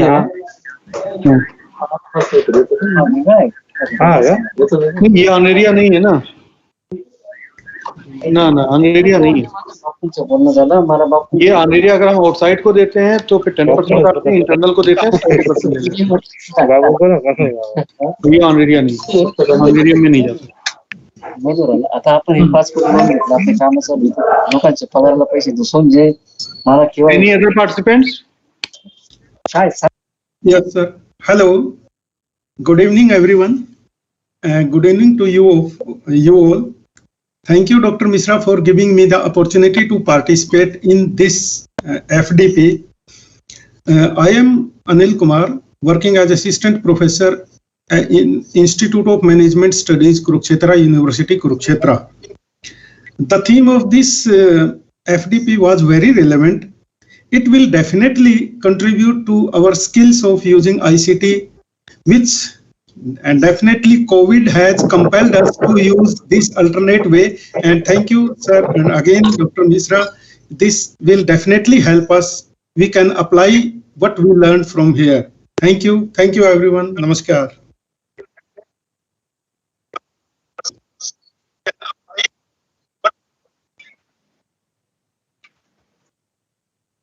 Yeah,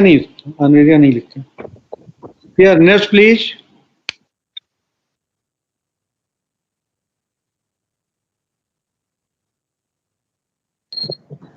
Any other please? Any other participants?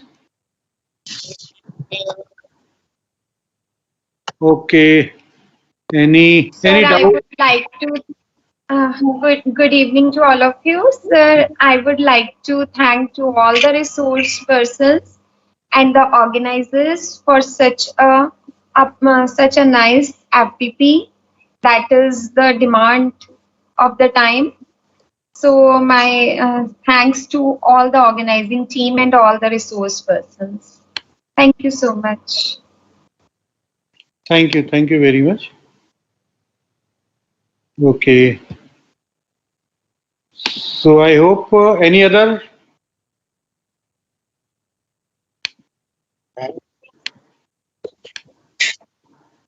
Yeah, don't hesitate. Whatever comes in your mind, just tell. Yeah, good afternoon to all. First of all, I feel privileged to be in such august company. I am a teacher in a school, and so over these last 5 days, along with the other responsibilities we have at school, I've been juggling, and whenever I've got the time, I have like learned a lot. Being a layman, I've learned a lot about these new technologies, and it has helped me in the so many things I knew, some things I did not know, and I came to know today. It was a wonderful session. So thanks, Atal, and thanks to the organizer.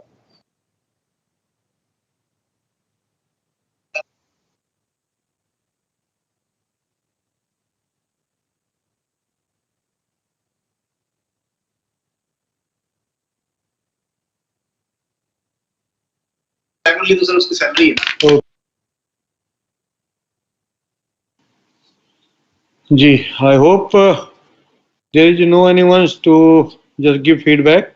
So we'll move further. So now it's 10:05. So we are going to put a link for the test. So it is just for general information. It is just 30-minute test. But I think you can complete before that. It's 20-25 minutes you can complete. So as per this guidelines from the Atal, 30 questions are there. One questions each, 1 mark for each question, and you have to clear 60%. If you got 60% marks in that, you are eligible for the award of certificate. So this is another one things also there. You have to submit your feedback form through your own login. You have to log in, Atal login, and submit for this. Okay. Sir, please provide the test link in WhatsApp group, sir, also. What? Sir, our test link. No. Test link is going to be shared here only, because those who are available will get the link. Those who are not there, they will not. Okay, sir. Thank you. I am unable to. Good evening, sir. Good evening. Sir, myself, Dr. Manjot, sir, I am unable to see any chat material. I have even forwarded the picture on the WhatsApp also.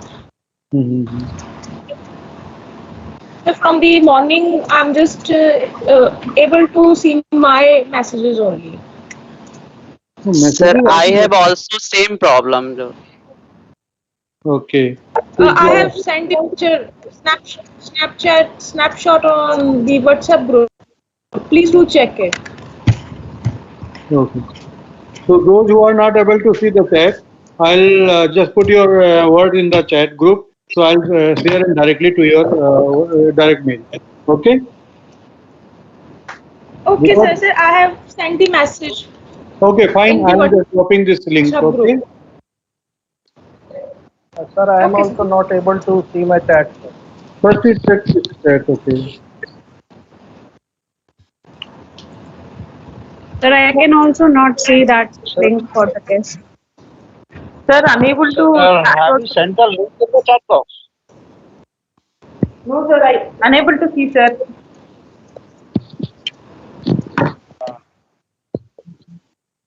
Has the link been sent in the chat box, sir? Yes, yes. Now it is on chat box. Sir, my chat box is not working, sir. Okay. Sir, not able to see. No Sir, link not able to received, see it on sir. the chat box, sir. Yes, sir, same here. So link is not opening. It's saying validating URL. We are not able to see it in chat box.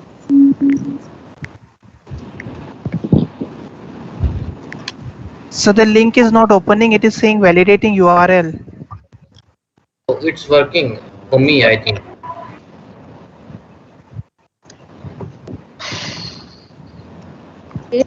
The duration for this is 30 minutes. So morning itself, just convey this time is extended to be helpful for us. Sir, I'm not able to see it on the chat box. Sir, link is not opening and it is Wait. validating URL. Wait.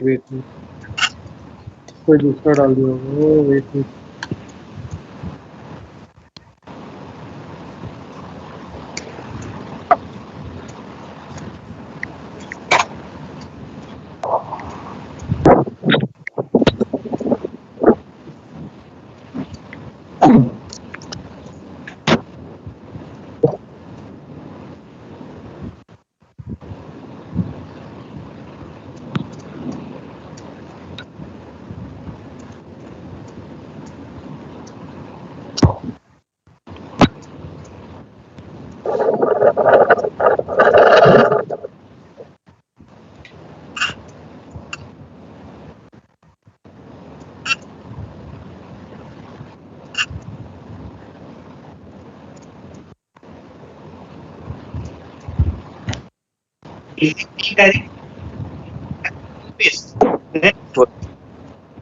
So just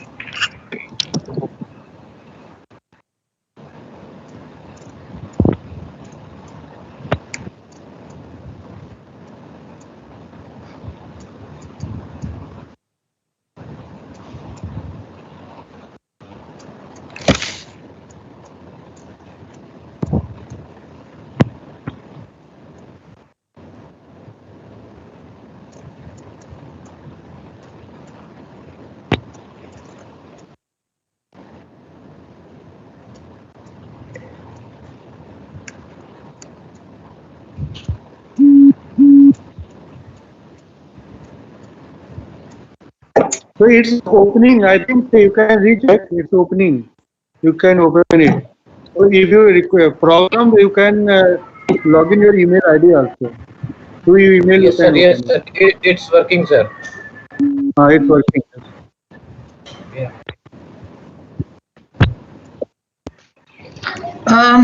Sir, this is Shridevi here. I'm still not able to see any link on the chat box. It says I have no access to the chat.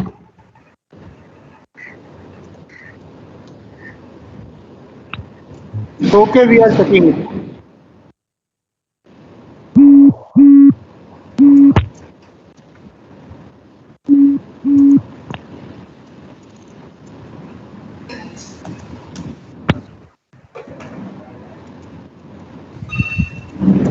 Sir, I don't see any link in the chat box. No, link is there, but there is some problem, I think, with the other. Maybe you can share it in a mail, concern mail.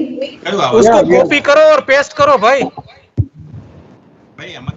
Please copy the link and paste in browser No, we can't see anything on the browser in the chat. It's saying you don't have any rights. That problem we are checking.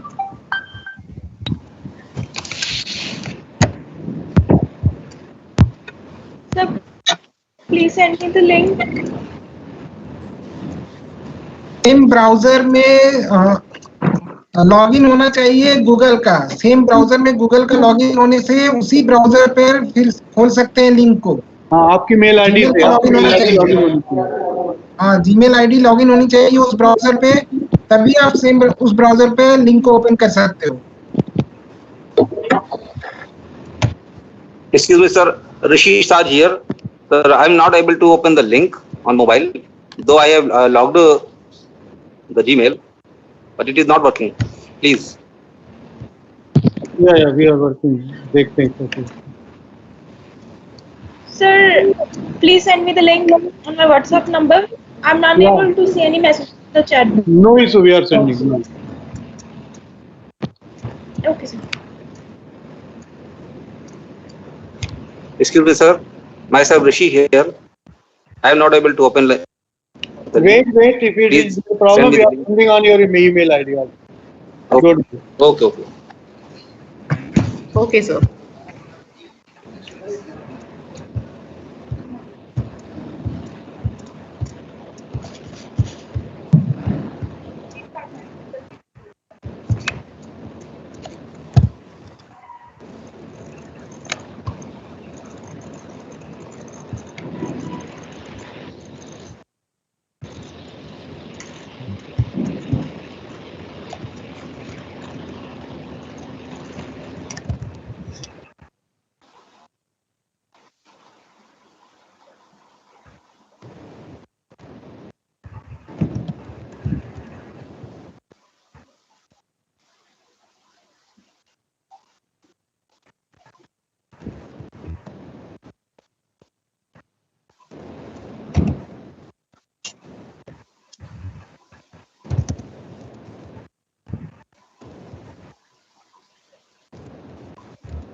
Yeah, I have shared on your WhatsApp, so you can check WhatsApp. सत श्री अकाल।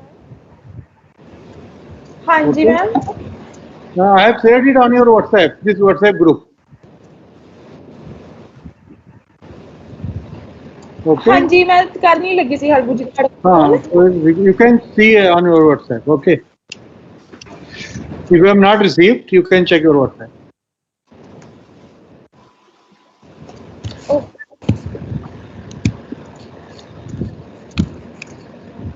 ਤੁਸੀਂ ਨਾ ਆਪਣੇ Satveer ma'am ਨੂੰ ਦੱਸ ਦਿਓ phone ਕਰਕੇ ਨਾ।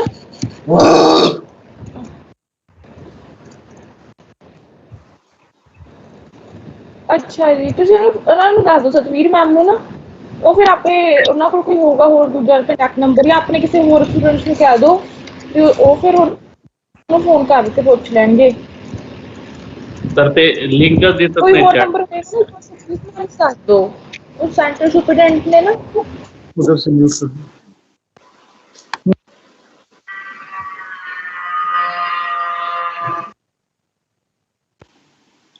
Yes. Any problem? Any doubt?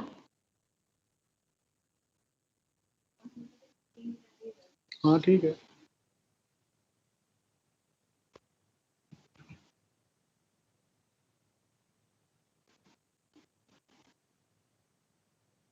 Yeah, dear participants, any doubt, any problem? All you No, got this link? No, sir. We are now able to access it. Thank you. Okay, good. Thank you, sir. I'm not getting link actually. I'm not seeing anywhere in chat box. No, link is there in your WhatsApp group. Just group in the group you check. Thank you, sir. Group Thank is you. WhatsApp. Already dropped in WhatsApp group. Thank you, sir. Okay. Thank you, sir.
Yes, dear participants, please don't be in hurry because whatever we are receiving, someone has submitted, so got fail marks.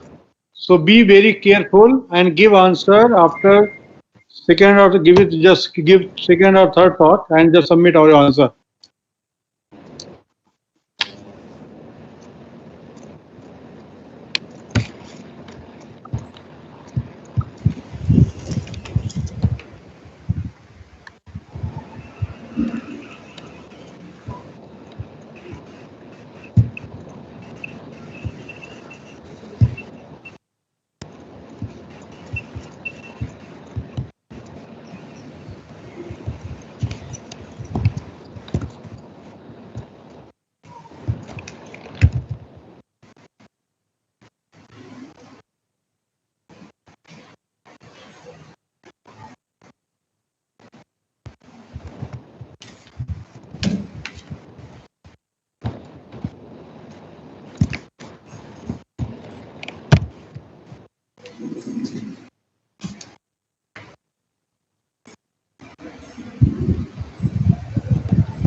Excuse me, sir.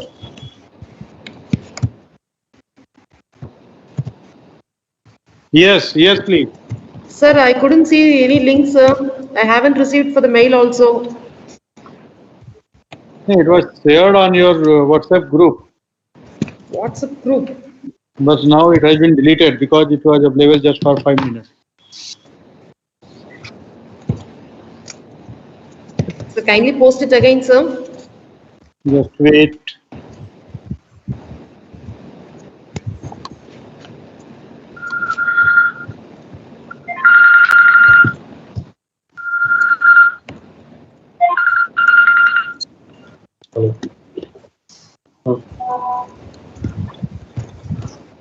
Still it is not visible in the WhatsApp group also, sir.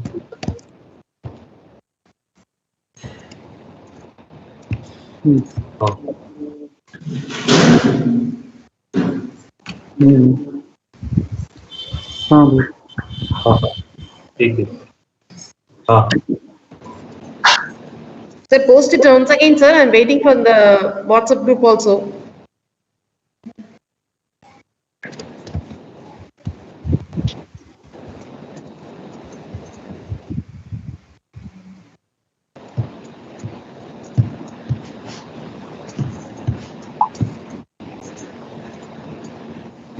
Thank you, sir.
NIT National Education.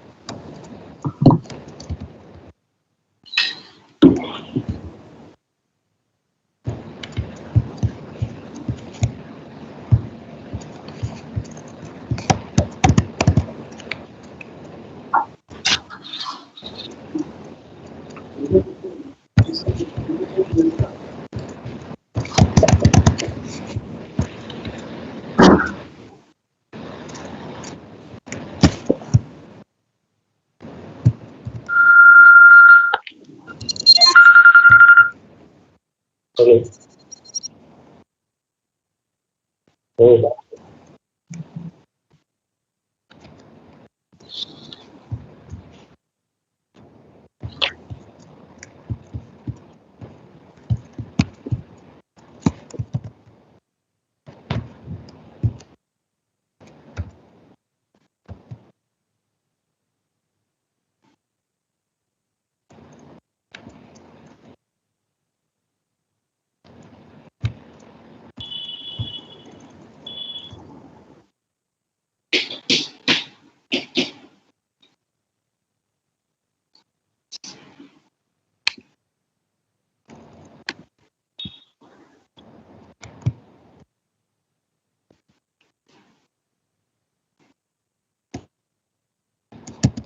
I have submitted, sir.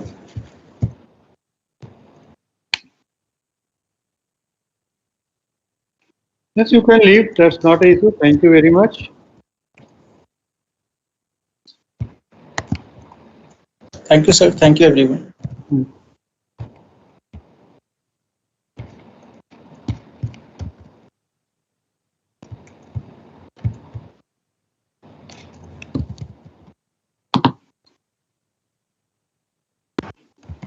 Very good evening, sir. If we have submitted the form, can we leave? Yes, now I think the session is over. So whosoever is just giving the exams, they can continue at their platform. So I am going to close the session. So thank you very much. I am going to log off this team Zoom, team webinar. So thank you very much to all of you for attending this session and have given the time for the attending the 5 days program. You are just requested to submit your exam within time. If you have any problem, just put on your WhatsApp group, okay, or you can send in an email also. Sure, sir. Sir, Thank you very much. So sir, good evening, sir. Yeah, please. Am I audible? Yeah, please. Yes, sir. This is Valanmati from Coimbatore. I just found, I just need clarification, sir. And question number 22, two options are correct, sir. Okay. Yeah. So it is asked for which is an open source software tool. So both, two options are correct. Okay, whichever is most suitable, you just give answer. Oh, sir. Yeah, okay. But both softwares are open source softwares. So how can I assume that most available open source software? Okay, you just send a mail and also you give your answer and send a mail. I'll check. Yeah, sure, sir. Sure. Thank you so much.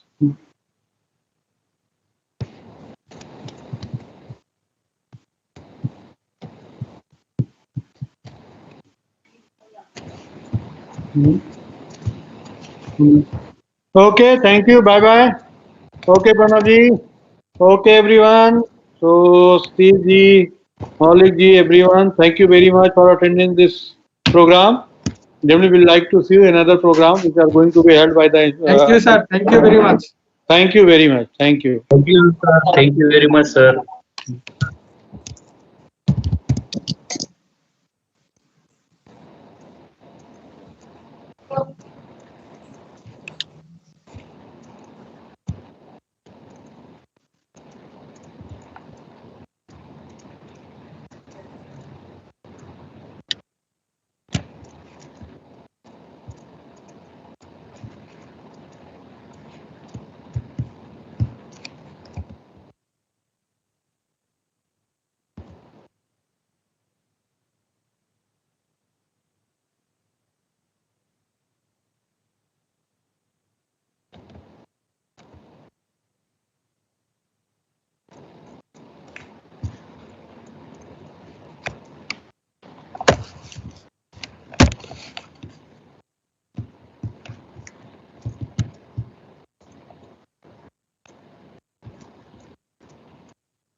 I have submitted test, sir, but I don't have a feedback link, sir.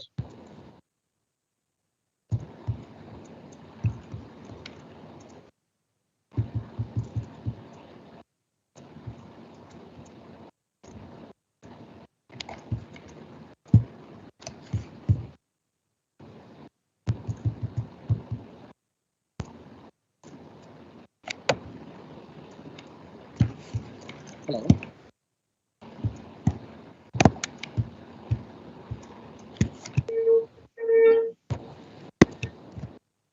Sir, please provide a feedback link, sir. I have submitted the test, sir.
Can somebody tell how this certificate will be sent to us?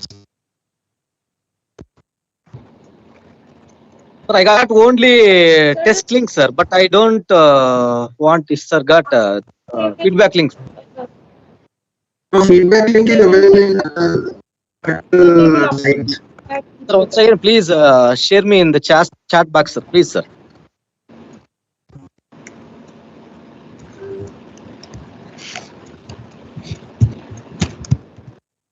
saying mostly for Atal workshops, you'll have to log in your Atal Academy portal and then click on that ICT Academy workshop and give your feedback over there. Sir, please tell about certificate also and test result. Okay. Sir, I have submitted the test as well as I have given the feedback on Atal portal. So, shall I leave now?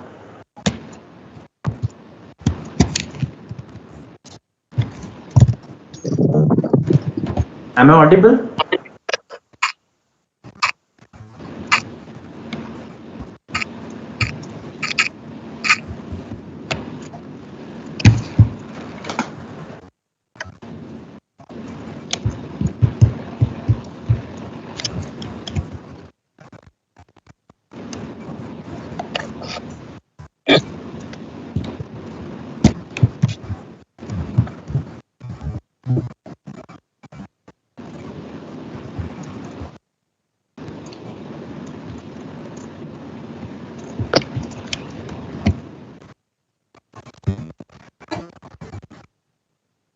Yes.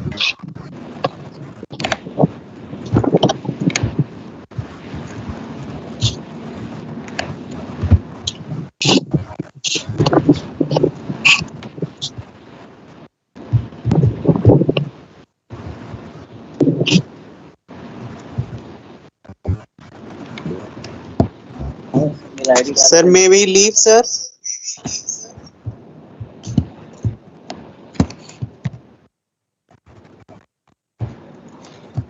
Done, sir. So now we can left the meeting.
Feedback submit model. Don't.